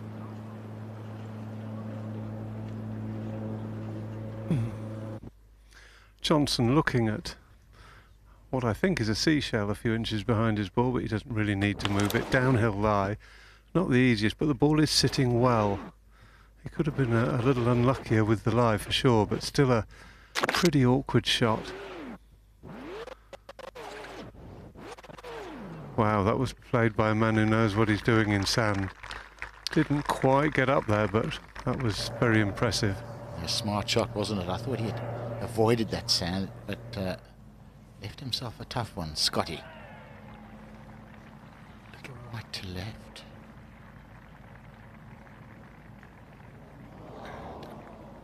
Good stroke, just under red, I think. 2 holes in a row where he's caught the edge. Looked pretty good halfway there. And this is the kind of thing that wears on you. Hit good shot after good shot, can't quite convert.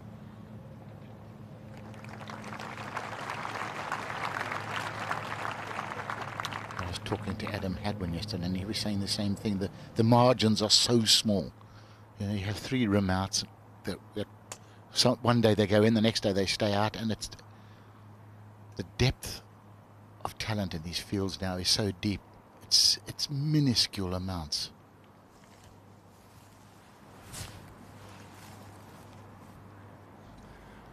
Great atmosphere out here. There's a big crowd following these boys around, and they are trying to encourage Rory. He's given them precious little yet.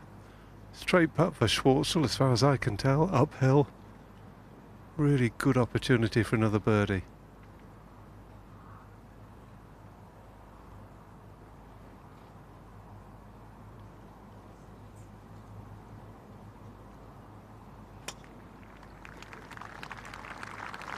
It's always interesting to me to see how many players leave putts short at the Open.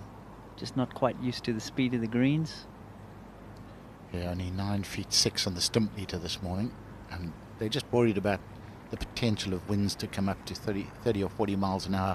A lot of these greens raised, and the wind catches them, so they've got to be a little careful. Just right edge for Rory. Could get away from him if he's overzealous, but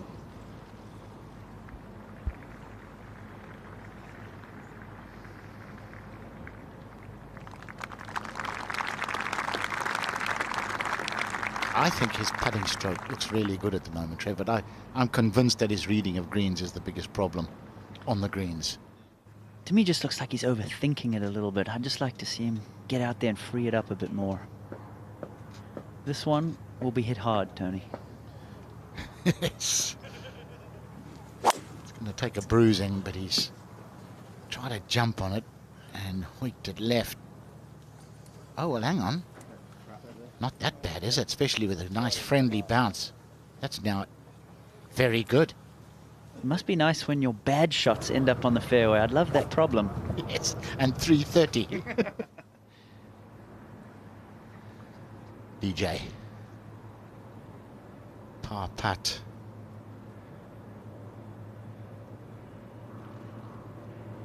Oh yes, good all-round putt, as they say in the classics.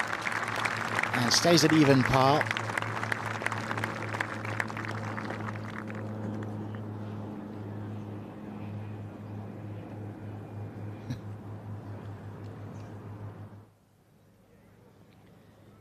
Beautiful view here of 14 down the hill. Let's see if Matt's trying to hold one up against these, saying be good.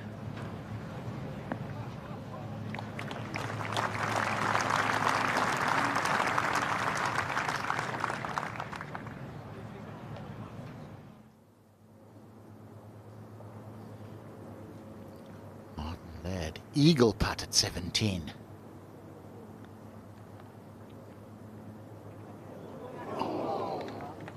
We have seen a few eagles at 17 today, so guys are taking advantage of the opportunity of a downwind par 5.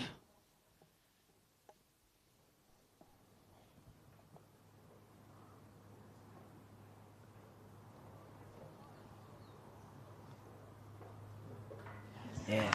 Tony, it amazes me out on tour nowadays how many different grips we see guys using on their putters. Yes. What, the actual putter grips themselves? And the way they're putting their hands on the grip. Absolutely. I mean, there are just so many different ways of handling just the claw grip on its own. It is absolutely amazing. It's almost unusual to see an orthodox grip these days, but 3 guys still at the top.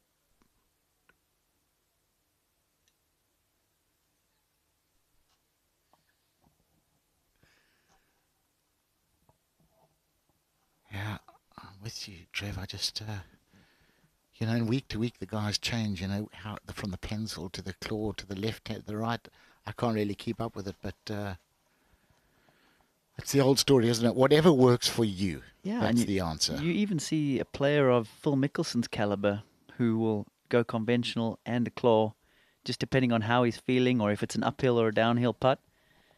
Looking at some scores here. Beef shooting 1 under 69. He'll be out in the first group tomorrow, I believe. Yeah, he might beat the bad weather with a bit of luck. They say it's going to be quite tough and quite harsh out there tomorrow.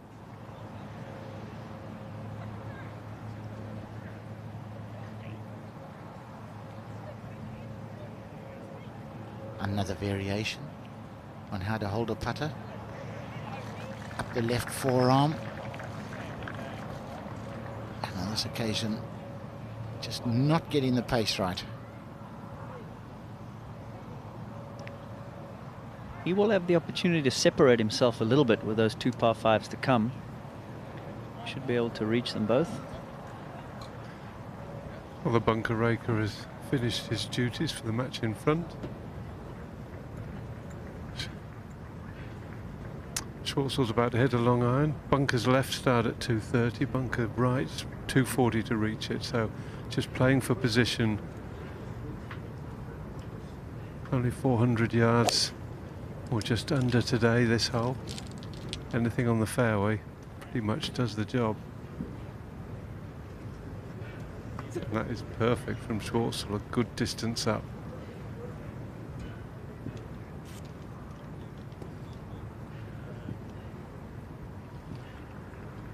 Well, a couple of better shots from Rory at the last hole, but now it's a left to right wind and into, so a little more testing. Oh, I think I better take cover. All right.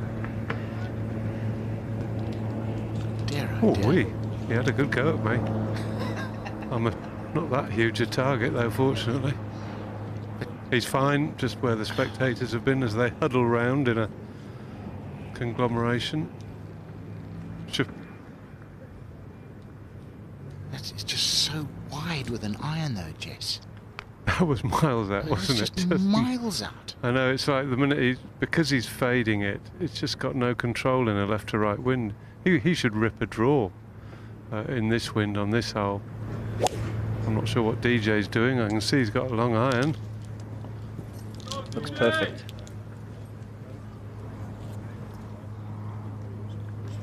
Yeah, beautiful. Yeah, there seems to be this compulsion by players, Trev, to mess around with their natural shape. You know, they're successful, and then they want to change it for some reason. We'll just go to the big easy.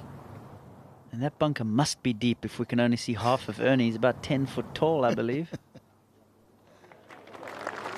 Nicely played, and I think those are the sort of bunker shots he really likes, because he sets up open but takes the club away square to the ball, comes in very shallow.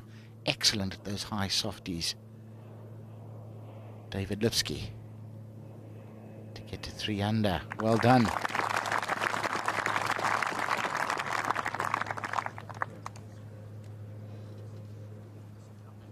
Three birdies, 1 drop. Fantastic crowds, and a lot of the sweaters are off. It's warmed up.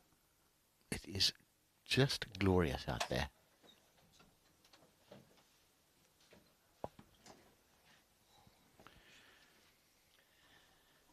Just going back to what we were discussing with Rory earlier, when I walked with him in the practice rounds, it just seemed like he was struggling with that shot out to the right.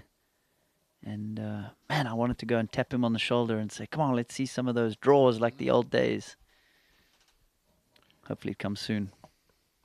Yeah, I think with Rory, and I don't think I'm being unfair, but I think he struggles to take advice. You know, I think he's his own man, and you know, you could say he's obstinate, but I think he's just intent on doing things his way. But there comes a time where, you know, maybe some advice from people who care would not go amiss.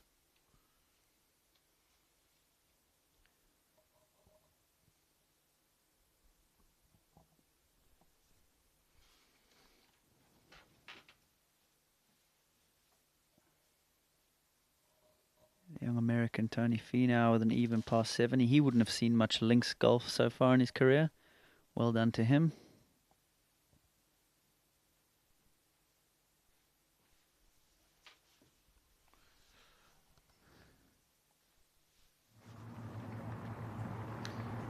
Westwood's made the same mistake as Dustin Johnson, come up short of the green, but he's avoided the sand and opting to putt it. This is such a steep slope. Wow, that is well judged. That shot just epitomized links golf, didn't it? Doesn't it? Running it around the bunker. Fantastic. And don't underhit it, because it'll head off left to a wall of death and back into the bunker. Jason Day. Third shot at 16. Another one of these elevated greens, steep slope.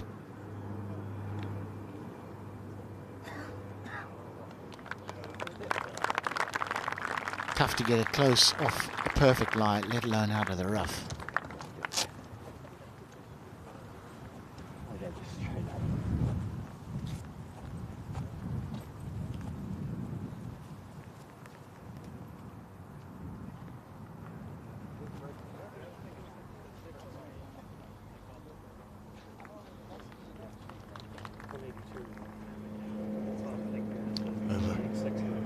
Fairway again, and Rory's come up with a pretty tasty lie here, Jess. Yeah, absolutely, no problem at all. Just not meant to be played quite in that much of a dog leg. But as you say, the lie's perfect. 185 he's got into the wind. Pin reasonably well back left. It's not a hugely difficult shot, but if you get it wrong, there's some gnarly rough both sides of this green. Well, the way he's playing, I mean, who knows? This may feel a very difficult shot with the wind straight into your face.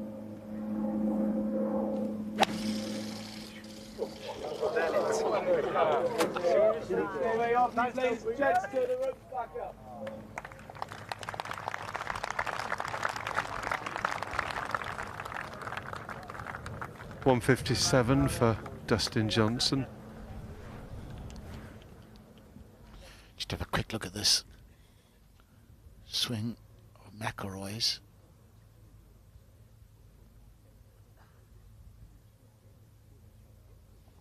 Oh, you'd have to be a better man than I am, Trev, to work out why it's so off-key today. That was a decent one. Always amazing to see that shaft deflection through impact. You don't feel it as a player, but when you see it in slow-mo, amazing sight. DJ.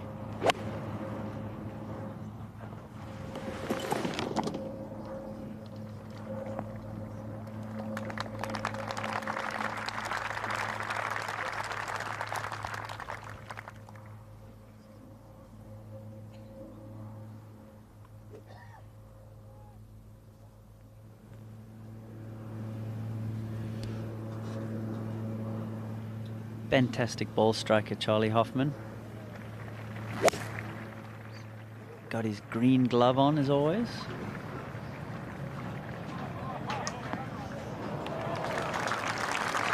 Hold his second shot on #1 today. That gets you off to a nice start. Yeah, nice way to start an Open Championship. From not that far away from the out of bounds fence. Jason Day to save par.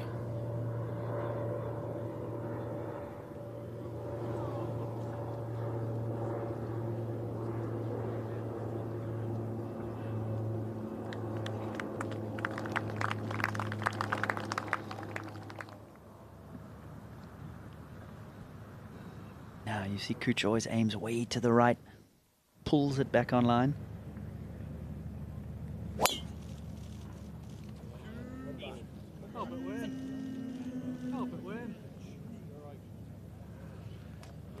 And on this occasion, failing to do so. Just looked like he picked that up very quickly, but steeper and sharper on the way back than normal. Cooch.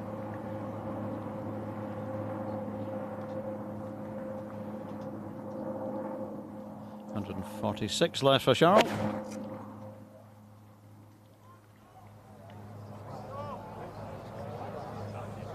Oh, lovely iron shot. So such a beautiful rhythmic swing to watch. So much power and elegance in it. When he's on song, Trevor, he's as good as anyone, isn't he? And it's been like that since he was a teenager. Fantastic swing, always put a good strike on the ball. Lovely aerial view of the great links of Royal Birkdale. We're here for the first time in 9 years for the Open Championship since Padraig Harrington's win back in 2008. Next year we're on to Carnoustie, then to Royal St George's. Sorry, then to Royal Port Rush, and then to Royal St George's. Martin Laird for par.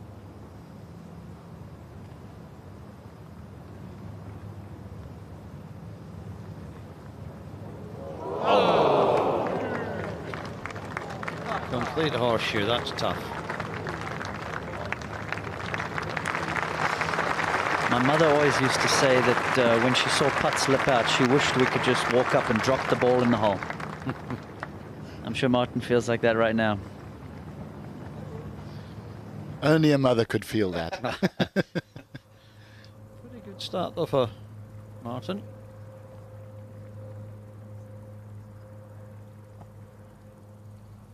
Something good has to happen for Rory. I'm not suggesting he's necessarily going to hold this, but he does need to get something going.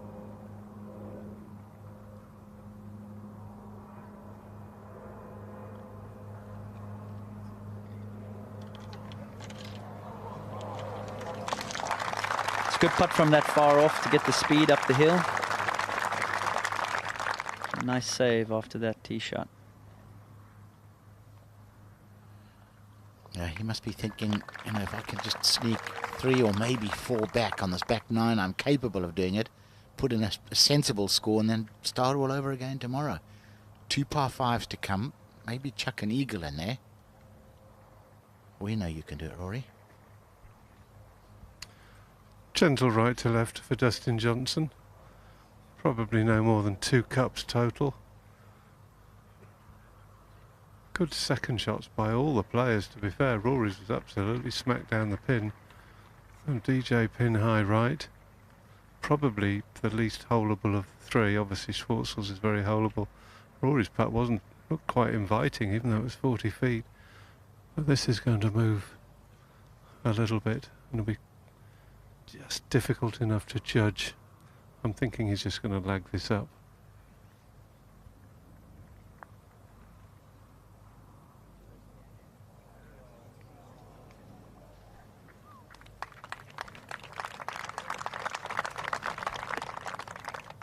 Which is exactly what he does. Smart putt. Oh, these are the kinds of shots you can put a nice crisp strike on it, get a ton of spin.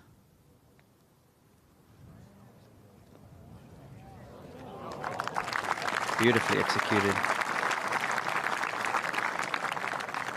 Yeah, those sort of shots off links turf, Trevor, it's just heaven, isn't it? Just heaven. Doogie and I went for a walk around on Tuesday, and you know, as your shoes hit that links turf, you just think, oh, maybe I should get the bats out again and come out of retirement. It's just such a pleasure. Always nice when you feel like you can hit down on it and squeeze the ball against the turf.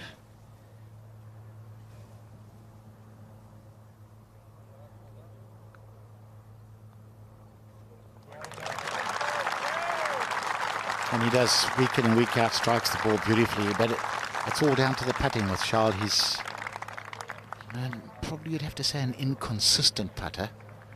Never particularly horrible, but a bit hot and cold. when he's hot, he can win anything. Now this man is a great putter, Tony. Always a little anxious when he's watching it.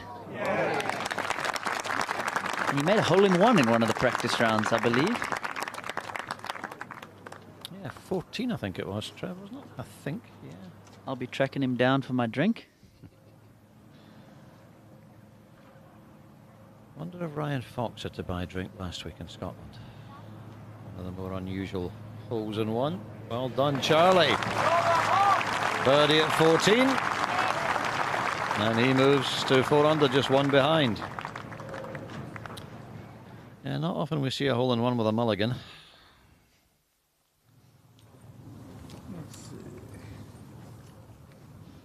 Did he? Ernie's gone with driver off the tee. He's all the way down there coming out of the wispy rough. Let's see if he can control the distance. There's a little ridge there. It runs into that swale. Seen many players back there today.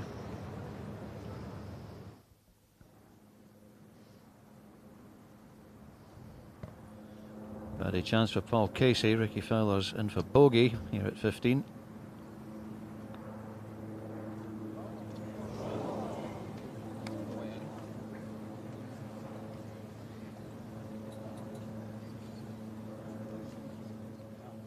One of the great open quotes came on this hole from Lee Trevino back in 1971. He said, at 15 we put the bag down to hunt for a ball. We found the ball, lost the bag.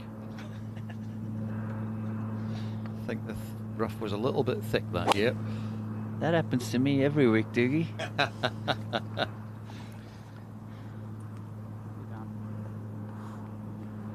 Ooh, that's buried itself. Well, he wanted it. He was asking it to get down, and it did.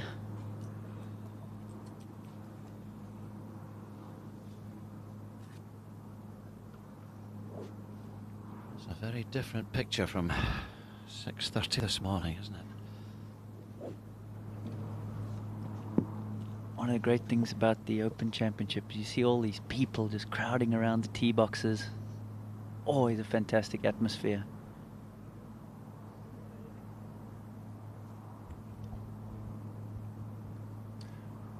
Not the easiest tee shot for these players. Straight into a little off the left, and oh, that was very fortunate indeed. 285 to carry that bunker, so it's a little bit of wind. These players normally carry it 300 to 320. That looked a better swing, Jess, certainly a better ball flight. Yeah, I mean, sort of at that bunker's not that bad a shot. It's not a monstrous gap they're aiming at that far up. So yeah, I'll certainly give him a half decent shot there. Trouble is the way things are going, expect to see it plummet under the lip and try to bury itself down to Australia.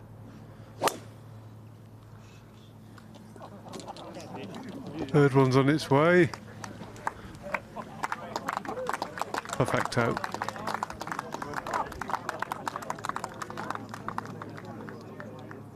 Actually saw DJ testing some different drivers on the range yesterday. I was quite surprised by that.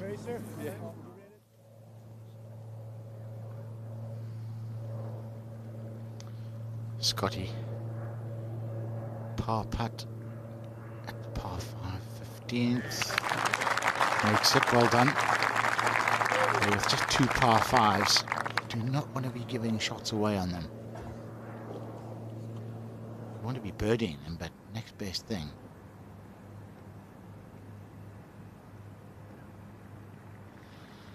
Last year's runner-up in that epic final day battle with Henrik Stenson.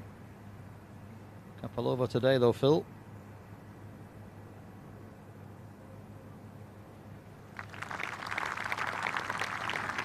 I really do fancy his chances this week.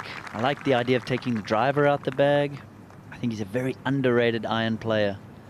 I think he's going to be near there come Sunday. And he elves in the swill at the back of 18.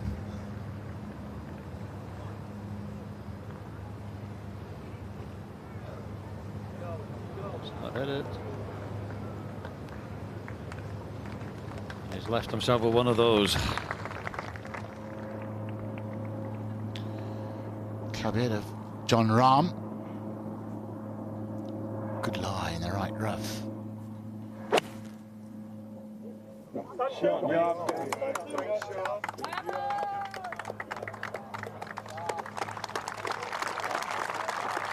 Man, I love watching this guy play the game. I think, Trev, I think he could be #1 in the world within the next 12 months, that young man. I think he's just superb. 100% agreement with you there. No weaknesses to his game. Masters champ for par. Sergio, another who's having a difficult day. Getting married next week in Dallas. He and Angela heading off. Angela's planned the wedding. Sergio says, all I'm thinking about is the Open. That's how it looks. Jordan Spieth, Brooks Koepka, Matt Kuchar, all on 5 under par. Kuch still with 4 to play. Charlie Hoffman's just 1 back.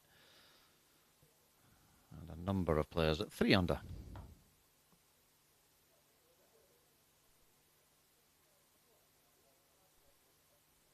Kevin Na and Xander Schauffele after a good start. Joost Luiten has had a pretty quiet season on the European Tour, 2 under after 15. Stuart Manley finished 3-3 for his 68. That was early today and the worst of the weather early on. Rafa Cabrera Bello, who won so brilliantly last week, 2 under through 8.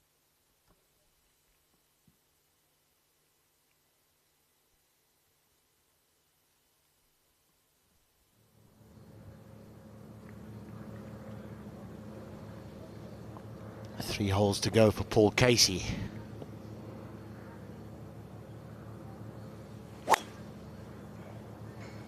Dogleg right 16th. Not too much rough down the left side, so there's some room down there. He doesn't need it right down the middle.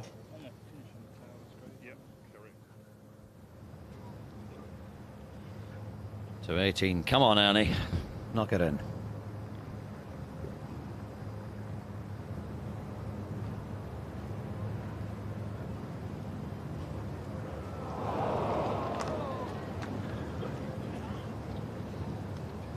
Groan of disappointment from the galleries. He's still one of the most popular players who ever played the game, and everyone delighted to see him playing so well. Got a bogey at the last. Still, he'd take a 68.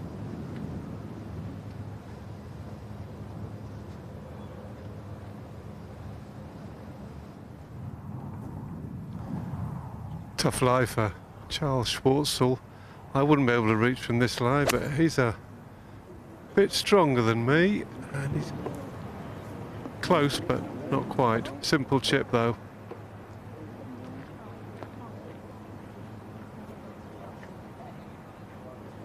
You've got this wiry grass. I mean, look, the club head actually stops. The shaft keeps going. Quite a shock factor digging it out of that stuff.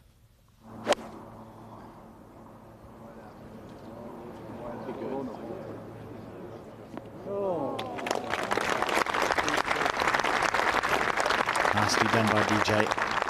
Again, straight down the banner. 143 for McIlroy. Oh, a chance to hit this close. There's an awful lot of gnarly rough just left of the pin. So anything attacking and hooked is a real danger signal on this hole.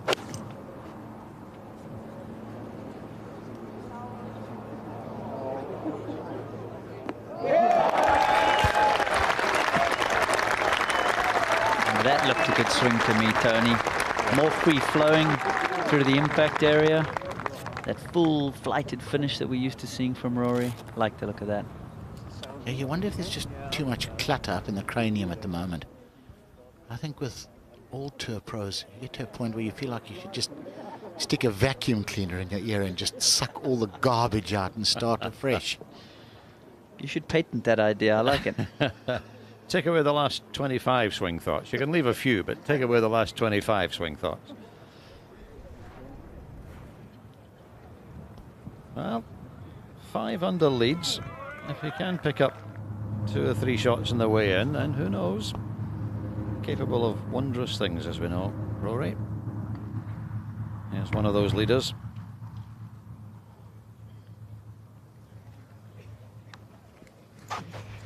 It's pretty well played. Actually unlucky that it dug in that quickly. Got it coming in nice and low. Out the rough, you'd expect it to release a little more. Just things like that with Matt Kuchar, leaving himself on the right side to be able to attack that flag. Smart player.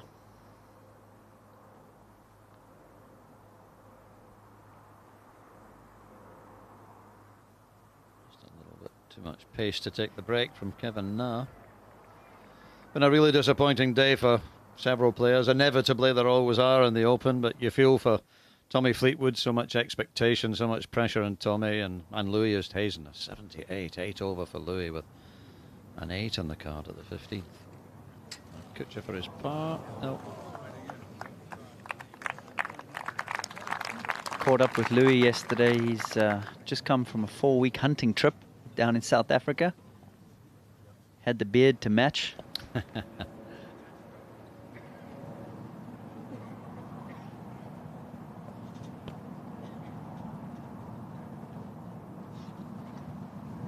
Not a difficult chip for Schwartzel. There's a ridge that goes diagonally across this green. Probably pitch it into it, it'll skip left, then over and run out. And left to right at the end. Not bad at all from there. He has got wonderful touch. One of these players that prefers to chip with a glove off. Feels he just gets a little bit better feel in the fingers.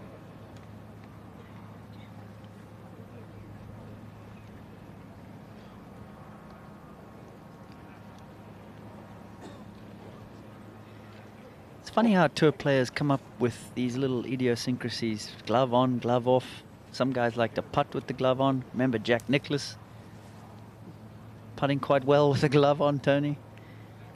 Yeah, it wasn't bad, was it? Decent amount of success.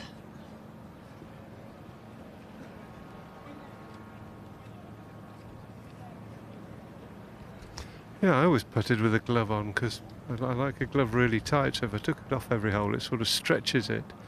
By the end of the round, or halfway round, it's just sort of a size too big. A DJ, good opportunity here. This really will not do an awful lot. Maybe left edge.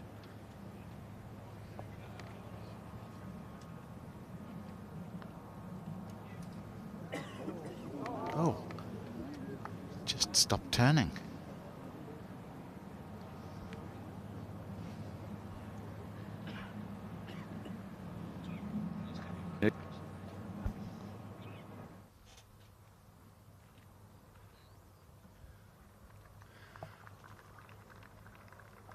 McIlroy couldn't have a much easier putt. Uphill. Right lip at dead weight or firm just inside. 2 good swings. 2 guys were saying off the tee and second shot. And not the easiest second shot in the world, you know, if you're a little unnerved.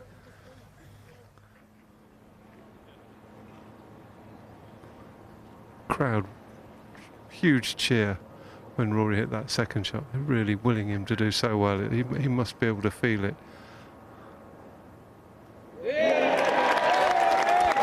The relief. Rory McIlroy's first birdie of the day, had to wait 11 holes for it, but it followed a beautiful second shot and a good drive, so hopefully maybe he has found something and can start to undo some of the damage that he did early on.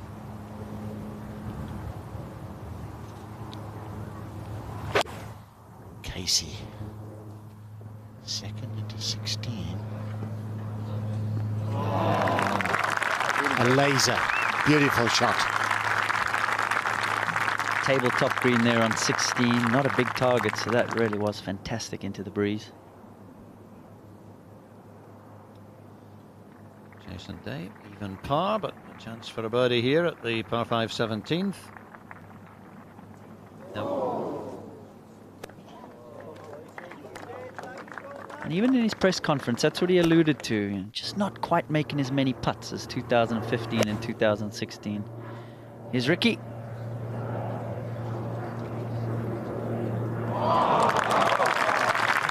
That'll do quite nicely. Thank you, Mr. Fowler. One over for the day, Ricky. Westwood to get back to even. A lot of support for Lee, understandably. Dropped the shot at 7, gets it back at 10.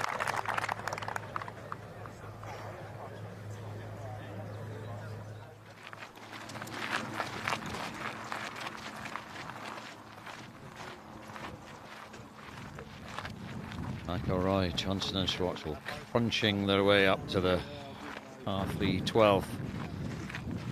One of the best par 3s you'll find anywhere. Lovely hole. There's an indication of the wind direction.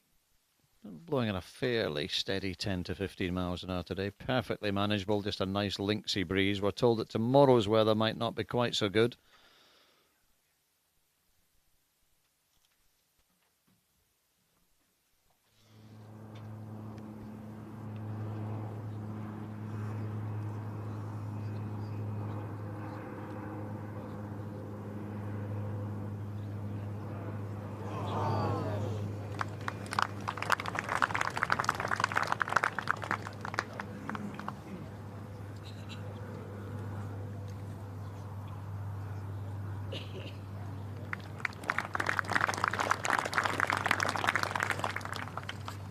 One of those days for Adam.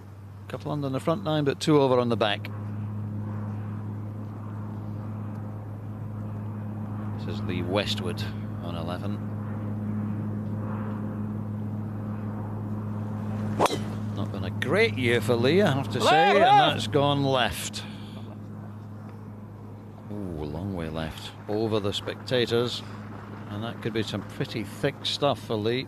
He's only had a couple of top 10s in 2017, missed a cut in the Irish Open last time out, so not on top form, but when he gets the scent of sea air in his nostrils, he always finds something. Now Casey for a birdie. Well done, Paul. The great Dennis Hutchison has joined me, has seen more Open Championships than most of us have read about.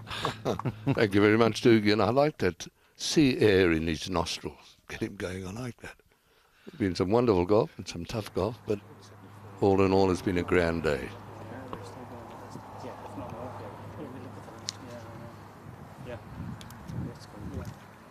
David Lipsky, the European Tour regular, American, going well. He's on 3 under.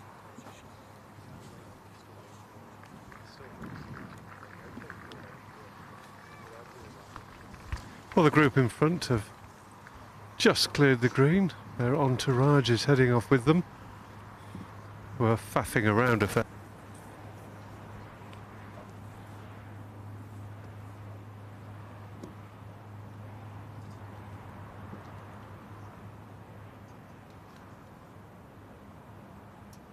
Okay, they're all playing at 175 yards today, the 12th hole, 18 paces into the green, 4 from the left. And the breeze has been coming across the players from the right and slightly helping, but it has died away a lot. Might hold it up again against that breeze a little, Rory. Another cracking iron shot, maybe. Maybe it's coming back. Good shot.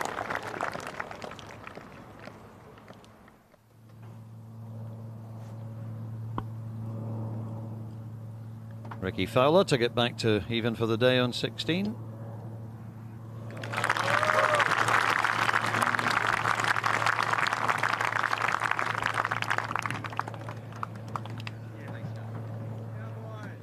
I'm at the...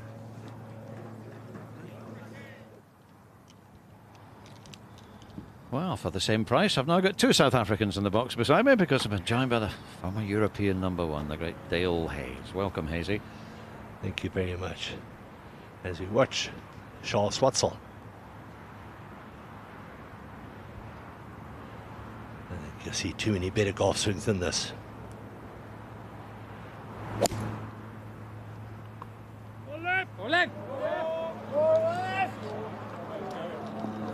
Oi, oi, oi. But unlucky there catching that guy. It might well have run down the bank, but hit the marshal, and now he's got a devilishly difficult little chip. Got the marshal on his best side.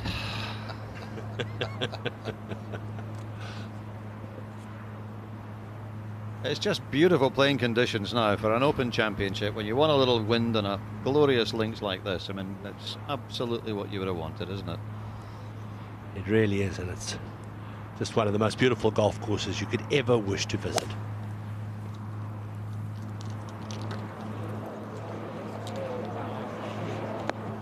Oh, straight over the top of the flagstick for Dustin Johnson. Slow putt back from there. Jason Day's second shot into the final hole. What an interesting outfit. I don't know whether they've got those shoes in your size, Dale, but I know you will be ordering them. I'm not sure they've got the ankle size for me either. How about the... I think I'd look quite cute in those slacks.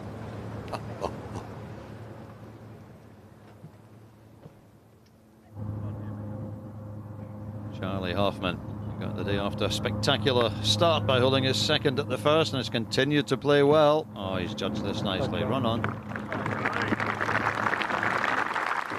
Having such a good year on the PGA Tour as well. Featured in the at Augusta, featured in the US Open.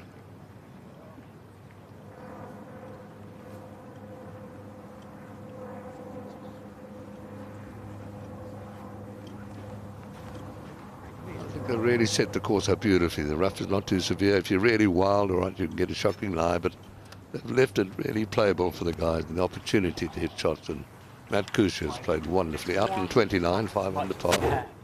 Fabulous golf. Yeah, I think we have to praise the R&A, because the course set up for the Open for the last 6-8 years has been absolutely spot on. They let the weather dictate it. They don't try and trick it up, and I think that's absolutely the way it should be. And they're not worried about low scores. Low scores mean that the golf course is in great condition. And these guys are the best golfers in the world. They're supposed to shoot low scores.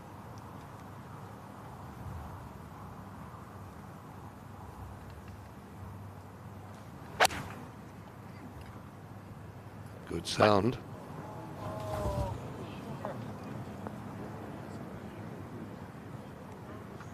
It's in good shape. Just short of the green. Fairly easy pitch shot.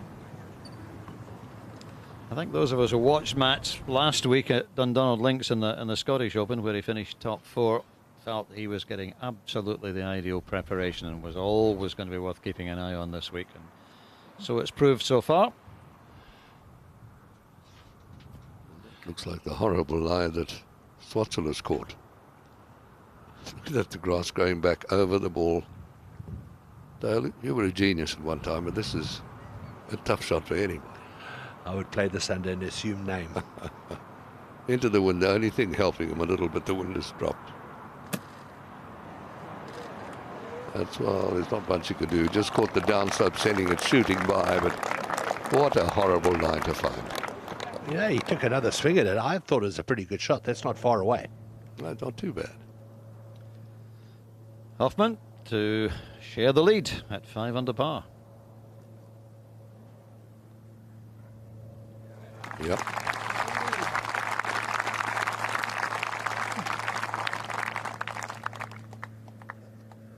You have to wait until the 15th to find a par 5, so it's always nice to take advantage of it. Another one comes up at 17.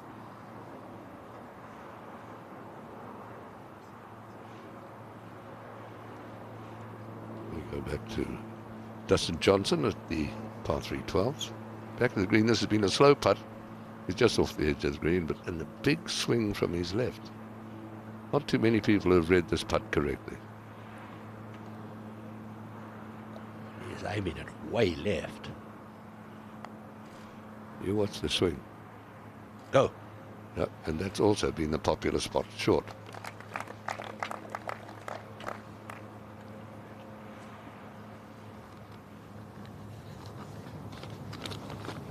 David Lipsky European Tour winner from the USA.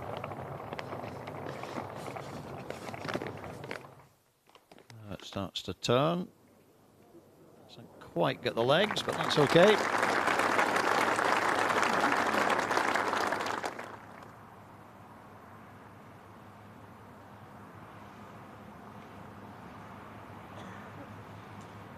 Well, he got his first birdie of the round at 11. If he can follow it with another one here, that might just spark a spectacular run in. Let's hope so. Not too much in it. Hit it, hit it, hit it. Oh. Just slightly wrong with the pace. A little firmer on that line. It was right in the middle.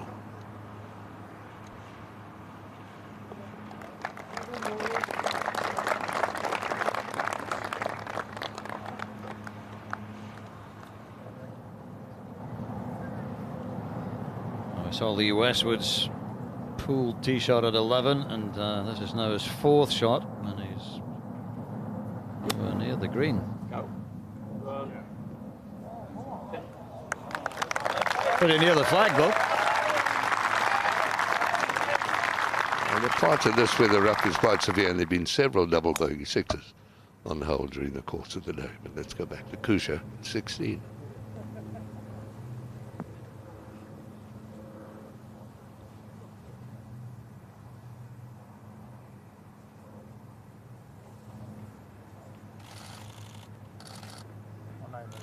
Oh, nicely done.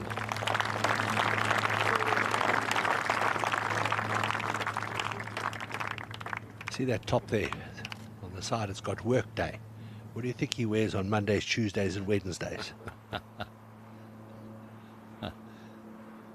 Swattle now for par, and this will be very special. Well done. It could really have been easy to get upset by that lie that he had, and he really did remarkably. Excellent. His younger brother, who's also a professional, played on the tour, caddying for him.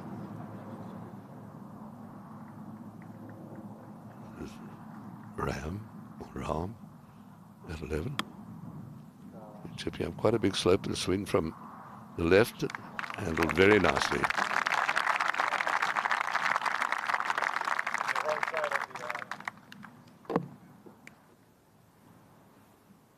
Kevin Na for his third shot at the 9th, and is that going to reach? Perfect line. That's a super shot, a very steep bank in the front of that green. And it really played that well. It's sort of coming down breeze too.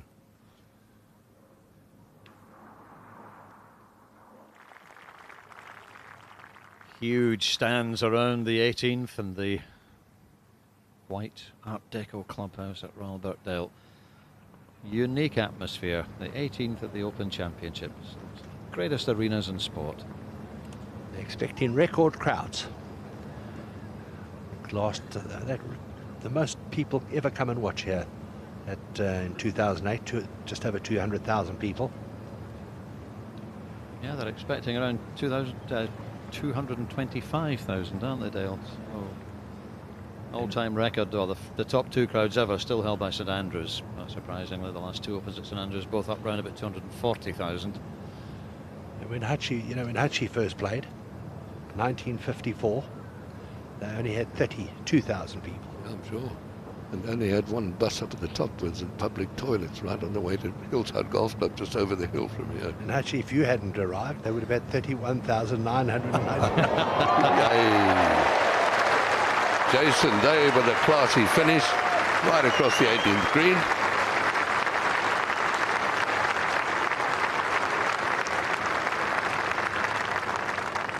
Yeah, nice after the 3-5s, the holes before that. He'll be happy with that. 69, 1 under par. He's not going to be all that far away at the end of the day. Disappointing day for Sergio, though. Masters champion.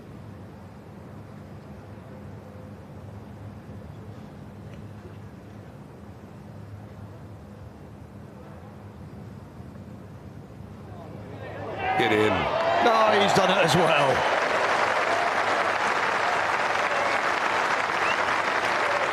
Let's see if that's put a smile on his face.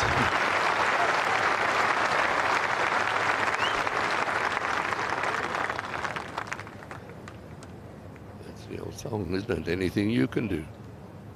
Anyway, after he got a shocking lie in the first hole when he pulled a 9 off that tee and made 5, but he's had to struggle.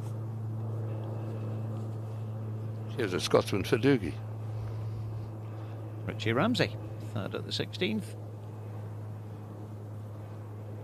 Qualified to play here at the Irish Open 2 weeks ago, and they're knocking them in from all over the course.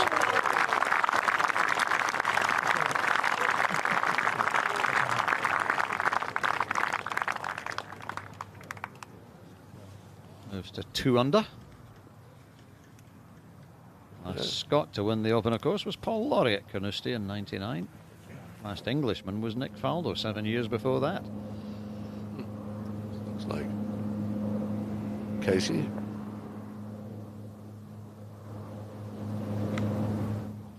Second is the par 5s. 17th, only the 2 par 5s on the course in the back 9. And that's a cracking shot again. Well done. And a lot of people fancying him to lift the Claret Jug this week.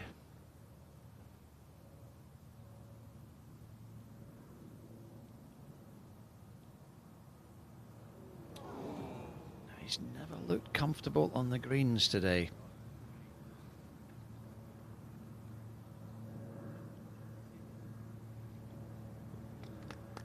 A lot of people tipping Jon Rahm to win the Open. It's only his second appearance. He was down the field 59th last year in his Open debut. Very rare to win in just your second appearance, but he's a huge talent. And if anything, let Kuchar down last week with the putter. He just never hold enough putts. Played beautifully and really solid golf today. On 16, and Hoffman is coming up 16. Not a drop shot. Won't be many players who are able to say that at the end of the day. Kuchar and Hoffman with a chance to overtake Spieth and Koepka, who are in the clubhouse with a 5 under par total on this opening day. David Lipsky going well, one to play at 3 under. Paul Casey, as we saw, also 3 under. Ian Poulter absolutely thrilled after his disappointment in Scotland last week to shoot 67.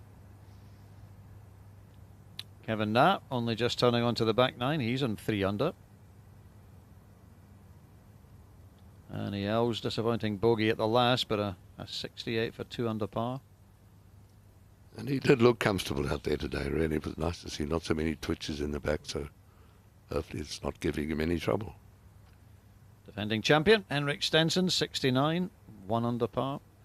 Halves of 34 and 36 here at Royal Birkdale, just the 2 par 5s, the 15th and 17th. There's Charles Schwartzel in the group at 1 under. Brandon Grace was one of my fancies for this week, opening up with an even par 70. Just an inch or two in the rough, Charlie Hoffman.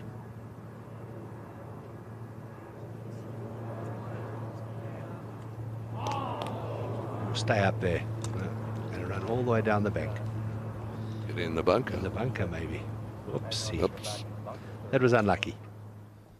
Doesn't have any sort of open record at all, Charlie Hoffman. Just been checking. He's played in it 6 times. He's missed the cut 3 times. And his best finish tied for 35th in his first appearance way back in 2007. So you'll be delighted to have played as well as he has today. Scott at the 17th. Third shot at the par 5. Come on. Very nice.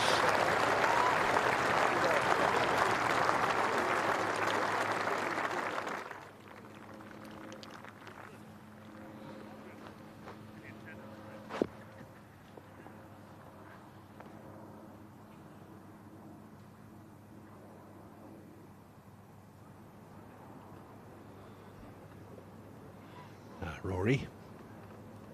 Second shot into this 13th green. Got to avoid that bunker on the front right there. Try and get over that. It's headed that way, I think. No, beautifully played. Fabulous iron shot. It has been coming down breeze, but a nice big par 4, 505 yards.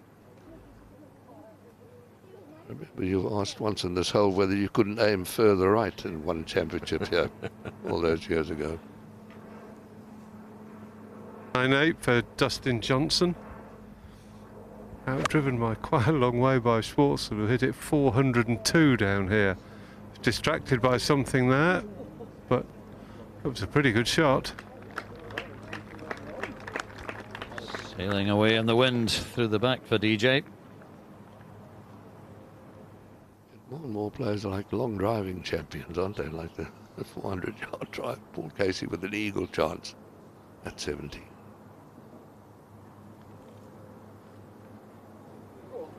Yep.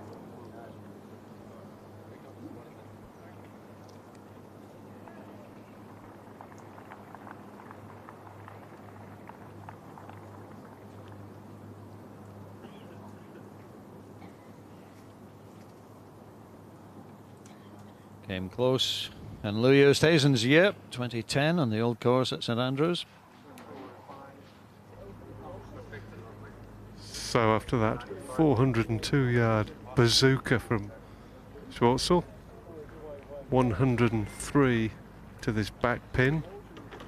Not really protected by a whole heap, this pin. There's a slight ridge halfway up the green on the right, but he can punch it low, punch it into the front half of the green. It should skip over that ridge to where McIlroy's ball is, and then just sort of peter out towards the hole. Wind straight behind. Not a difficult shot, just need the touch. He's trying to fly it all the way and stop it quickly. He's done it pretty well. That is perfect striking to pull the ball back coming down Birkdale. I think that's unbelievable. Fantastic shot. Now, I can't believe he's not happy with that.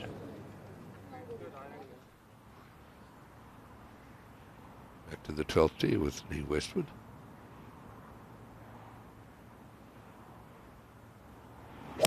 And happily he managed to make a 5. He held that putt off that super pitch at 11. And has been playing some lovely golf, and shots like that are fairly common from a great golfer. Well done, Lee.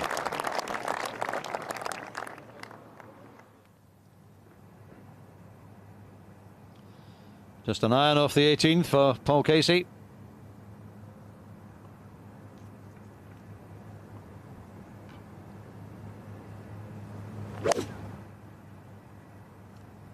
Tee way above the fairway here at 18, downwind, firm fairways, 473 yards, and they get there quite comfortably with a couple of iron shots, just in the semi.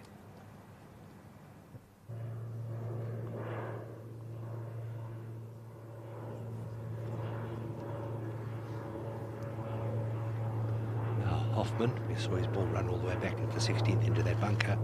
Got to carry it all the way up onto the green, and he's done well.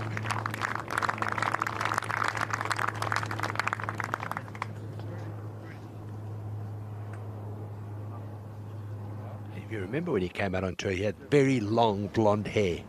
Looked like a surfer, Californian surfer. But so did you, Hazy. But I had a much bigger surfboard. Dustin Johnson was a little unlucky there. Decent strike, just bounded on. Left him a not very holeable putt. Probably 35 feet right to left. It is uphill. That doesn't make it any easier. It's just the sort you don't want to have a dart at and suddenly get hyper confident. So I expect to see him just dribble this up somewhere near the hole side and move on to the next.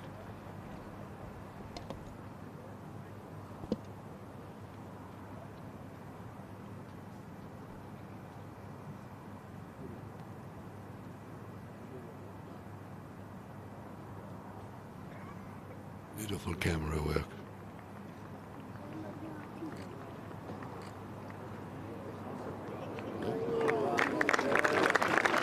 Well, Mark called it absolutely perfect. Well done. Super putt.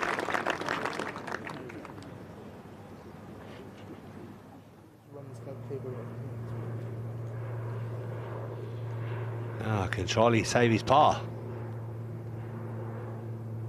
Slightly downhill. started just outside right. He's done that. Has he given enough? No. So close.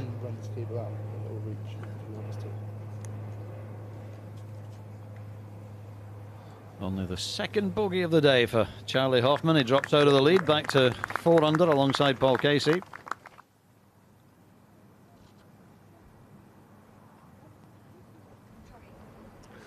I'm just talking to a bunch of Charles Schwartzel supporters, all under the age of about 12. They'll have to wait a minute as Rory puts. Maybe a little bit of fade, I think. Oh no, it's coming the other way. Well, just a hair the other way. Unlucky, it was a lovely putt.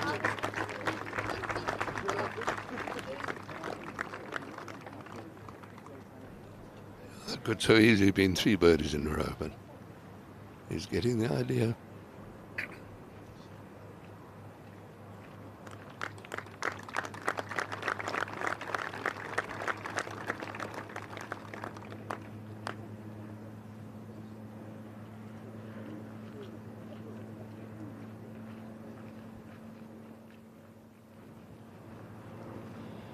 Now, if that beautiful second shot from Charles Schwartzel. This is for his birdie. Imagine just on the right edge. Beautifully held.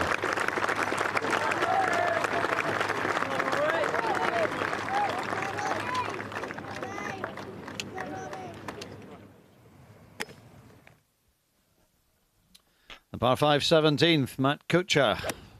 New green since we were last here. It's been levelled out a little bit by Martin Hawtree, and that's going to find the bunker. That's interesting. You know that the changes to this golf course have always been done by a member of the Hawtree family. 3 generations. So David Lipsky on the final hole today, and oh, nearly. He's played very well.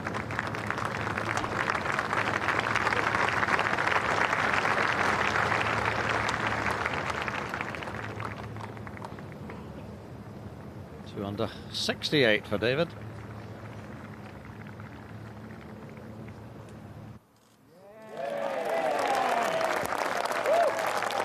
Yep, that was well received. The galleries enjoyed that birdie from Lee Westwood. Only his second of the round, gets him back to even though.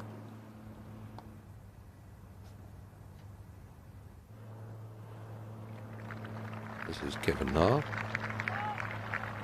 Just off 10th green, trying for a birdie 3. Hold your line and come. Oh, so nearly. Good effort.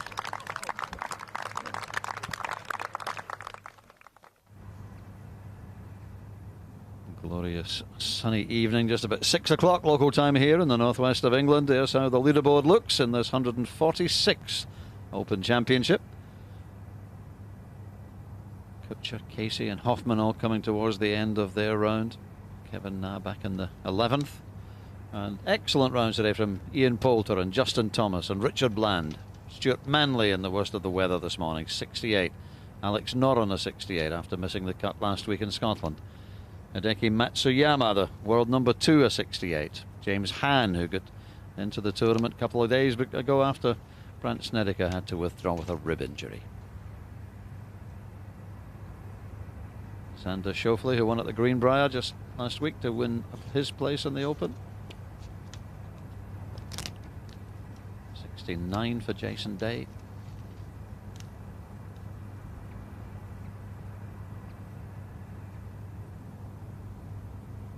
Ross Fisher said he hit it beautifully tee to green. Just found it so difficult to hold the putts. Maybe tomorrow will be Ross's day. Fellow Englishman Andy Sullivan also an even par 70.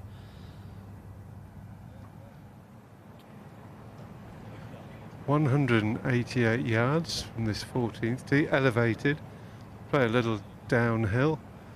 I don't think the wind's doing a whole heap, it's hurting if anything. Pin in a friendly position for today, 15 on 6 from the left, so no reason not to hit a good shot. Unless you miss club quite badly.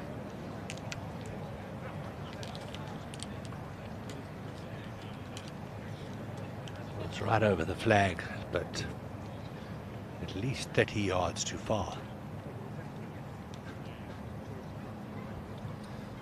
The wind had dropped then for sort of 30-40 seconds. It's now back up again. I think the same direction. Danger here is that McIlroy will overcompensate and just sort of come up on the front edge. When a player of Schwartzel's ability misclubs by that much, it does tend to affect your own judgment.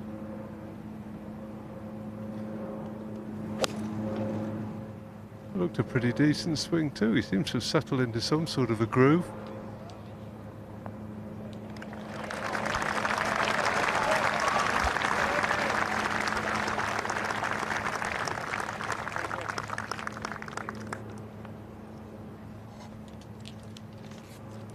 It's a real nothing happening day for Johnson.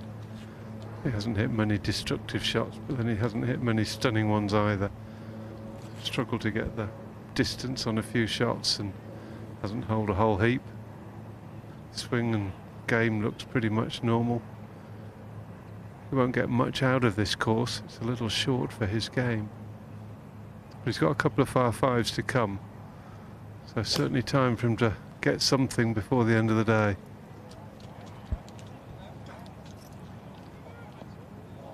Uh-oh, it's been the popular bunker throughout the day.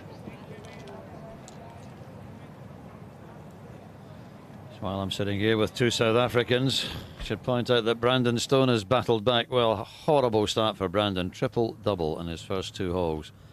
Even par for the rest of the round, but remains at 5 over, obviously.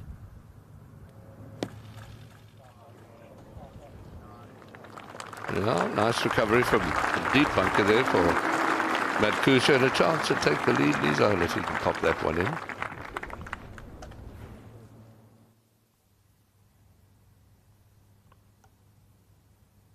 Quite far behind the ball. Where is it now? Hidden in the sand. There she goes. Quite incredible, the pictures. What a great coaching lesson as well, just to show amateurs just how far behind you do hit the ball. Now Casey at 18.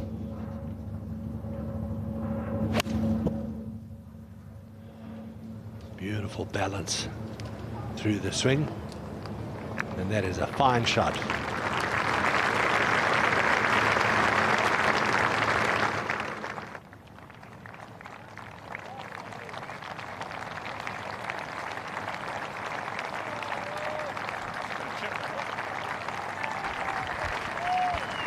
Big cheers from the crowd as the players approach this green. Schwartzel, not an easy putt or chip from over the back, but it's Johnson's second shot that'll be the interesting one. Really difficult stance in the bunker. Don't know if he can get all his feet in. I say all his feet, he's only got a couple. Last time I looked anyway. Only Jake the Peg tribute act that have one more.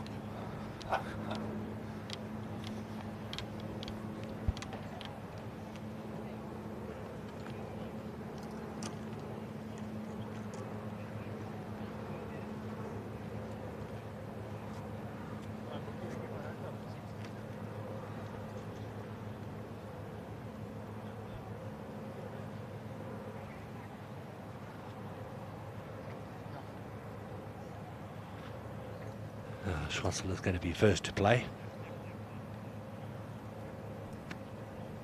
Just slightly below the level of the green. It's a good 30-yard shot. So the only help he's got you down, whatever wind there is into him, isn't it? So helps a little in the chip. And loads of green to work with.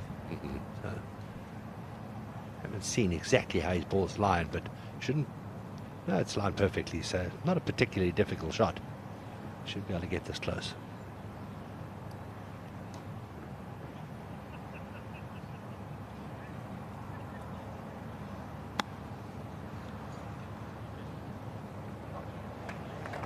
He does chip the ball beautifully. Well done.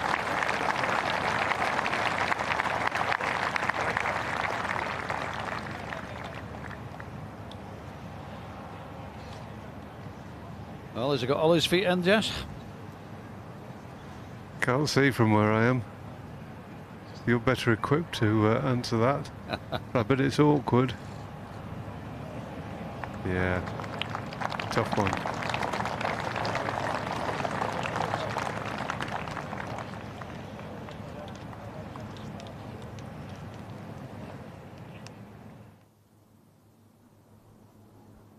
This is Richie Ramsey, a chance to get to 3 under with this putt for a birdie at the par 5. Downhill, and just got out at the last second. Played very well, was second in Ireland a couple of weeks back in the Irish Open. Steady enough last week and has brought his game with him here. But par the last for 68, that'll be a good opener. Playing with Matt Kuchar and Ryan Fox, the in-form New Zealander who's 3 over, I'm afraid. Now Casey at the last. But 1 or 2 players finishing spectacularly. Can Casey do likewise?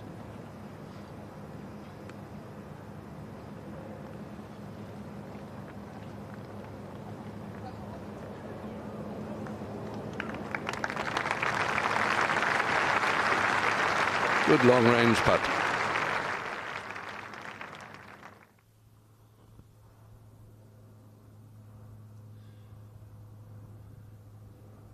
Doesn't have to leave the hole here. Slightly downhill.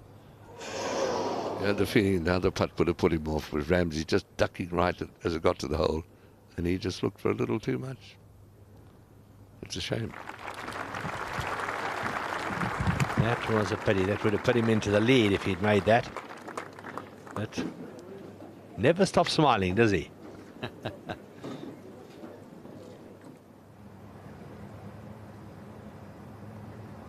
Adam Scott for birdie at the last. These huge galleries and the massive stands around 18. I've certainly seen some terrific putts and chips around the final green here at Royal Birkdale, but that one stays out.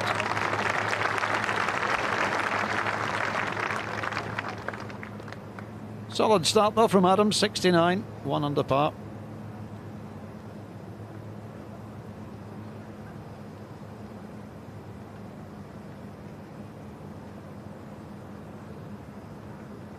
Mickey Fowler, though, unfortunately with this for par at the last.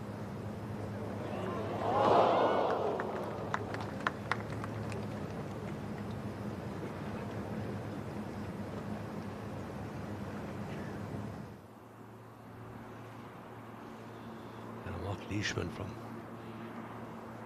just a little bit more than 2 yards off the green, so it'll be a slow putter to start off with. And swing drastically from left to right, and he's judged it to perfection. And Baker Finch has picked him as the Australian most likely to do well here. Mickey Fowler holds out. I think all of us expected Mickey to be a factor this week, and he may well still be, but an over par opening round. Disappointing back 9 for the American.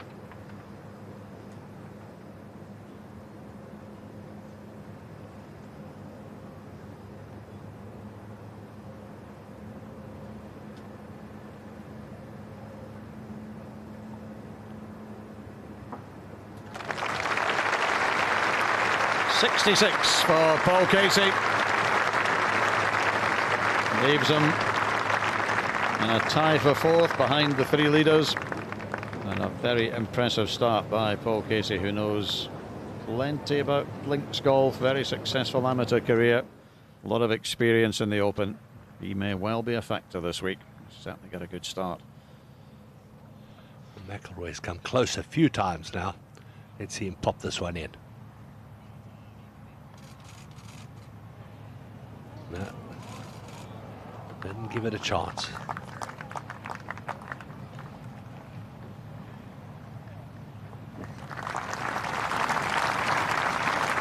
Well, if he can take advantage of the last 2 par 5s and not drop any shots, he still won't be in too bad a shape.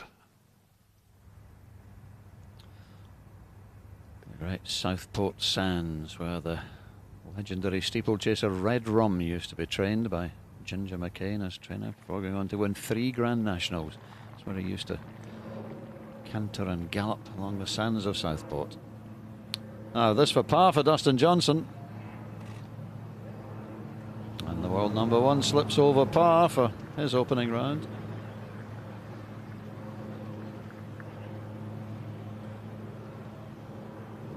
There's one thing about those Southport sands, the tide can go so far out, you've lost it. The sea is gone.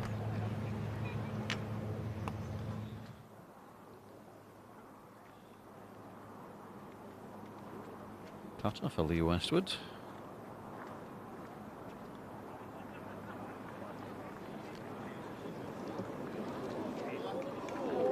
Ooh.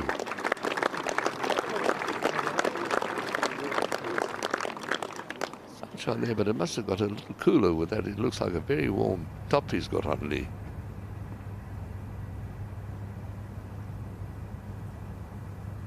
Huge galleries on this opening day of the Open. There will be even bigger tomorrow, I'm sure. Friday, traditionally the favourite day to visit the Open Championship.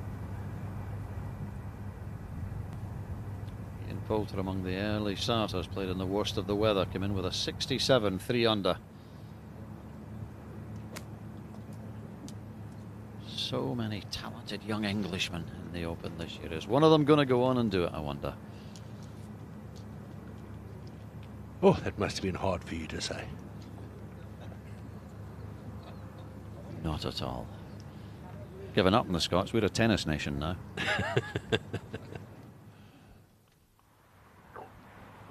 Cabrera Bayo played so well at Paris National. Wonderful final round. Finished in the top few. Sorry, I got it mixed up. That was last week, of course, Cabrera Bayo. Oh, how's this for a friendly bounce? Won the Scottish Open in fine style in the playoff.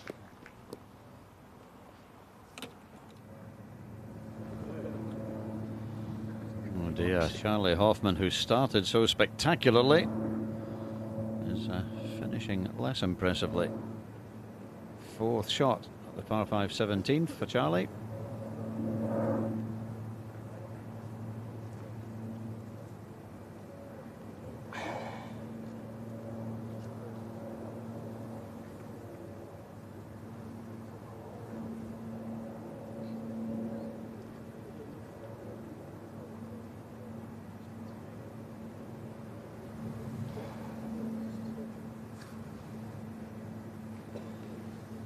Apparently lost his first ball off the tee.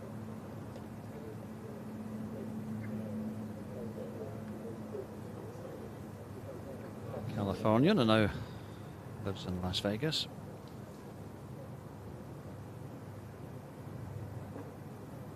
I was saying earlier, if you just hit the wrong shot at the wrong time, this course can bite you so quickly.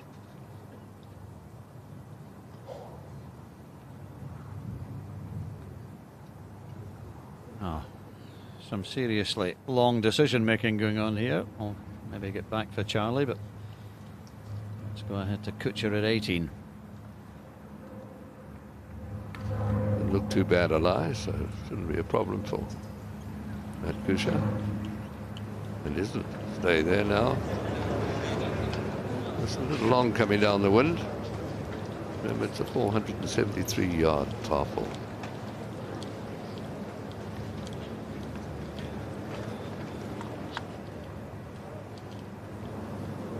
This is Hoffman's ball flying through the air at the 17th, and that is a stunner.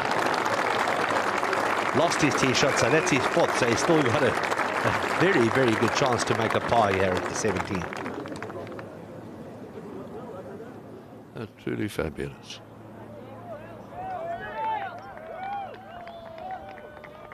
So Westwood off the back of the green, he putted it to here. So this for his par, and that's safely out. Very awkward, his hands right over now. 4-13, so he remains even par after the lovely 2 at the 12th. But it was really awkward, but his hands, the shadow right over the hole as he hit.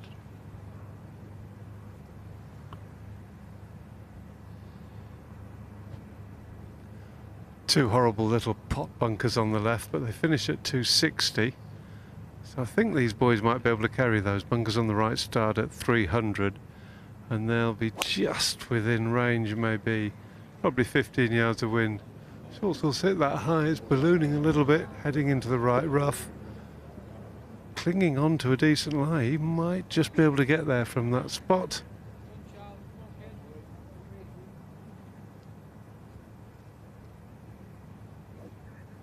Well, Rory and Johnson can definitely get there in two. I mean, they're a bit longer than Schwartzel, but he's mighty long.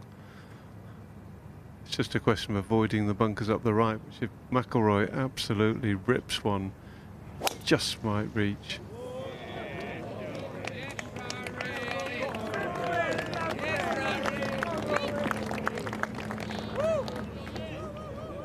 Perfect. Yeah, an absolutely glorious hit from McIlroy, just carrying about, knocking on 300 yards into a reasonable breeze. It's given Johnson something to shoot after. Let's see how much muscle he's got in the bag. Pretty close contest between these two. I suspect Johnson might have a 5 to 10 yard edge, but I could easily be wrong. That's flirting with the bunkers, but won't make them.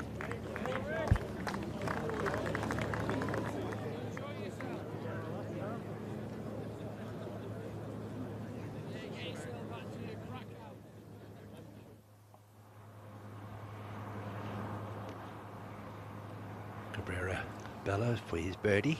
Get it. Get it. Oh. Just swung across the hole at the last moment.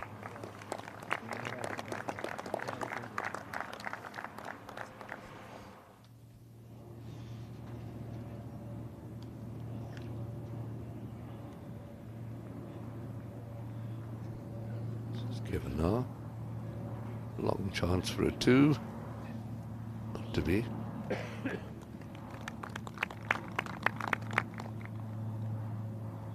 So many different nationalities of players playing here. 156 players start off in the field. 58, the most of them are from Europe. 52 from America. 2 from Canada, 4 from South America, 11 from Australia, 18 from Asia, 9 from Africa, and 2, I don't know where they're from. Maybe Mars. Because I can only get to 154. Then I gave up trying to count. From a planet yet unknown. Isn't that a fabulous picture, though, looking down on the great links of Royal Birkdale? A much more wooded links than many, though, isn't it? And they've taken out an awful lot of trees since the last time, which provided a bit of a windbreak. It's a little more exposed, the course now. That's a terrific lag putt there from Richie Ramsey. And he should pop that in and be rounded in 68. It would be a grand start.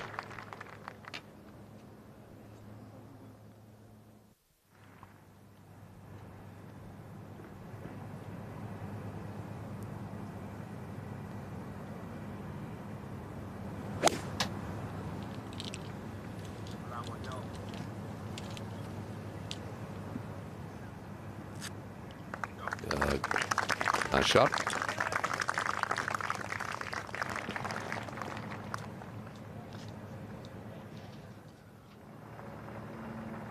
Back to the 18th green, this wonderful arena.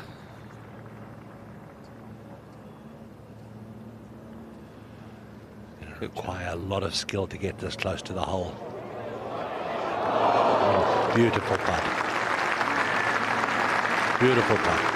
And that's good shot. It's a terrific round of golf if he's able to just finish that one off.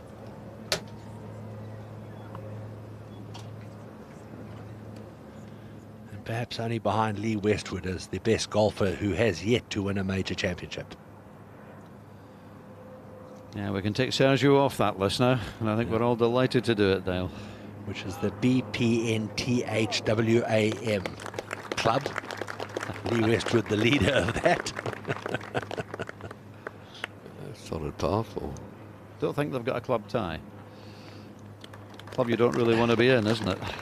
Well, the ties aren't made wide enough for those initials.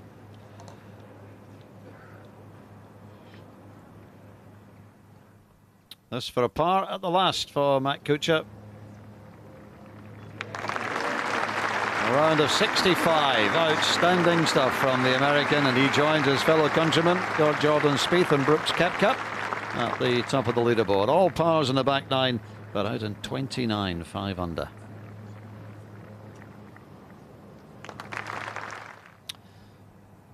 There you are, 3 players now in the clubhouse with 65 against their name. Paul Casey just one more.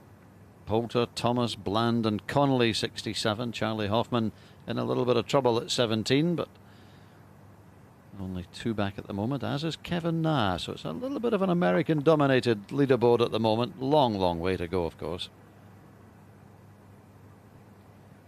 Again, those flags indicate the truly international nature of this great championship. Wales, Sweden, Japan, America, Korea, South Africa, Spain, Belgium, Austria, Australia.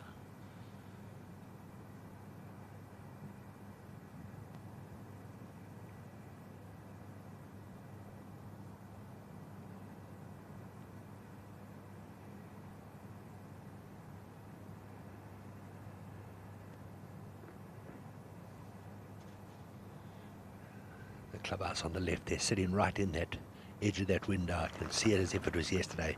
1971, Simon Hobday sitting there. He'd qualified by winning the South African Open, and on the way from the practice tee to the first tee, he stepped in a hole and broke his leg.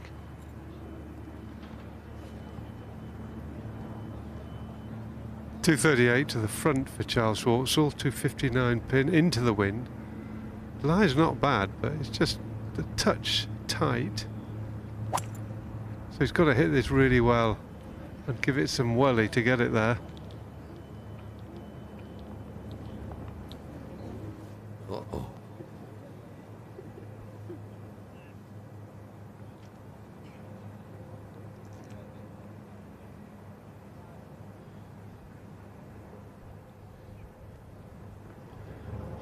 .253 for Johnson. Schwartzel finished, I think, near the ropes on the right.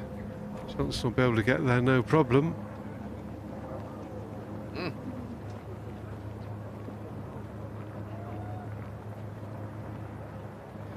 Not quite sure what the problem is. Just length and directly into the wind. Hit it slightly either side, the ball splits away from the centre of the green. That does make it difficult. Only 240 for McIlroy, just an iron. He's really almost getting going now, so really hope he can knock it on here. He can, magnificently so.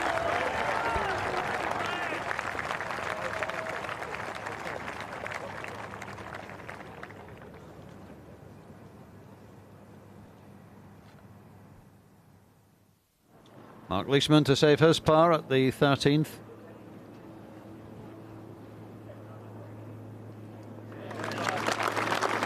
Well done to the Aussie. 2 top 5s in the last 3 Opens. Lost that playoff with Zach Johnson and Louis Oosthuizen in 2015. Now Rahm for a birdie at the final par 3 on the golf course, the 14th. Go on, go on. Beautifully old. 22 years old. And regarded as one of the best young players in the world. Spain, although he went to college in America.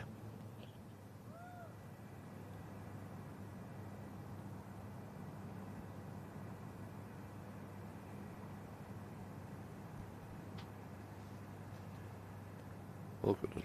Chip here for McCullum, which is handled very nicely. He likes it perfectly, I think one can say. Beautiful chip. Fabulous. Hayden McCullum, just 20 years old.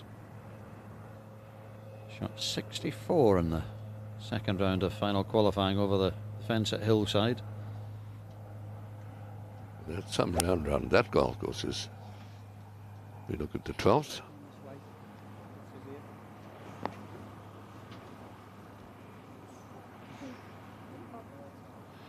Well, not as good as yesterday. He made a hole in one here. So the best that he's going to do is double his score. I love how you always take the positive view, Hazy. Westwood now on his par putt at the par 3 14.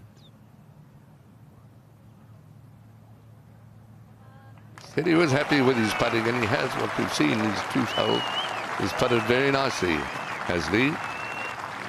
Yet to win a major.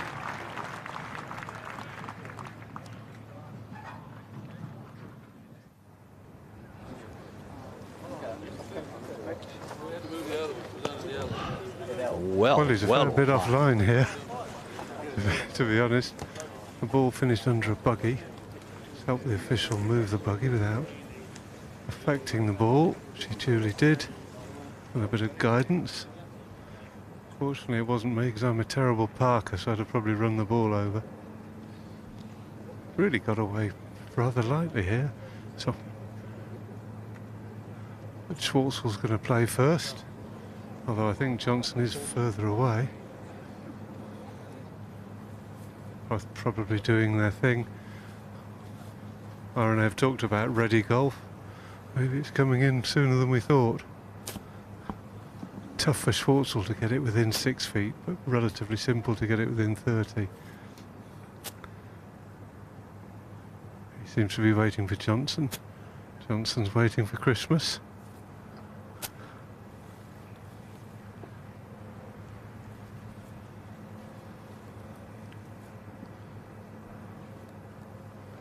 Schwartzel is going to play. He's got to go over a mound, but then in a sort of gully. Be very lucky if it stays straight from that gully. Finishes anywhere near, it's almost certain to bounce left and away from the pin. Certainly can't cut it too near on the right, because it'll run off the green. Oh, landed that so soft. Just took its heels in and said, no, I'm not having it.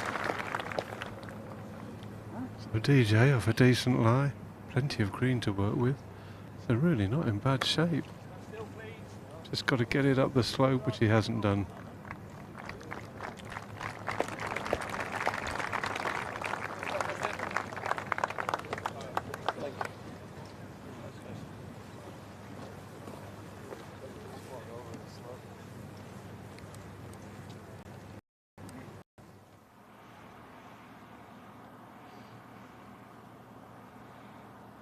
Now Kevin North for his birdie at the 12th, the par 3. Left to right swing.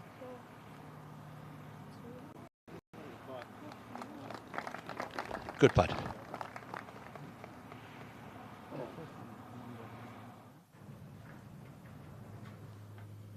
This is Phil Mickelson. Down the hill into the 14th, playing at 188 yards today.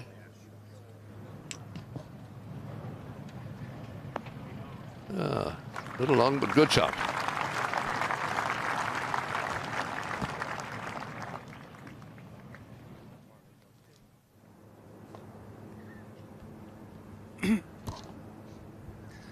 Lovely second from Rory McIlroy. And it's been a while now since he hit a poor shot. So I'm guessing he's very, very encouraged if he can find a good finish to this round. He's still in this. He's got a 2-putt or better here. Uphill, it's an opportunity, left to right. He's hit some good putts too now. Brilliant try.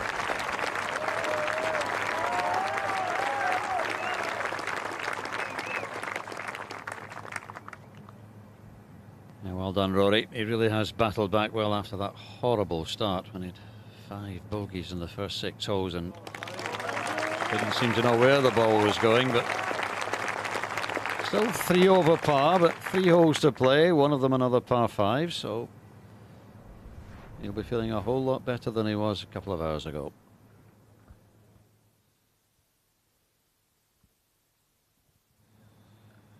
If he can get back 1, maybe 2 more shots, he'll actually go into the second round filled with confidence.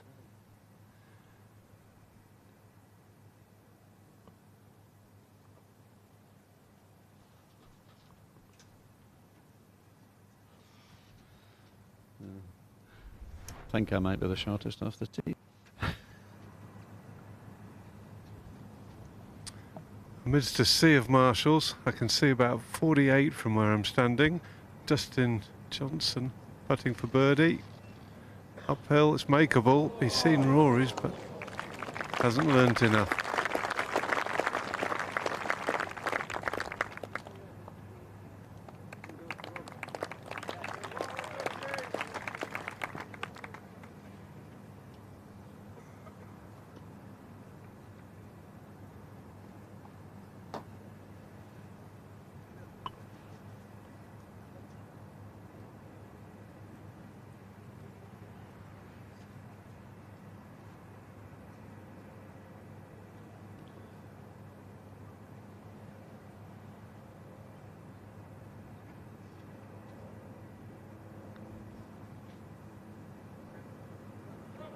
Oh, great effort. Charlotte scoring his playing partners. He's 2 under. Johnson 1 over. McIlroy 3 over. 3 to play.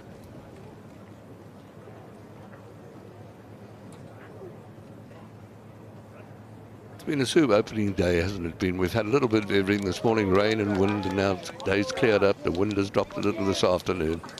But it has been a fantastic first day and lots of good scoring.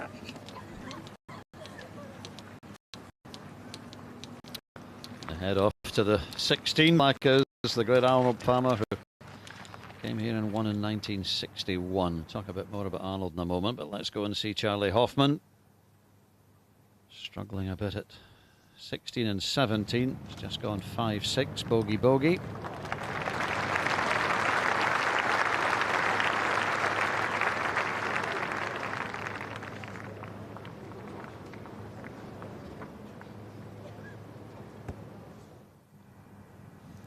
For Mickelson now, just a little long with the tee shot down the hill into the par 3. It's for a 2.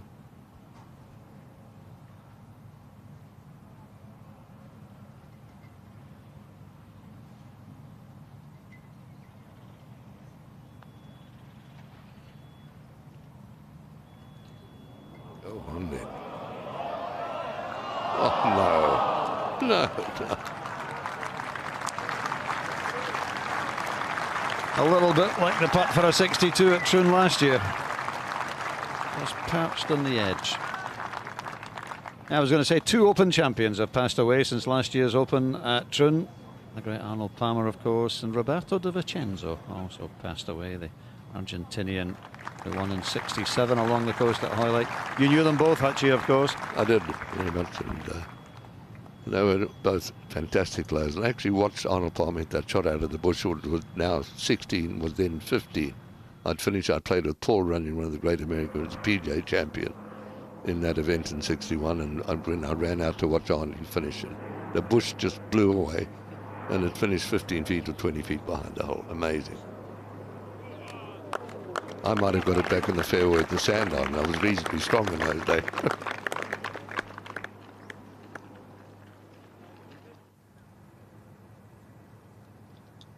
Great Peter De Bruyne, the British writer and broadcaster, said of that tournament, "It's doubtful there was a man present at Birkdale who wanted Palmer to lose. It's impossible to overpraise the tact and charm with which this American has conducted himself on his 2 visits to Britain. He has no fancy airs or graces, he wears no fancy clothes, he makes no fancy speeches. He simply says and does exactly the right thing at the right time, and that is enough." Fantastic words. So true. Henry Longhurst about the late great Arnold Palmer.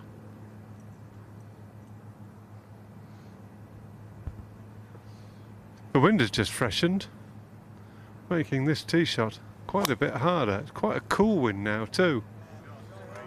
McIlroy swipes it, Marshall's signalling straight, so as expected it's missed the fairway.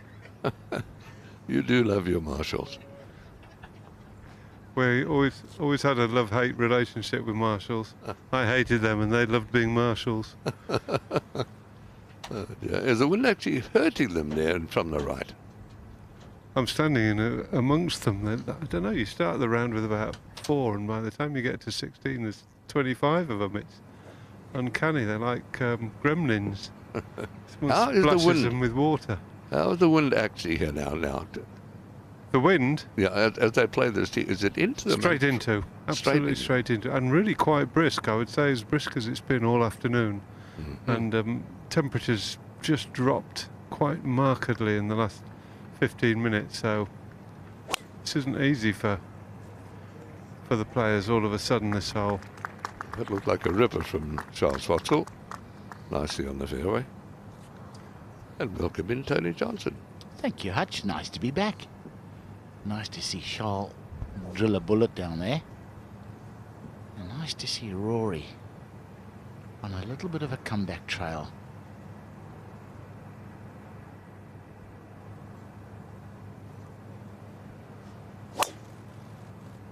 Also looks a good one from Dustin Johnson. I do love that Pro Tracer. Impossible not to love it, eh? It just definitely adds something to the production, no question. I just missed the fairway. Then let's have a look at this swing. Tell me what you think about the top of the swing position here. The club face looks shut already, going back, and that left wrist bows backwards.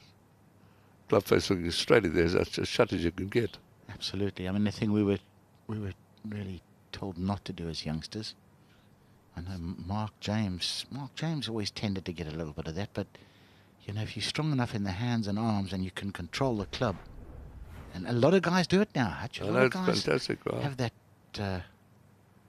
shut position at the top and work it so well. Charlie Hoffman, final green, birdie putt, attempting to get to 4 under.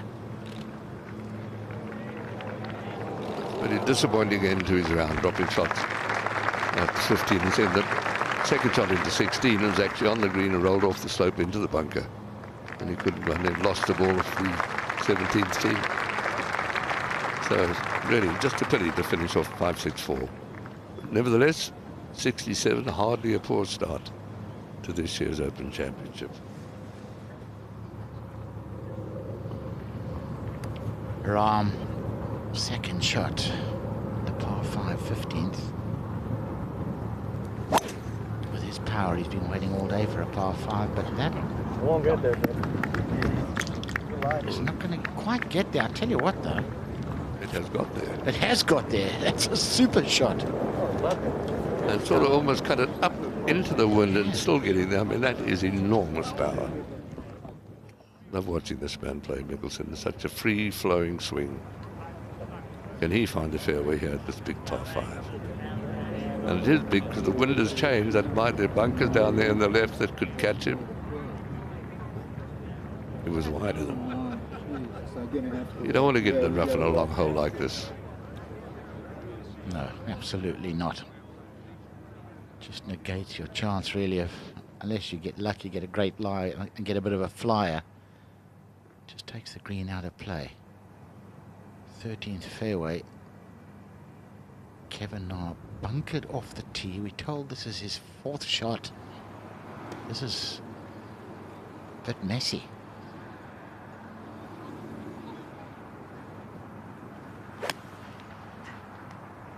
Yeah, it does reward good shots, Birkdale, but if you make a mistake, it really hurts you quickly. So he's struggling now. To make bogey, he'll do well to make double.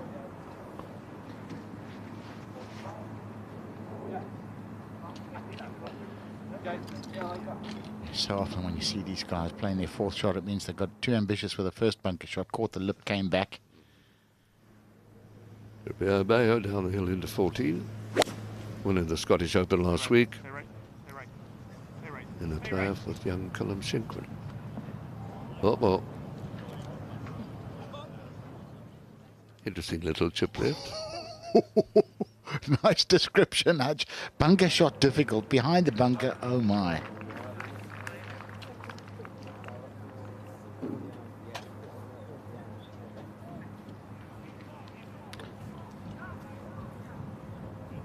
Good lie for Rory.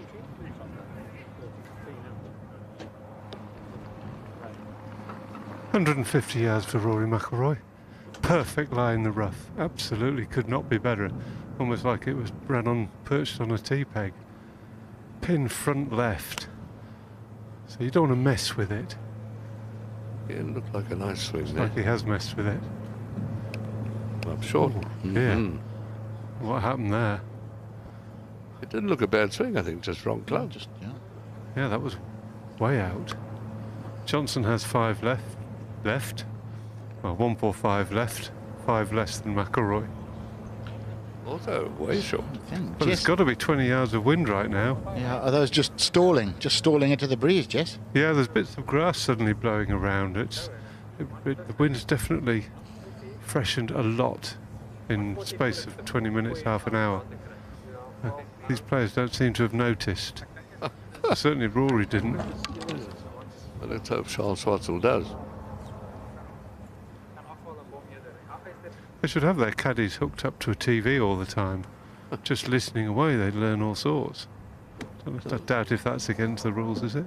I don't think so. They were talking Afrikaans there too, so that might have been a little difficult for most to follow.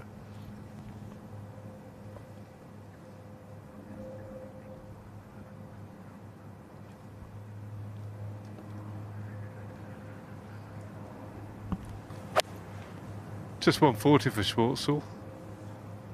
The crisp strike, is he going to get it there? Yeah, you Oh, make yeah. sure he didn't do the same.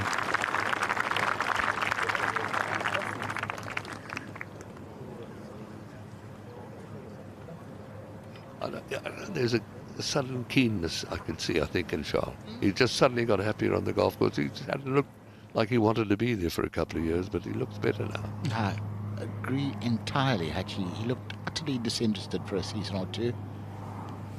Enjoying it again. This man loves playing golf, loves working the ball.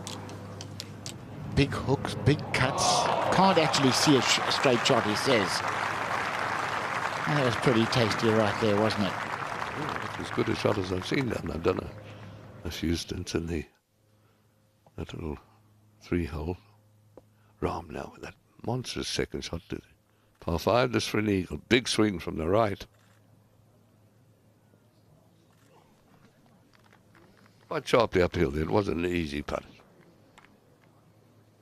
Looking slightly mystified, but I won't tempt fate, but he seems unbelievably sound from sort of 3 to 5 feet. He hits them firmly, takes the break out, and doesn't miss too many.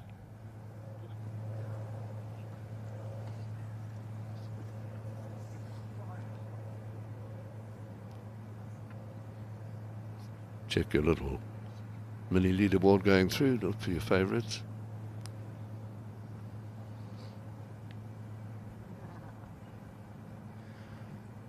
Well, you could bunt it into the bank here, skip it up and spin it, but I think Rory's going to go the full aerial route. It must be a really nice lie. Yeah, pretty good.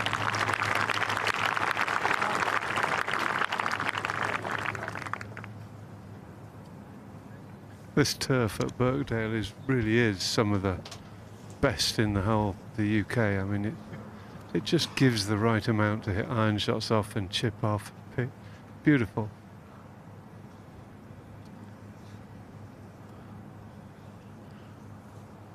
Dustin's practice swings would indicate he's hitting it a little lower.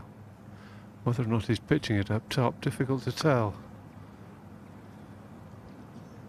Well, he's done even better. Yeah, he didn't used to rate himself around the greens, but he's worked so hard on it the last 3 or 4 years, and he's developed a proper short game.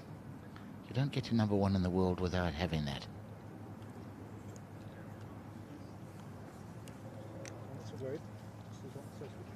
That was very confidently played.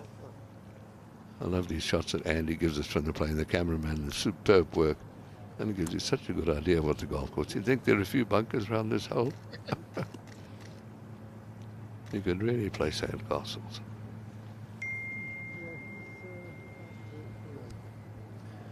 Well, it's a birdie chance for Charles, but it's lengthy, it's downhill, downwind, but there's not a lot of borrow on it. I'm thinking just outside right edge should do it.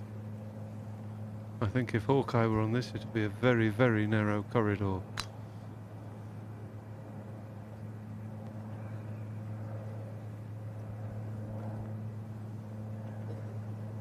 Go on. That didn't look quite enough there, but again, not a such a good attack coming downwind and everything. A good solid par for sure.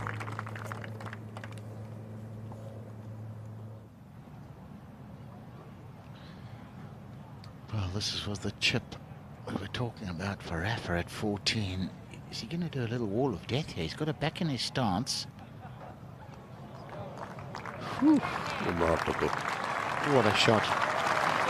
What a shot. There was so much risk involved in that. Mishit it slightly, comes out slightly dead. You're right in the face of the bunker. Beautiful.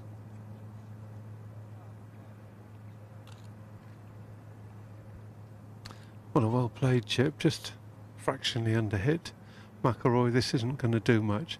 A firmly struck putt, straight, should always go in. Nicely done. He could have really, with a bit of luck on the greens, buried 11, could have buried 12, 13, and 14. I mean, it really had chances. And they had the eagle opportunity, of course, at the par 5. So he's really played nicely since 11. Kevin Na. A bogey putt.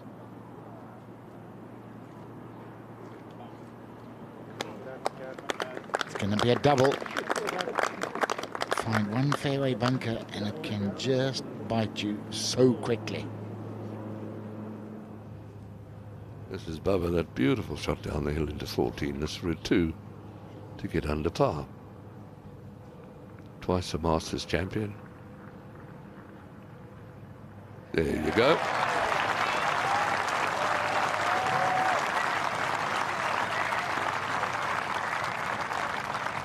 He was out playing golf with his buddies at Formby down the road here earlier in the week. Just loves links golf. Great to see that. I believe it's a fantastic course too, Formby. Nicely done. Boldly popped in there by Ram. And he goes under par. Back-to-back birdies. 2-4. Drinking.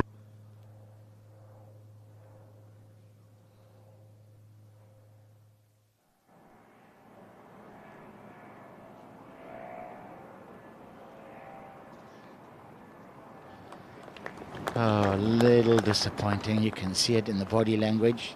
Been grinding away to get that good score on the board, and 2 shots gone, but he's still 1 under par. I tell you what, that's still good work. Keep yourself in the red, you're okay. With 2 par 5s to come. That's all good. I really enjoy watching Kabir Bay. That beautiful swing, lovely rhythm, looks effortless and hits it miles. So elegant, isn't it, Hutch? I mean, it's just... It really is poetry in motion, this.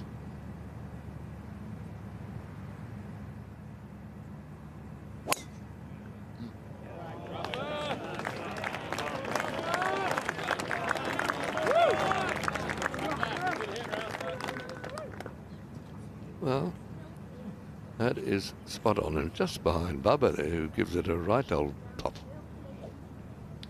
Yeah, I think he made an awful lot of friends last week in Scotland. Up ahead at the green. Mickelson trying to bump and run it in there. Come off the shoulder. Oh. Just a little too much on that, otherwise it could have got very close. Now he's got an awkward little one from there.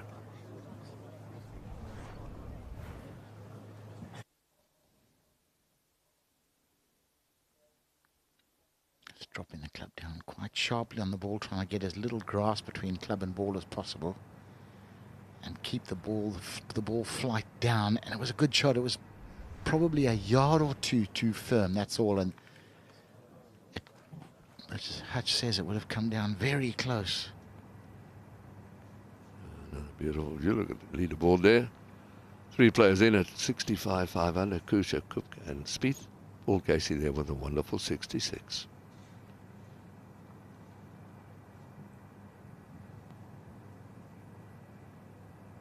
Some really good scores. Richard Bland, 67. Good to see Stuart Manley in the worst of the weather early on today.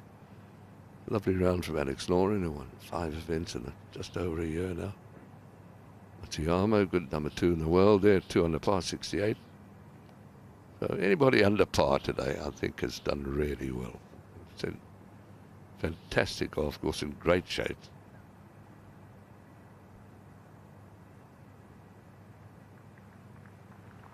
Well, 37 players under par at the moment. It is a wonderful field. Isn't it just, actually, it really is the who's who of world golf. Nobody misses this unless they're injured. If they can get in it, they'll play a bit like Augusta. Boys want to be here. Olison level par, another very talented player. Old stager Paul Lorry. 2 holes to go at even. Good work. Chris Wood out early, 1 over par. Out in the nasty stuff this morning. That was good work. And Justin Rose ran 1 over, and good to see another one of our young players. Sean Norris round in 71, of course, has won in Japan and in the Far East. Yet to win at home, a big event anyway on the main Sunshine Tour. Ricky Fowler, 71, had to work hard, but not bad. Andrew Dote, who played so nicely last week in Scotland, there at 1 over after 12. And Tom Lehman still plays beautifully on the senior tour now, Champions Tour, 72, good work. Shane Lowry, many expect him to do well. Rounded a couple over, 79. Have we got 65 and ties again this week? It is. We couldn't really find out. I think it is. I think it is, Hatch, yeah. Talking about making a halfway mark, Dylan Fratelli. Brandon Stoner got away to a shocker, I believe. Triple double. Fought back to be just 3 over par after 17, so he's done very well. Young Brandon Stone there, 1 hole to go, 3 over par. Needs a bit of good work tomorrow. Yeah, John Daly there was one on the Champions Tour this year. Of course, won his Open at St Andrews. His PGA had crooked sick in America, and that was soon after he'd been with us in South Africa. We knew more about him than the Americans did. Well, he could really send it out a long way. Little correction there, Hutch. It is top 70 in ties at the Open. It might be more. Yeah, I think we both had that feeling there might be a slight difference, but just a sign of our age, isn't it, Absolutely. Hutch? What can you do? We were trying to find out earlier, Dale and I, and I thought, but I had a feeling it might be a little more. There's Wang had a tough day, 77s. And 76 for Tommy Fleetwood, much expected, but tremendous pressure. And the Oosthuizen took a nice triple bogey 8 at the par 5. 15th, so that hurt his chances. Right, back to full from the back of 15, the par 5.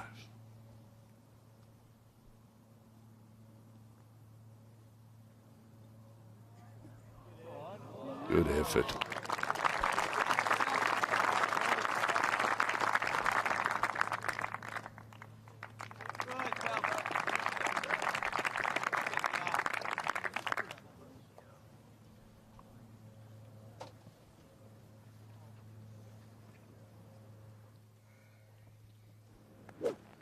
Yeah, this man had a hole in one yesterday, Kevin. Oh.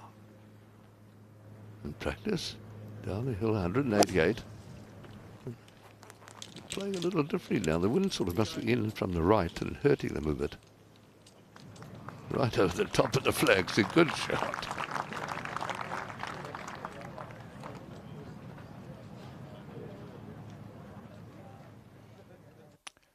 Lee Westwood finding another fairway On the left set of stands out on the tower. at 16.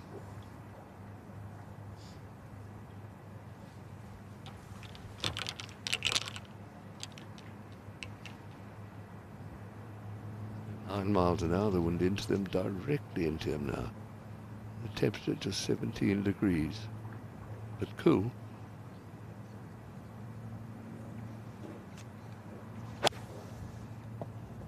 The hole just right in the front, 6 paces in, 4 from the left, and that is excellent.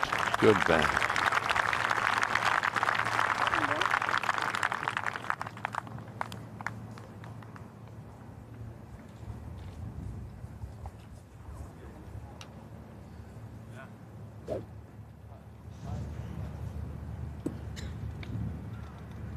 Rafa, 7 or 8 yards behind Bubba, but a very good clout off the tee.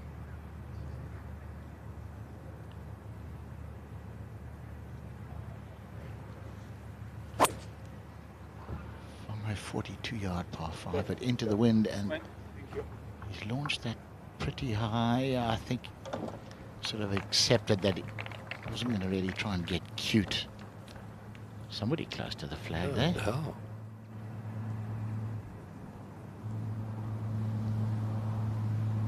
Bunkers on the right, the only real problem off the 17th tee. Apart from that, it's keeping it straight. These bunkers are at 315. And he just hung on to that a fraction too much, and it's just in the longer rough on the left. Depends on the lie.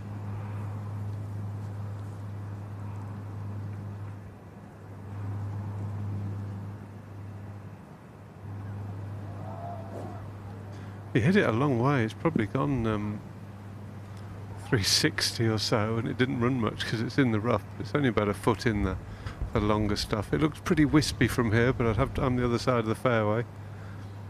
I think he'll definitely be able to reach. How much he can control it is a different matter.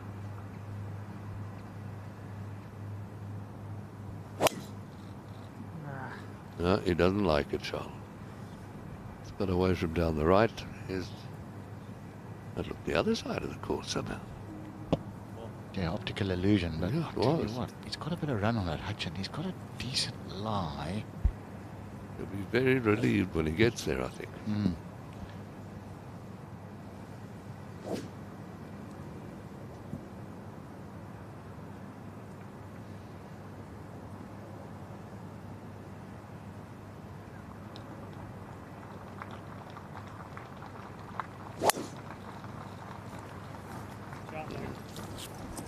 Well, Johnson appeared to like that one. Absolutely perfect. Who wouldn't like that one? The classic ripper. That got the full treatment, that one did. And as Jesse said, the temperature's just dropped in the last 15 minutes or so. Sweater's going back on. That nipped so cleanly off the top of the tee by Dustin Johnson. I say he's one terrific athlete, I believe. I'd say he can stand at a medicine ball and hit shots. I mean, how's that for balance? Yeah, they say he could have been a pro at just about any sport he wanted. Oh no. John Rahm giving the hamstrings a bit of a rub there. Hope he doesn't have a problem. This is not going to help him. Right up the back of the bunker. They're trying to make a plan. Where to go? Must be an awful lie. I wonder if he wasn't down on his knees. That might have just an awkward stance. Yeah, he's definitely having a little rub there. He's got a tweak in that back of that right thigh.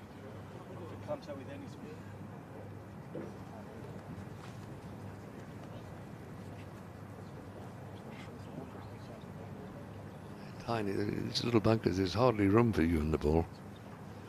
Some of them.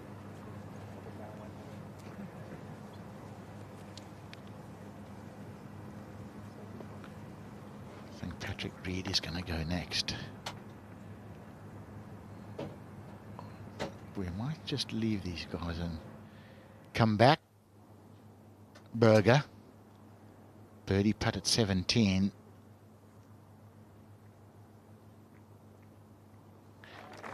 Well done.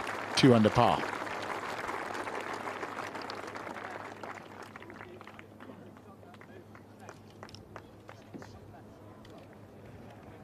This is Nard looking. He's 2 at the 14th. Behind the hole, should come a bit from his right. Hold your line now. Hold it. Yes, sir. Oh, that's lovely on double, and 13 comes back with the 2 in the next hole. Well done. Lovely output, half of 31.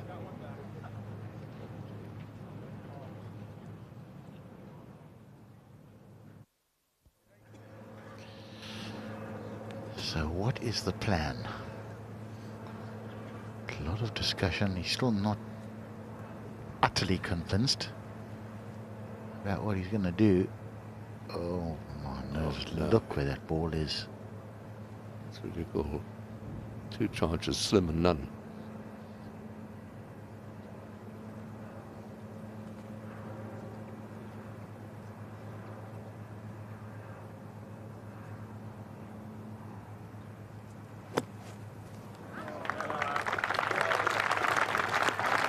You couldn't do anything else, Tony. You're one of the best bunker players that ever played the game. Yeah, very kind of you, Hutch. But if he couldn't do it, he was giving a clinic the other day. I was watching a bit of stuff on Sky TV, and he was hitting 3 irons out of a deep hot bunker. And he was carrying it 3 yards out the bunker and getting it close to a flag that was about 4 yards on the green. He's so talented. Cabrera Bayo, a department that he has improved on dramatically in the last couple of years. He used to be, 3 or 4 years ago, he was actually quite iffy with the wedges. If he'd had that shot there, you would have thought, oh, this could be a bit fat, could be a bit skinny. Not anymore. Beautiful shot. Okay, now I'll find this 15 fairway. Oh, let's see a bit right now. Bunkers there. That's all right. God, missed the fairway, Hutch, but I like that flight. That's a good indicator, isn't it, of how to play in the wind. Always loved in the old days, Di Reese, you remember the little fiery Welshman who was second in the Open Championship once. Really long hitters, just as we once thought, getting ready to play. Dave Thomas, who was one of the longest hitters in the world, and Harry Wheatman could give it right up downwind. They used to sail it by him into the wind. He shaped the ball so well he used to outdrive them. They used to get a little disturbed. Come on, Schwartzel now. Something special into 17. Par 5.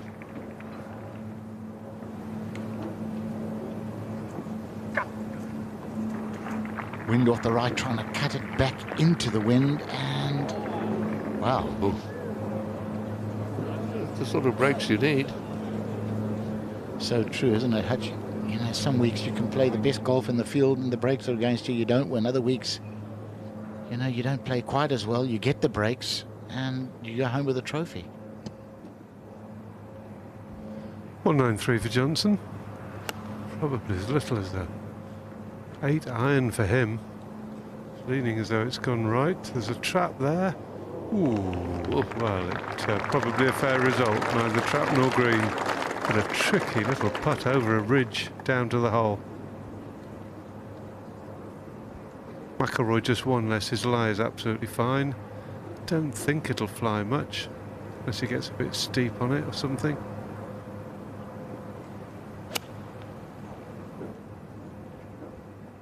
Tough to get it near the pin, but not too difficult to hit the green.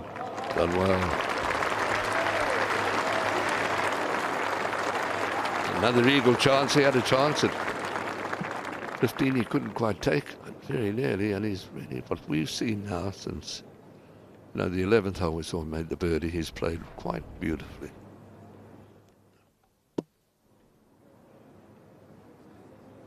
Just got it absolutely perfectly, didn't he? Seeing the flex in that shaft, I mean, it just shows how strong he is. I mean, the head stops, the shaft keeps going. I know, it's amazing.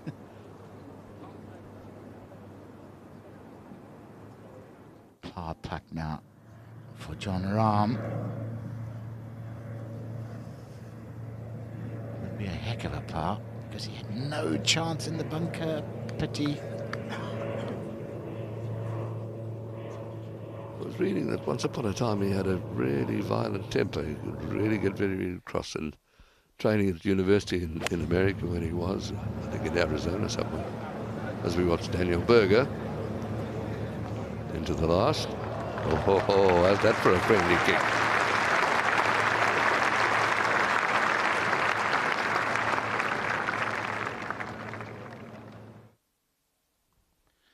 Rafa. Straight and firm. Can't miss. Very good up and down for the Spaniard. He's got the complete game now. Rafa, I'm so glad he got across the line last week. I felt sorry for Callum Shinkwin, but Rafa's got close a few times and managed to blow it. That'll get his confidence back on track. Continue to play well here as Ram goes for 1 over par 5, back to even for the round. He's got a par 5 to come. But really, for 22 years old, it's an unbelievably mature golfer. They were saying, but he's got a demolition expert that does a bit of mind work with him. I can't remember the guy's name. Demolition expert? Yeah, that's what he's retired now. Now he's gone into, yeah, but it's a good thing to retire from. Also, having heard of what his temper was like, I think it sounds like he could do a bit of demolition, so he's still got the right man there. Yeah, they've done very well, but back to Jesse. Just a little bit of left to right on this. The danger is running it 4 feet past, and then the second putt would be badly affected by the slope past the pin. Would make it very awkward. So if I were doing this, I'd try and get it up just short or in. It's a brilliant chipper, isn't he, Hatch? He's a fantastic chipper. Can't hold that one. So good to see Sharp, as I say, really good. He looks like he's enjoying himself on the golf course again, which is, you've got to. Yeah, a couple of years ago, I mean, 2-3 years ago, he looked like he was hating every second of it, and I believe he actually said he just wasn't enjoying being out there. And you don't give the best of yourself if you're not enjoying what you're doing. He is now in a great place mentally, I think. And it's great for us to see. We know him so well. We've known him since he was a baby. Oh, absolutely. Oh, there we are. Going along very nicely. 18th hole to come. Well, that certainly was a great chip from Charles.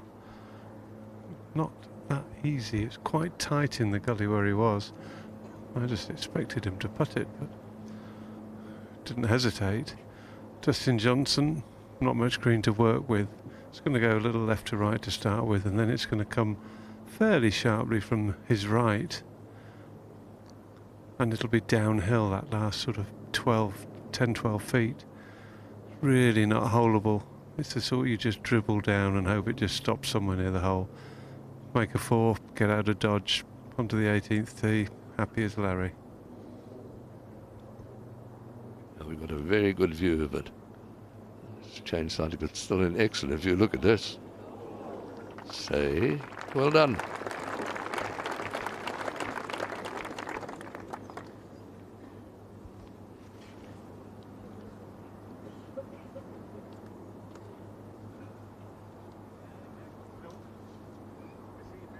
Well, we're going to have a look at Hawkeye and see what McIlroy has left for his Eagle 3.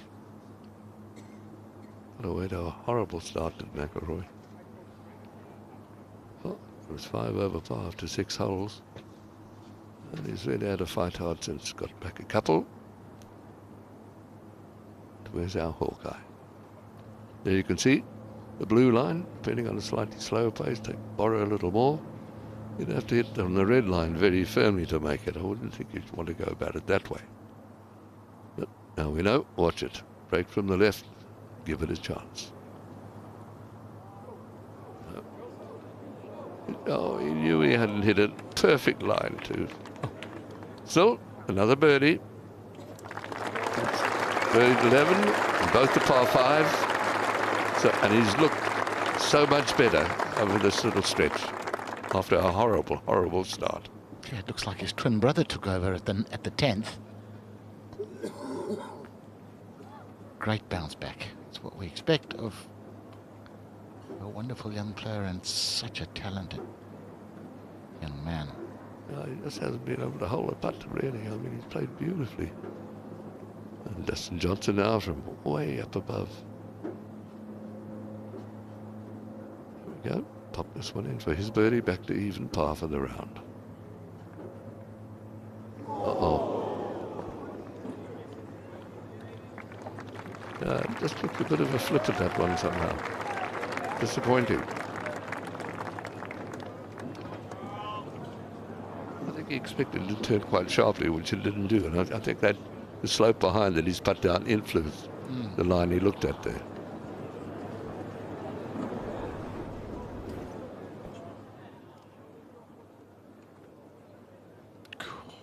Oh. Half the ball below the hole.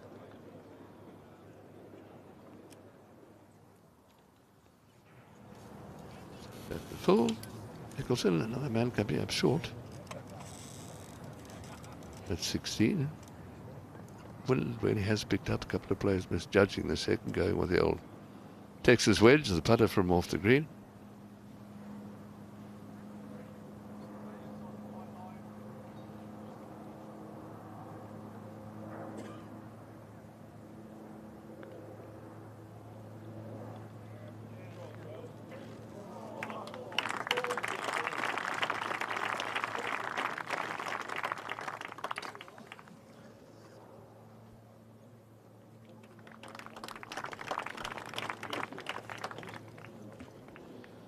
Fluidity still there in the stroke on the longer putts.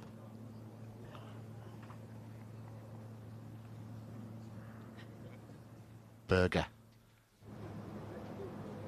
Shadows getting longer now for birdie.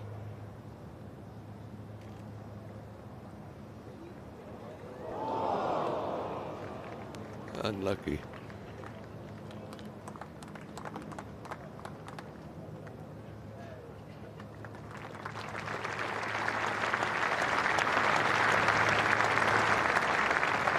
Well, good solid round for the American, 68. No harm done there.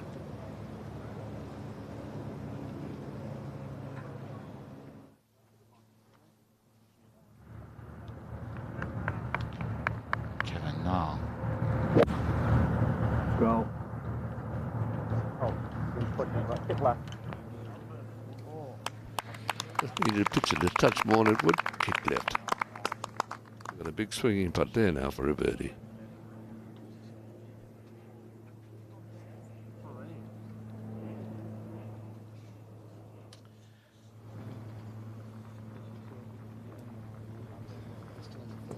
Players waiting on the 18th tee.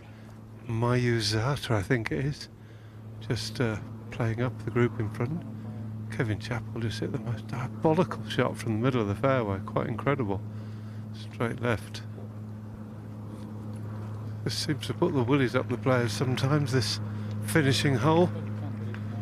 I can understand it into the wind, but not today. Bunkers all around this 18th. The one that will concern the most is about 300 yards off the tee on the left-hand side. Players in front all came up just short of that, which means that McIlroy and Johnson have plenty of artillery, even with a 3-wood, to reach that bunker. So they're going to have to be quite careful here. Shame the wind has picked up to 50 mile an hour. He's lost it right.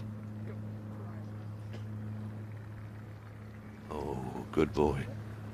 Back of the fairway, nice bounce. Pitched in the rough, which just softened it a bit. If I'd have pitched on the fairway, it would have been within 8-10 yards of the bunker. So Johnson has to just not get too careless. Schwartzel probably all right with a 3-wood. Wind just across enough probably to. He's taking no chances. He's got an iron.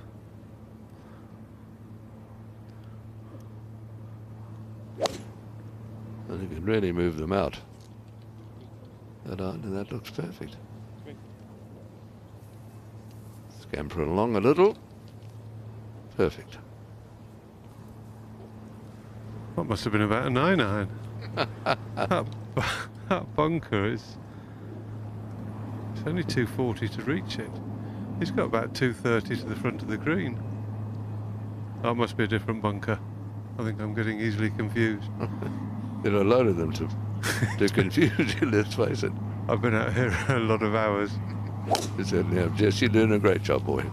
Also looks a little right, but can it get back in the fairway? Bounce out of the rough? Come on. Nearly, not too bad.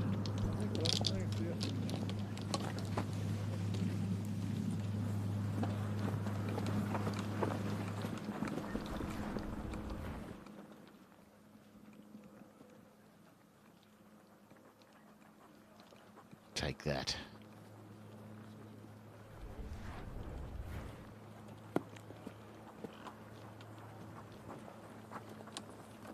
He knows he's got a tough angle into that back right flag. Into the wind again to 16 for Career Bayer. Hole in a very awkward spot right in the front of the green. And he's played an absolutely masterful shot. Brilliant.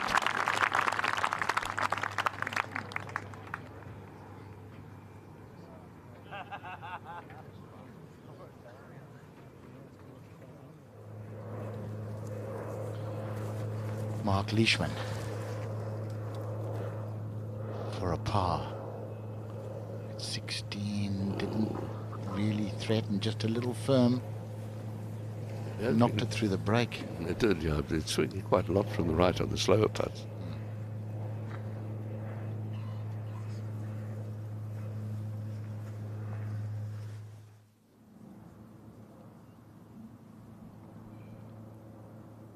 Birdie putt for now. Right to left, and looks to be on a good line. Oh man. Just a little double breaker, went the other way at the hole, bit firmer, might have held it on line. Good try though.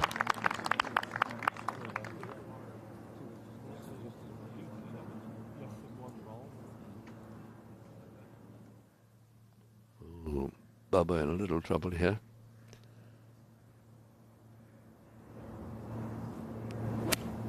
Not tall, it's very strong. Like that. Well done. Oh, we've also got a birdie chance here, Bubba, going along very, very nicely.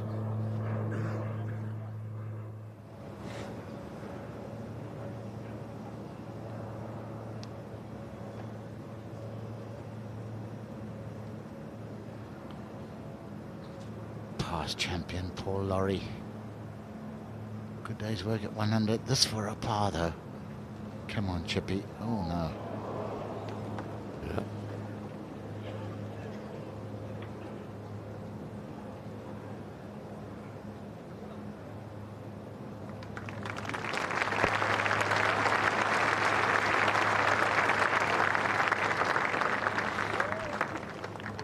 Disappointing finish, but still 70, hardly a bad round. He's got a son caddying for him, and it's nice to welcome back Doogie Donnelly. Thank you, Hutchie. Young Michael Lawrie, who'll be caddying for his dad until he goes off to Stirling University in September. Disappointing finish for Paul, but still an even par 70, by no means a bad score, only 5 back. 3 players sharing the lead at the Open. Paul Casey, whose 40th birthday falls tomorrow. In second place, just 1 back, Rafa Cabrera Bello. Last week's winner at the Scottish Open. The man he beat in the playoff, by the way, Callum Shinkwin, had a 74 today, 4 over. A little further down, Kevin Na still on the golf course in the group at 2 under par. Anything under par today has been pretty good. Not been an easy day. It never is at Royal Birkdale, with the wind blowing, and especially early this morning. Some heavy rain as well. Very unpleasant.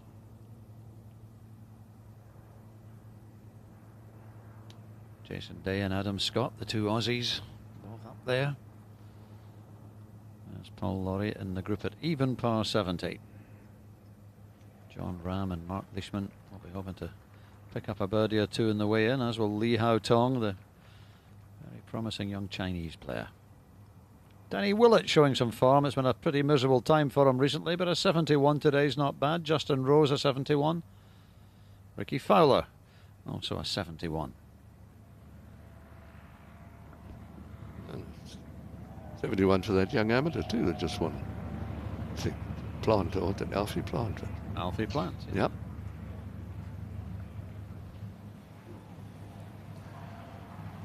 Well, I've sorted out the bunkers on this 18th. I know exactly which one is which, to a certain degree. Anyway, Schwartzel has 209 to the pin. Pin 24 on 7 from the right. It runs away from it to the right, runs away off the back. And there's a little slope before. It's not the easiest shot in the world.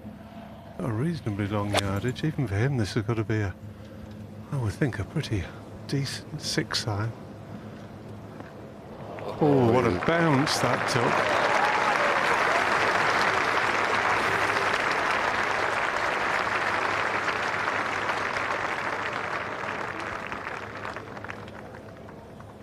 Well, that was the sort of bounce you get, and then suddenly you wake up and... and you've won the Open. Yeah. Oh, no. Even most of us don't even dream that. You finished 14th in the local Pro-Am. Johnson's got 167, so a very realistic yardage at getting it close. Should be able to pitch it at the bottom of that slope and just let it pop up. But both him and Rory and Schwartz, they have a habit of trying to fly it all the way right to the pin, stopping it on a sixpence. That's what he's trying to do again, and probably would have managed it. But Rory with just 147. This will be one of his probably 4 wedges. They have so many wedges now because they hit the ball so far. By the time you get to the most lofted, it's nearly going up your left nostril. So it's just a controlled wedge. Come on, one more, Rory. Get up there and spin. Yeah, he's given himself a chance. And really, he has held nothing, Doogie, in this line. He's played superbly for what we've seen. We've seen a lot of him from the 11th. It's been a superb exhibition, and if he could have held a couple of putts, it would have been very special. But trouble for Am.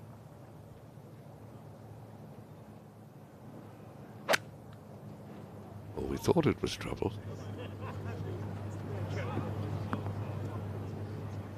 Very powerful. This could come all the way around and get close.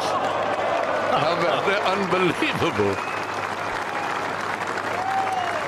Ah, that's Mark James' dream again, isn't it? It really is, isn't it? Talk about a wall of death. Fantastic shot. He is capable. Look how strong he is. And look at that head down, swinging past the head of the old classic. Really fantastic. And this is the reception up the 18th for Rory McIlroy. We really did fear for him early on.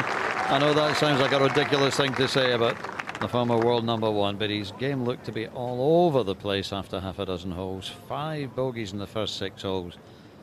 But then the real Rory McIlroy turned up, steadied, and he's 3 under par of the holes since. And if he can just make birdie here, my goodness, he'd turn round and sign for a 71, which looked very unlikely after half a dozen holes. Ralph, after a beautiful second to the 16th, has this little putt from the little left, and in she goes. He really is playing quite beautifully. He had to wait 5 years for his win in Scotland last week. He might only have to wait a week for the next one. As look at those stands and lots of people still out there watching the golf after this. I don't see an awful lot on any of these putts. Johnson first was a ho-hum sort of 9-iron wedge even. I think this is pretty straight most of the way. I just edge left in the last 6 feet. I just don't see a lot on it. It's really about pace. It's the long enough putt that you just get the pace right. If it goes in, you've had a mega bonus. Simple as that. He's just taking more time on this than he's taken on virtually any shot in the round. Which, considering it's well into beer o'clock, is ridiculous. got the green book out, or his book of notes, I'm not sure which. It's given him maybe a bit of inspiration. Unless, of course, it said, just lag it up, I can't read this screen.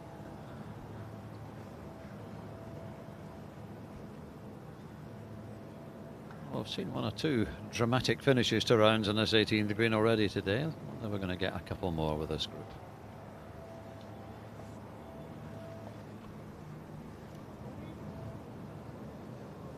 Oh, Great try. There's a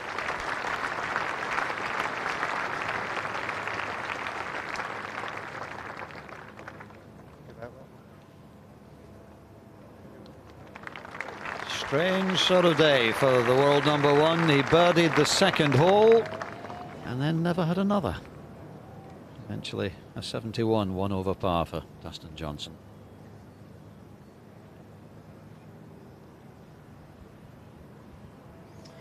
Well, if he holds this, and it should move a little right to left, it would be a brilliant effort. He had a real wobble at the start, could have gone for 85, but he's knuckled down and done really, really well. So we're all willing this in.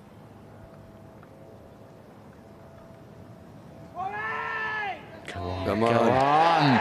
Oh, brilliant. We said when he went to the 10th tee, the thought in his mind would be to try and sneak 3 or 4 birdies this back nine. And I'll tell you what, he's gone out and he's done it. What fighting spirit. That is absolutely brilliant from McIlroy.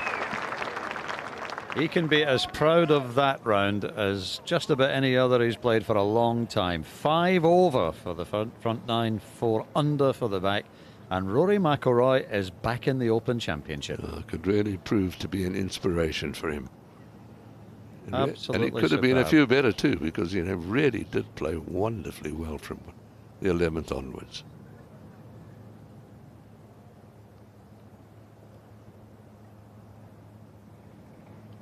After a great pounce for Charles Schwartzel, this for a round of 66.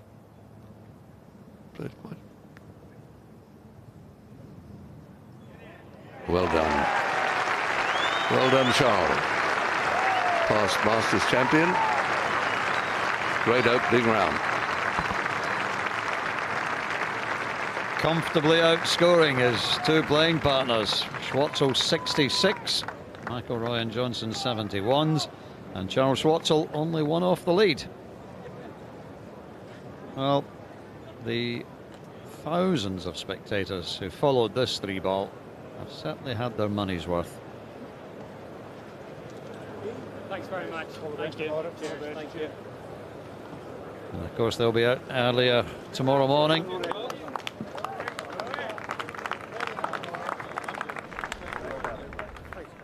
Here's the reaction as that birdie putt dropped for Rory. And look at that. There you go. That's the real Rory McIlroy. I'm back. And all credit to him, because we're not exaggerating. He really did look to be in all sorts of trouble after 6 holes today.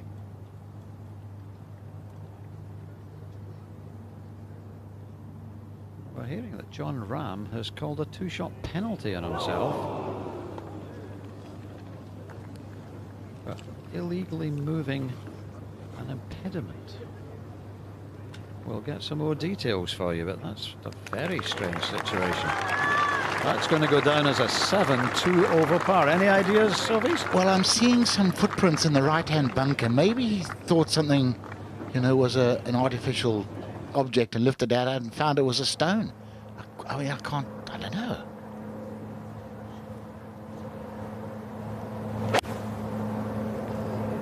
We'll wait and hear more details. That's very strange. A 7 for John Rahm as Kevin Nat. Good shot. Now, that is strange, Duke. Yeah, I just popped out for a minute, and Hutchie's just said that Rahm wasn't in the bunker. He played around the bunker, so it must have been prior to that. That's a very strange one. The stones and bunkers are movable obstructions, and in the Open, you can move stones and bunkers. That's what we heard at the R&A Rules Committee on Wednesday, didn't we? Right. But he wasn't in the bunker, as Hutchie says, so He's an honest man, when he was 16, he finished 2nd in the European Amateur Championship. got back to his room and realized he actually had 15 clubs in the bag. I think there was a club hiding under one of the head covers, and reported it to his coach and took a disqualification.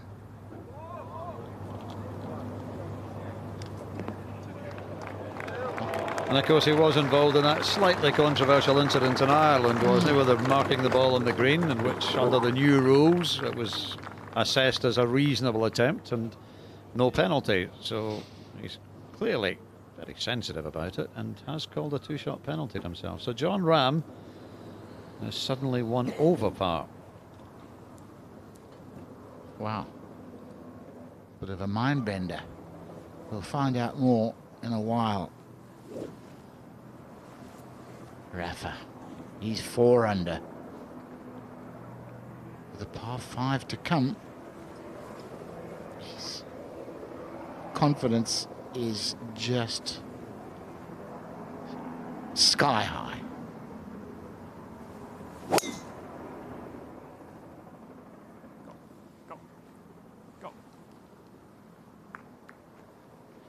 Ooh, that didn't look pretty. That's burrowed its way in a little bit, hasn't it? Colin Byrne in the bag.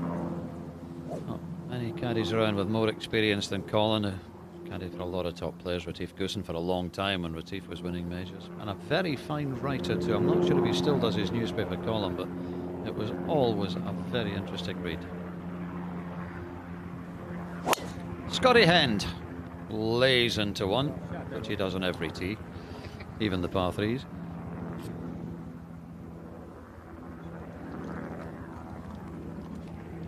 .315 yards from the Aussie.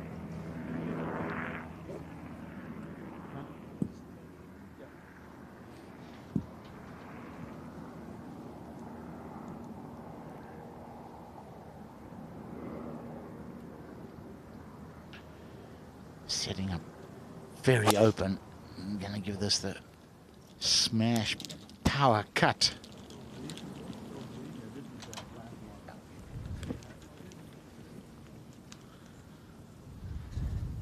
Running down there like a scalded cat. That's gone miles.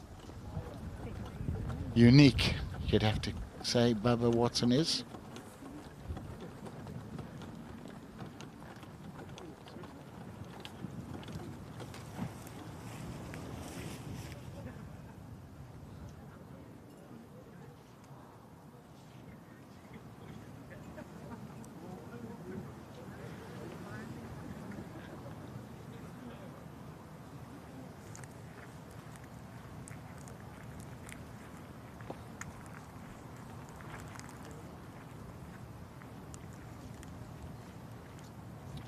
Back of the field, unfortunately, after an 81 today, was the man who hit the first tee shot of the Open this morning, Mark O'Meara.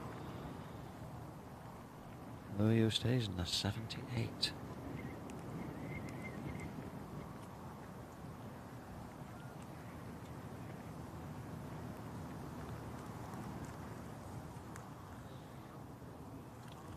Luck for that.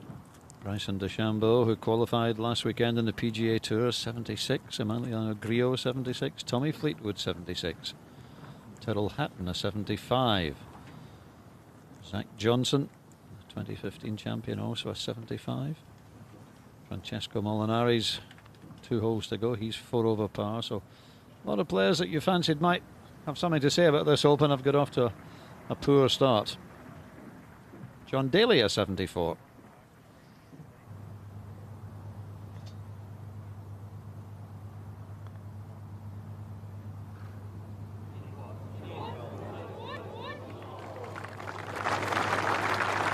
Good try by Mickelson. Phil could have done with doing what Rory did and make a few birdies in the back 9, couldn't he? But he's not birdied either of the par 5s. Remains at 3 over.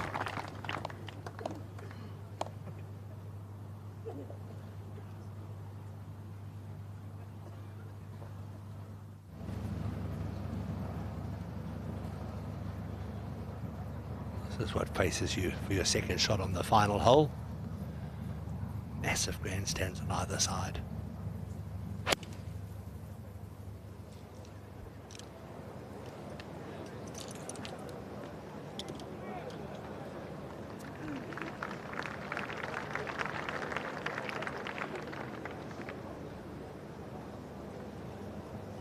We're not actually showing a caption with John's score on it because there is some doubt as to what actually happened at 17. We won't know until he's obviously holed out and gone in and either signed his card or spoken to officials.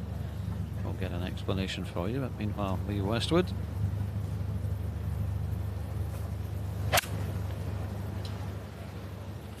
Bit of strength as well as technique required for that one.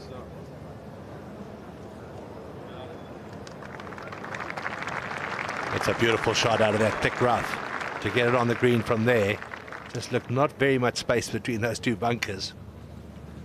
Well done, Lee Westwood.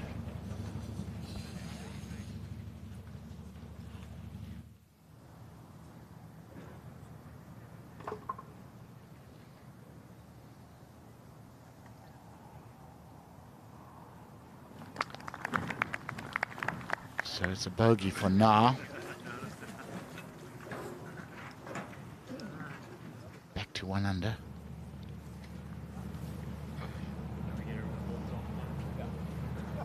We'll hold still on the path, please. Hold still.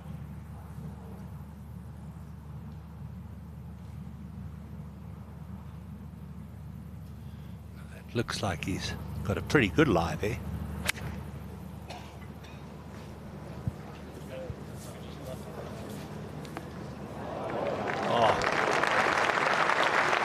Wow, to come out of that rough and judge the distance so well is quite incredible. Not a birdie in the card for Patrick Reed. 3 bogeys, 3 over.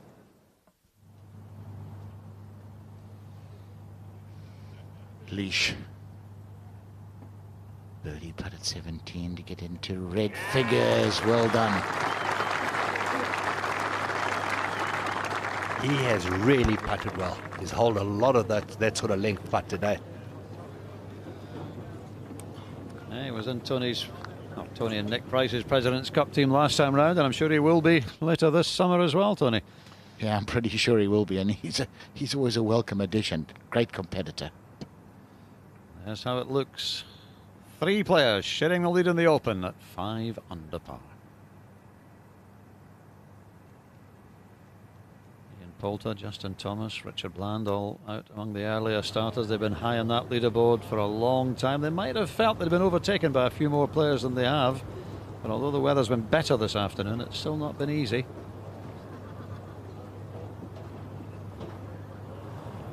Obviously in very thick grass, not able to have a go at the green. But he's played the percentage shot and he's done very well.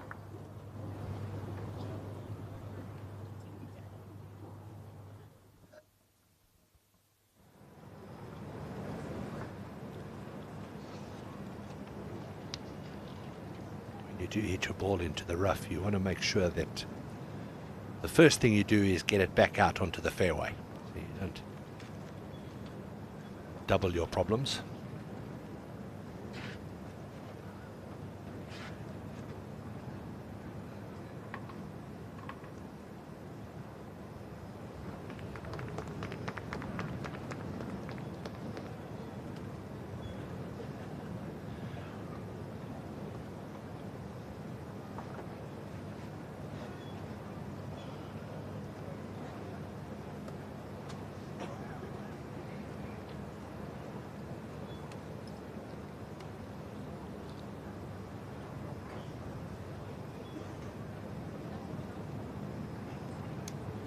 Shadows lengthening at about 20 to 8 in the evening here in the northwest of England.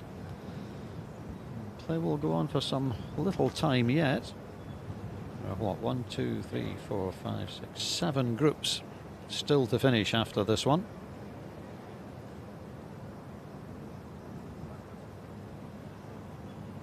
This is a putt of a good 45 feet.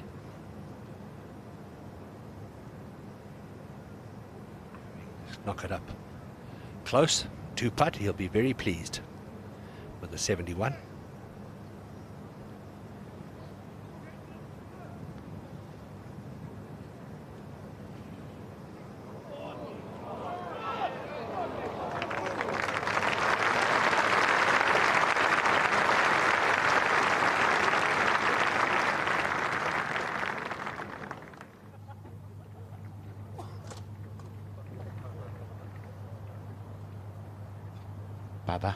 Perfect drive.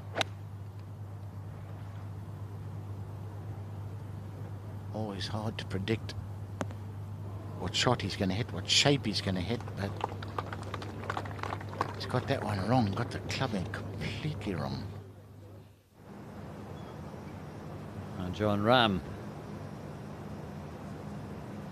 not entirely sure what his overall score is because of the confusion about 17, but we will find out very shortly.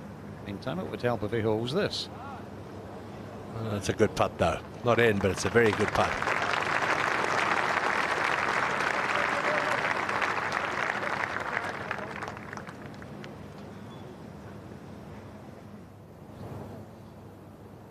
Really is a lovely picture from that 18th tee, isn't it?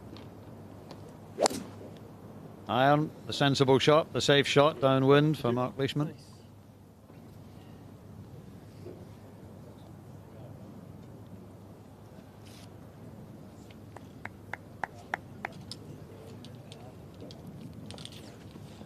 Perfect tee shot.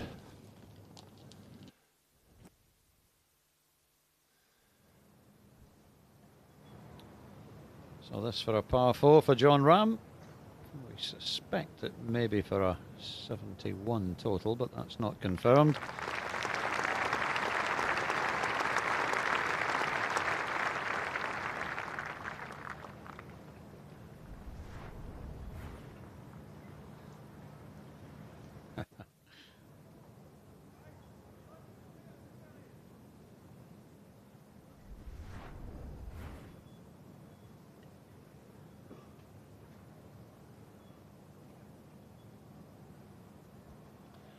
Now, Patrick Reed for his birdie for a 72.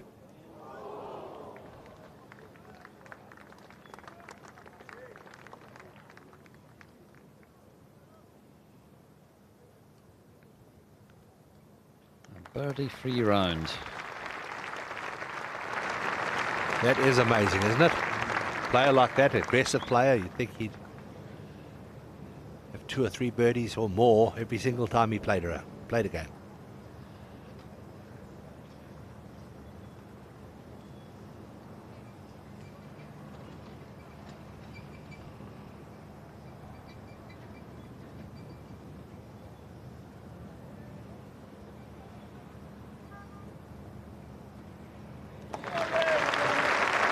Well done, Lee Westwood. It's a 71, 1 over par. Had to wait until the 10th for his first birdie. Added another at the 12th after dropping one at 11, but in the end he's not that far behind. 1 over par is only 6 off the lead at the moment.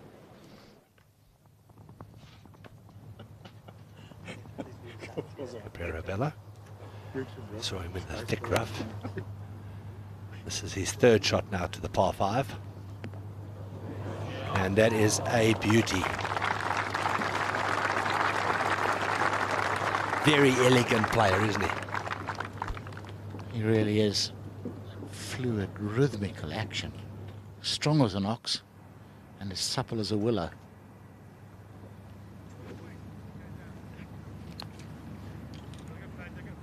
Disappointing day for Phil Mickelson and Francesco Molinari. They're both 3 over par. Boy, is he a long way back.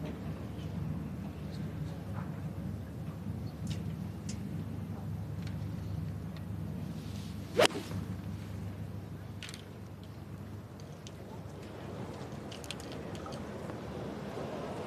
going to be 190, more than 190 yards, and he's played a terrific shot.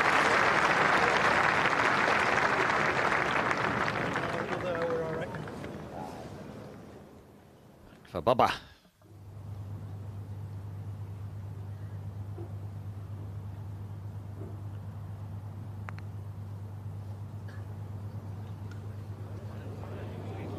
Get down, get down.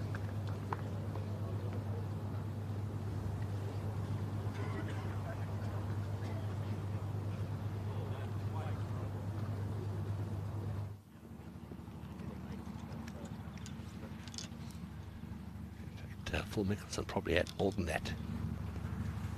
187 for Leishman. It's quite a narrow entrance into this green. That bunker on the right is fairly close to where the pin is.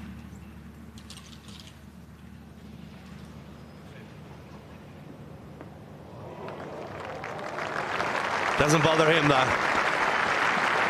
Fabulous second shot.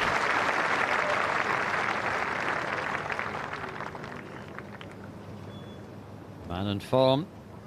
Top 5 in the Quicken Loans International on the PGA Tour last time out. He won the Arnold Palmer Invitational at Bay Hill earlier this year, of course. The first time it was played after Arnie's passing. Exactly.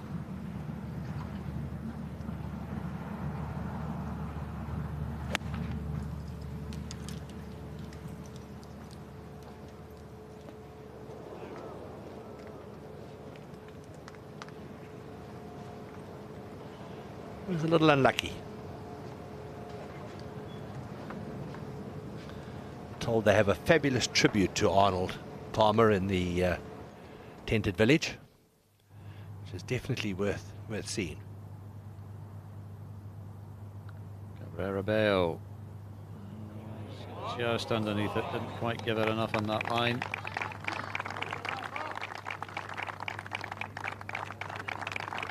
Par 5 though, keeps him at 4 under par, tied for 4th. Sam and I met him earlier in the week, congratulated him again on last Sunday, and we're laughing about the number of ranking points, the number of race to Dubai points. And I said, "And you want some money as well?" What was it, 900,000? He said, "No, 898,412 and 11 pence actually."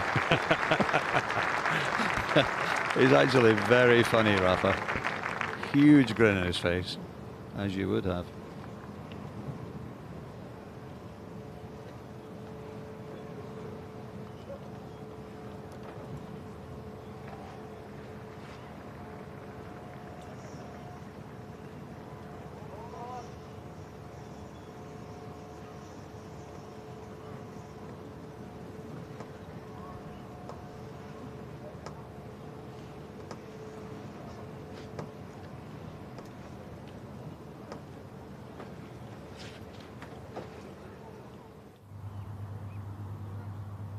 Baba now his birdie putt. He's going to start just on the left of the hole. Beautifully holed. And in the end was a good 2-putt. All those birdies. 5 in total, 3 drop shots.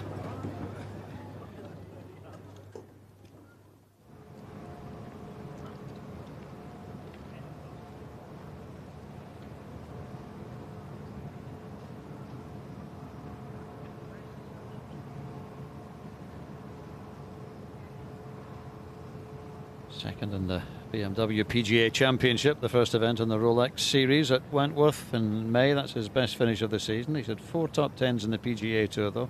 Pretty good year for Frankie, inside the top 20 in the world. Not a great day today. Got off to a bad start. In fact, he was 5 over after 7 holes, so he's done quite well to get a couple back.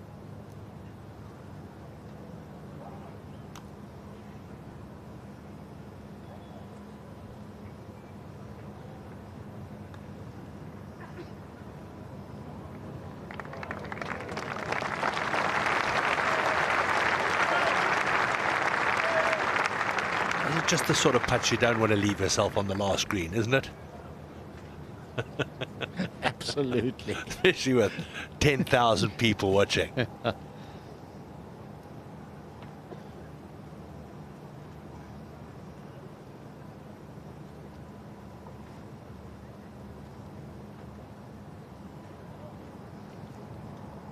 Unbelievable crowds out here today, as you would have expected. They're expecting a new all-time record this week for the crowds, even eclipsing the crowds at St Andrews.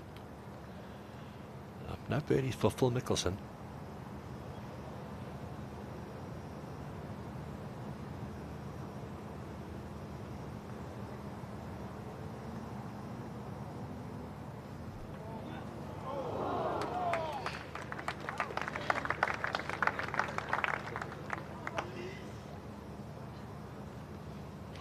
too often Mickelson has a birdie-free day. He has rounds when he makes a lot of birdies and drops a lot of shots because he's so aggressive, but so unusual not to have a single red number on the card.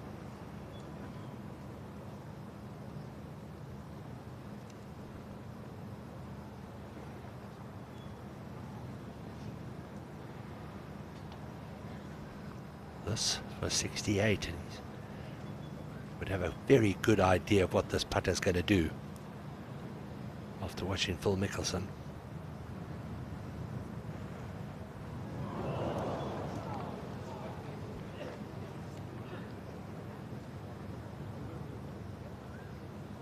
It says because I mentioned how many of those putts he'd hold today on the last hole. It's definitely your fault, but he can't walk off and complain about his putting today. That's for sure. He's putted really well, and you can't hold them all. They all know that.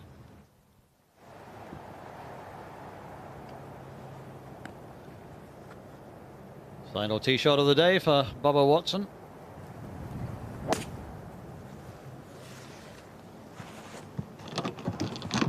Pretty straight for Bubba in terms of flight path.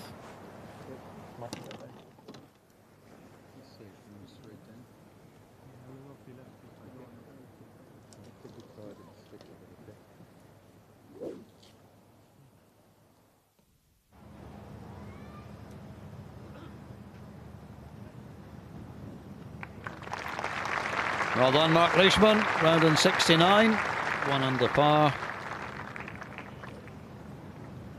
At the moment, only 4 off the lead.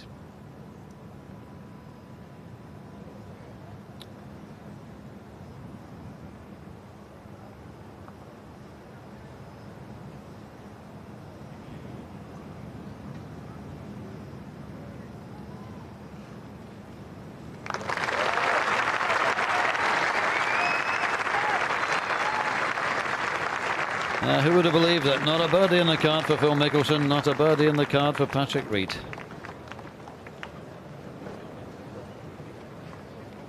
Both round and 3 over.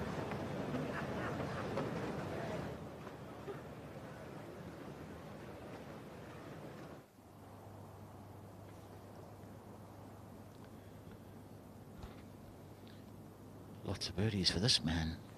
6 today, 2 drop shots. Fade a little. Abre un metro. Wants it to move a yard. Ooh.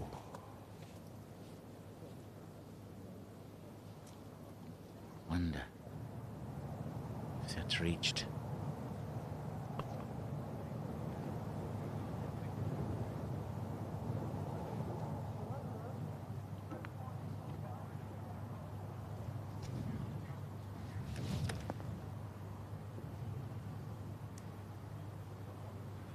Sit down.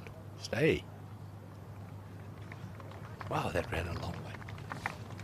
Coming off the fairway. Only now the spectator stands beginning to empty as we head towards 8 o'clock in the evening local time. 146th Open Championship. 3 players on 5 under par, 65 for Jordan Spieth, Brooks Koepka and Matt Kuchar. Paul Casey and Charles Schwartzel and Rafa Cabrera-Bello, who's playing 18, all on 4 under. World number 2, Hideki Matsuyama, round in 68, same score as Alex Noren. Prolific winner over the last 12 months. There's Bubba Watson coming towards the end of his round. Defending champion, Henrik Stenson, is 69 today.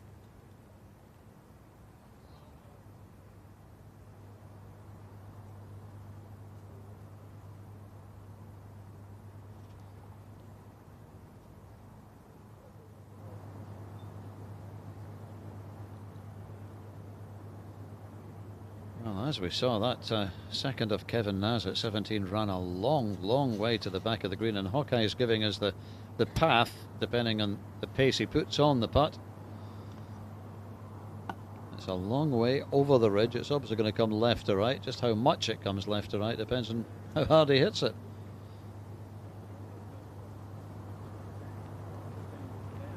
54.8 feet, 1.5 or 1.2 feet downhill, and breaking 3.2 feet to the right, roughly. Yeah,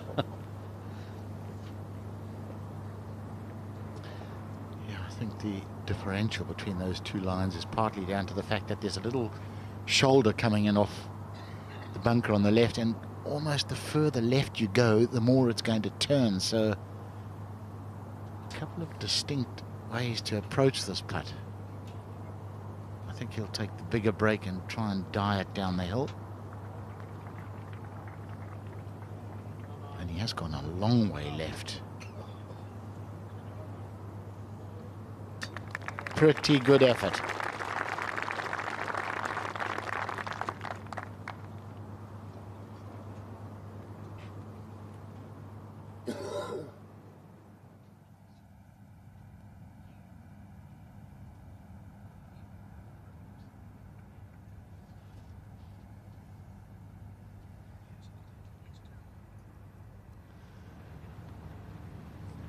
Right, Bubba, just in the edge of the rough there. Comes down very steeply on the ball, so doesn't often have to worry about getting a flyer.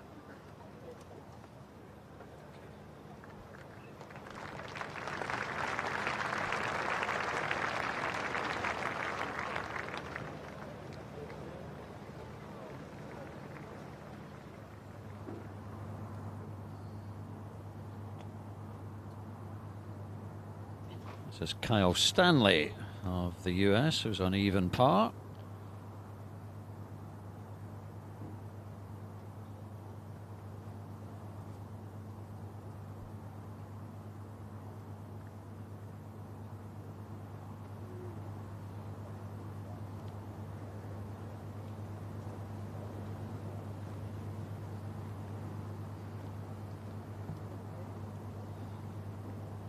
Going along very nicely. Kyle got a tidy card until an unfortunate double bogey at 14.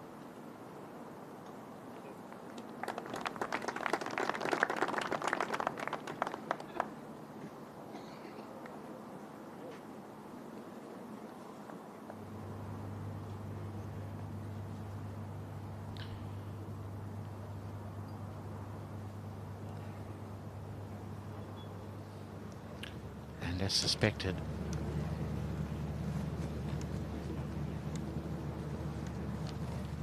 Rafa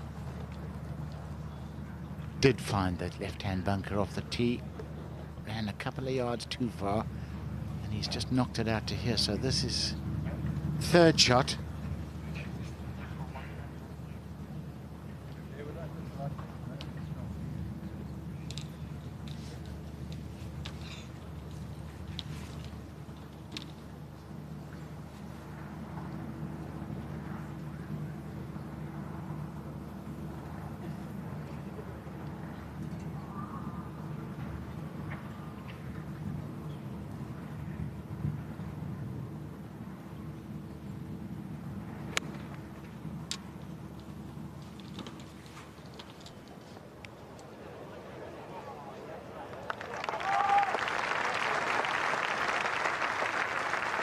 Well played, chance to save his par. Phil Mickelson's round, by the way, we're saying he didn't have a birdie. It's the first time he's played a round in the Open without a birdie since 1999. The year Paul Lawrie won at Carnoustie.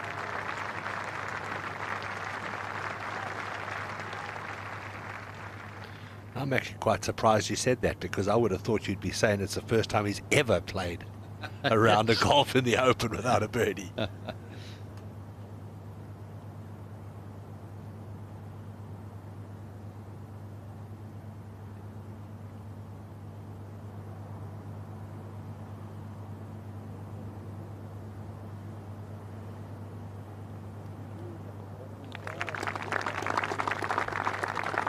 Under par now for Kevin Na.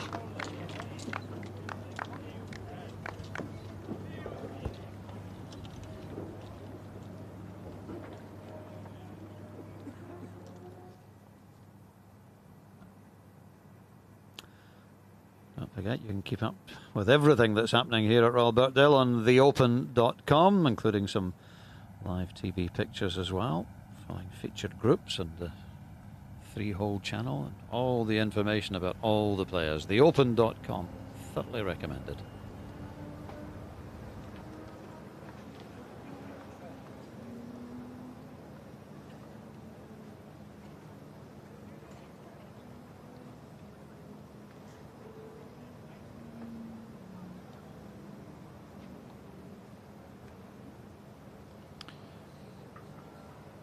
Scott Hand.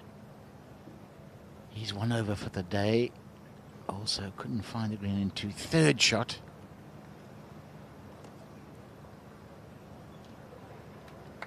Settle down, settle down. Pretty good. You know, when you see somebody on that side of the final green, you got to think of Seve Ballesteros. The incredible shot that he played in 1976. The last hole when Johnny Miller won. Ran it between the 2 bunkers. Brilliant.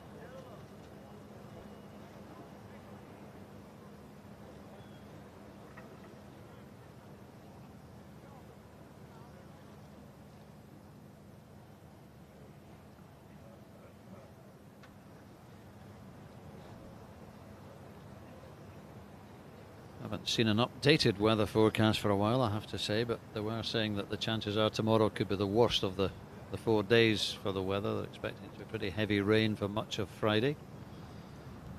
But they've been wrong before.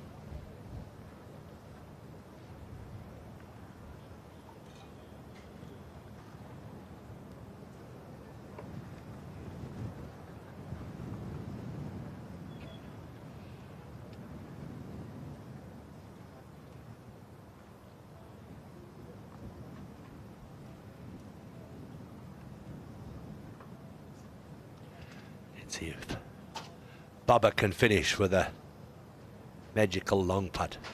Go on, go on. Oh, all it needed was a couple more rolls.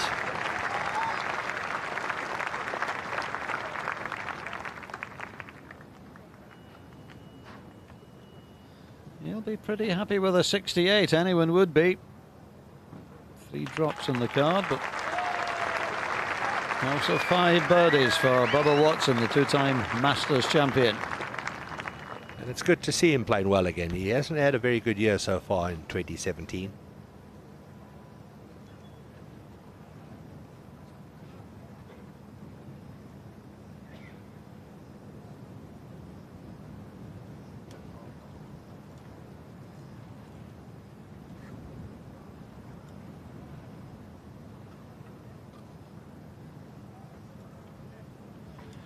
For a par for Cabrera-Bello.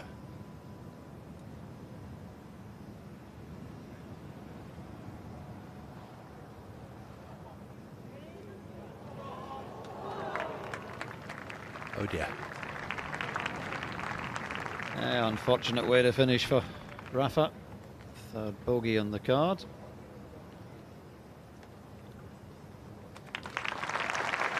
Still a 67, 3 under, inside the top 6. That is excellent form of Dundonald a week ago, and the Scottish Open continues.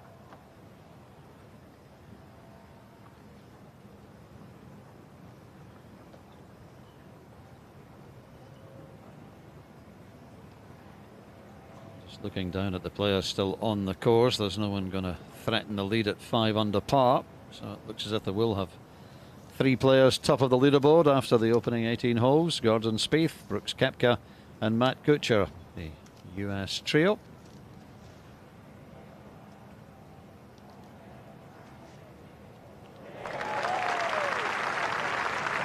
And a nice 4 for Scott Hand, and he's rounding 71.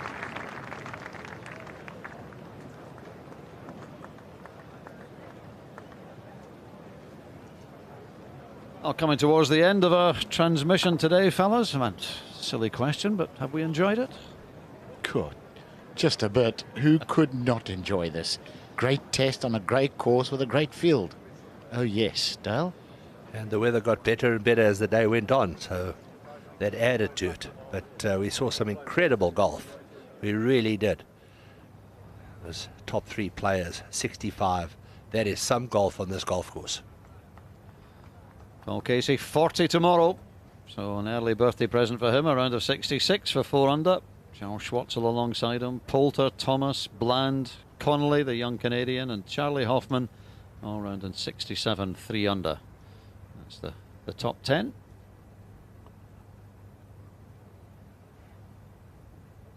Rafa Cabrera-Bello, as we saw, finishing 67. Stuart Manley of Wales finished 3-3 for a 68 in pretty tough weather this morning. James Hann, who was first reserve until just a couple of days ago when Brant Snedeker had to pull out, James Hann took his spot and has capitalised. Ernie Els has had a good day. Bubba Watson's had a good day. Matt Fitzpatrick, a 69. Fellow Europeans Thomas Peters and Henrik Stenson alongside him. Beef Johnston, Bert Wiesberger. Only 35 players out of 156 finishing under par. Jason Day, Adam Scott, Mark Leishman, the 3 Aussies together.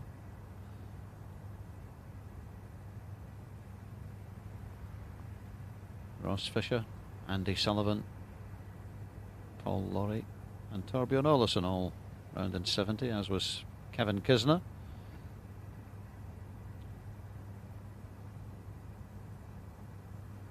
Danny Willett finding some form in what's been a disappointing year. 1 over 71. Alex Levy missed 2 tiny putts at the last to turn a 69 into a 71. Well done, Alfie Plant, the amateur, 71. Justin Rose also on 71. Ricky Fowler, 71. And Rory McIlroy, how about that? Stunning round of golf from Rory from 8 onwards.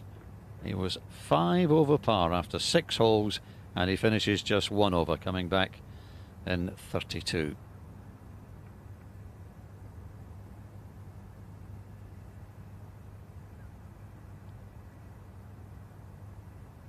So 1 or 2 fancied players didn't have such a good day, clearly.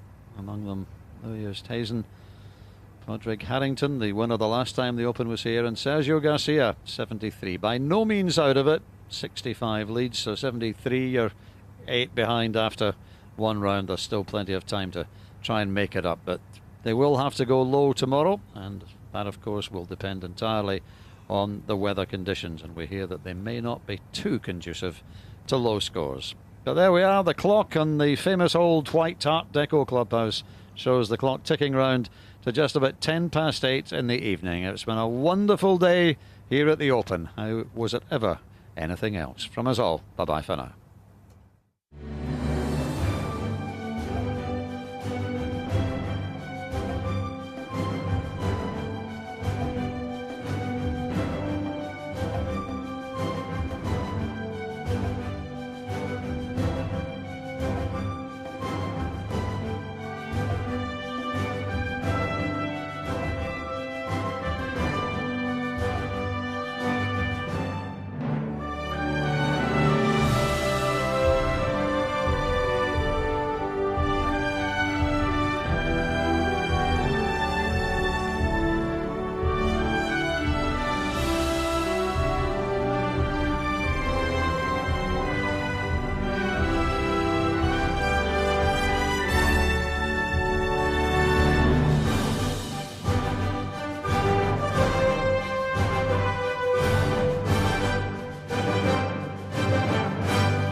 Yeah, there's a little bit of room behind it, just kind of runs away there. Like I said, 35 land, 40 with the cold, probably back down to low 30s, okay?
Down.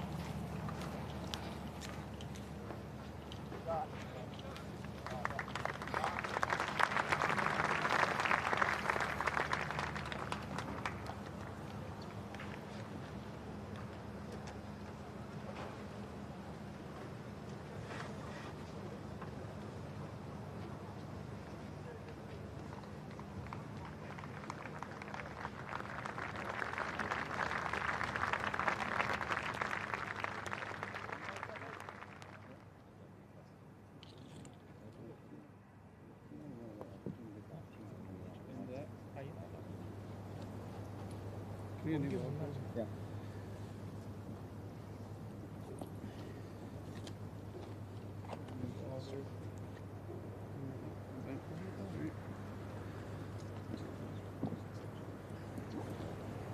Just, I mean, it's a big Coquito over that 267. I mean, it's probably like high and hard. It's probably 2650. So I think you can get it. Yeah. Okay. Left down, left right? Yep. Right now, I almost see a draw with these flags. Okay. Very down.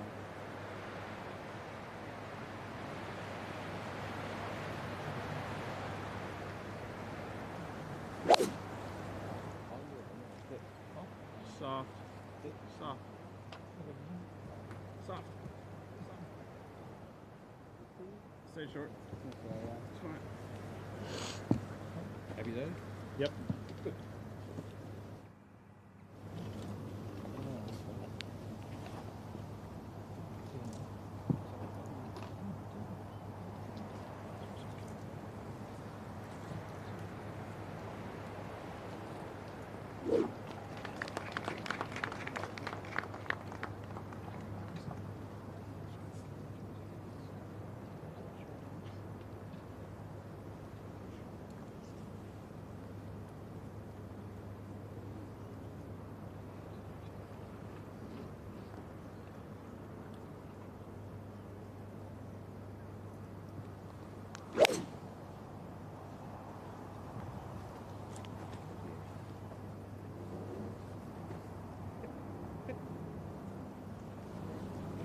사이 약간 왼쪽. 빨간 사람.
All right.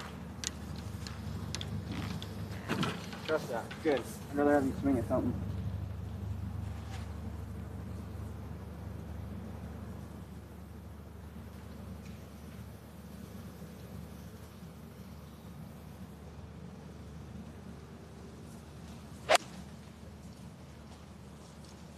Go. Not work out.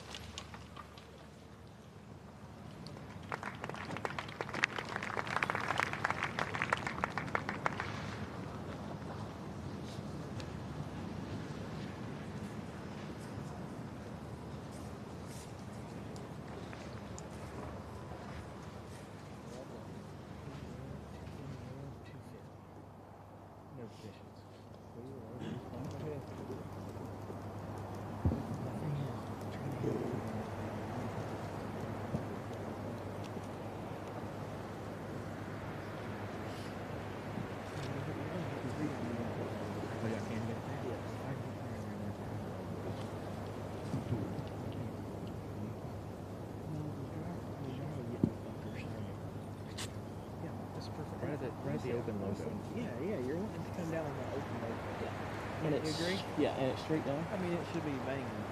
Southwest Michigan straight. Perfect.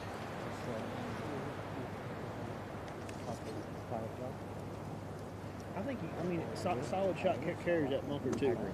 I completely agree. Good swing, bud. Trust. It's only 268.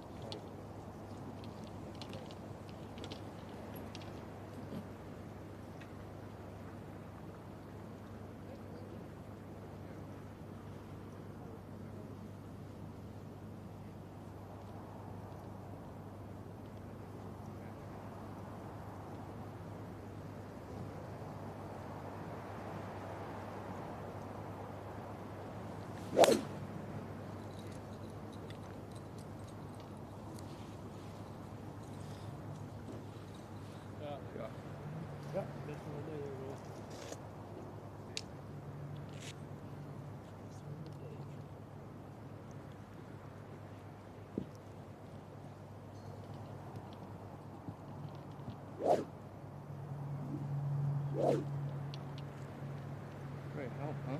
Yep.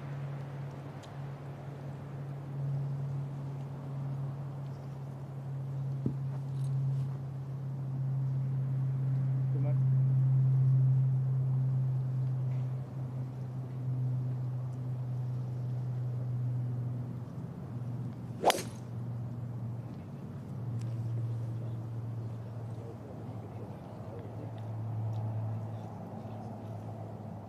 Good shot.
some local.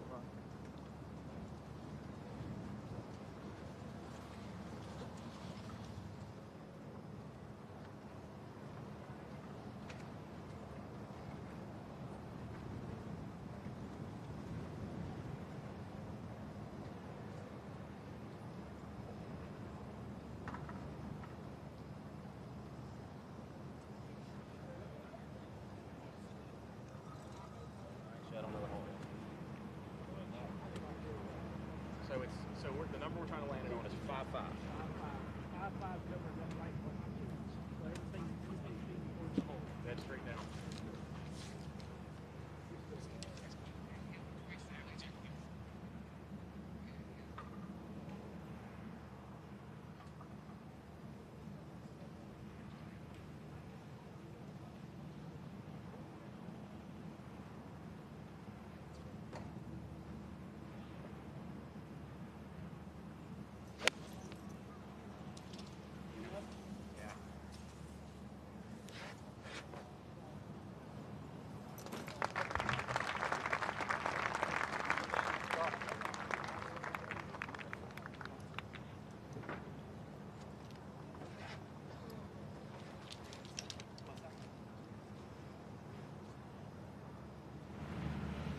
Seven off the right.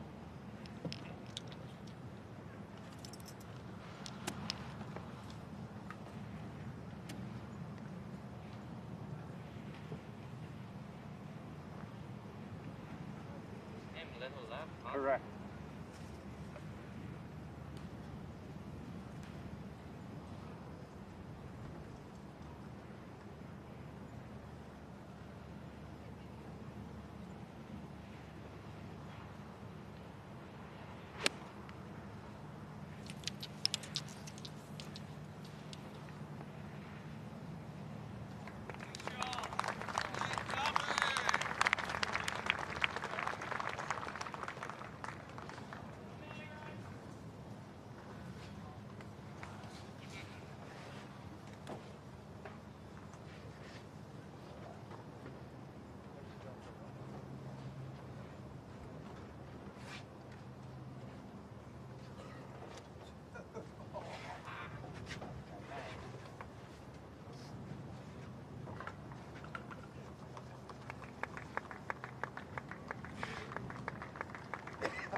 you try to look up there.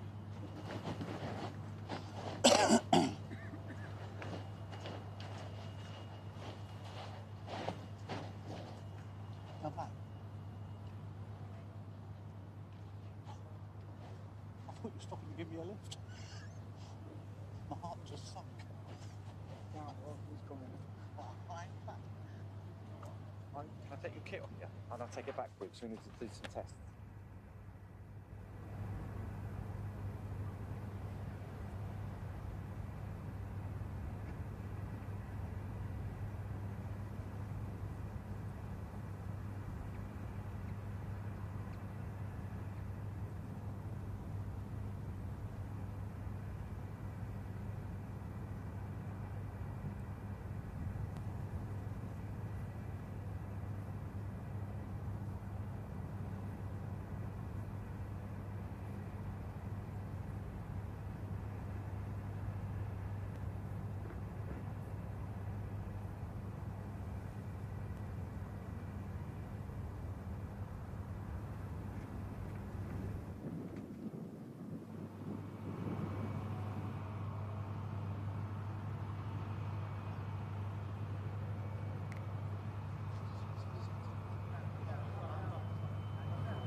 Front is 181.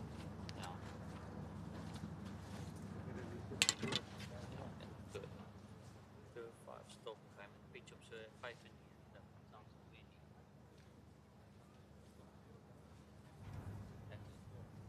Je bent van achteraf op ons. Ik ga niet naar 8, ik denk het niet. Dan gaan we draaien speel voor 25. Zeg maar, want ik niet dat dan ik dan heb ik 15. Lekker naar.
Concentrate.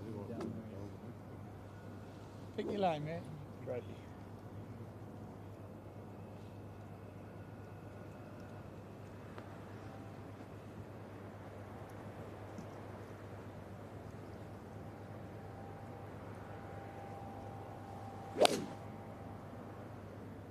Shot. Yeah.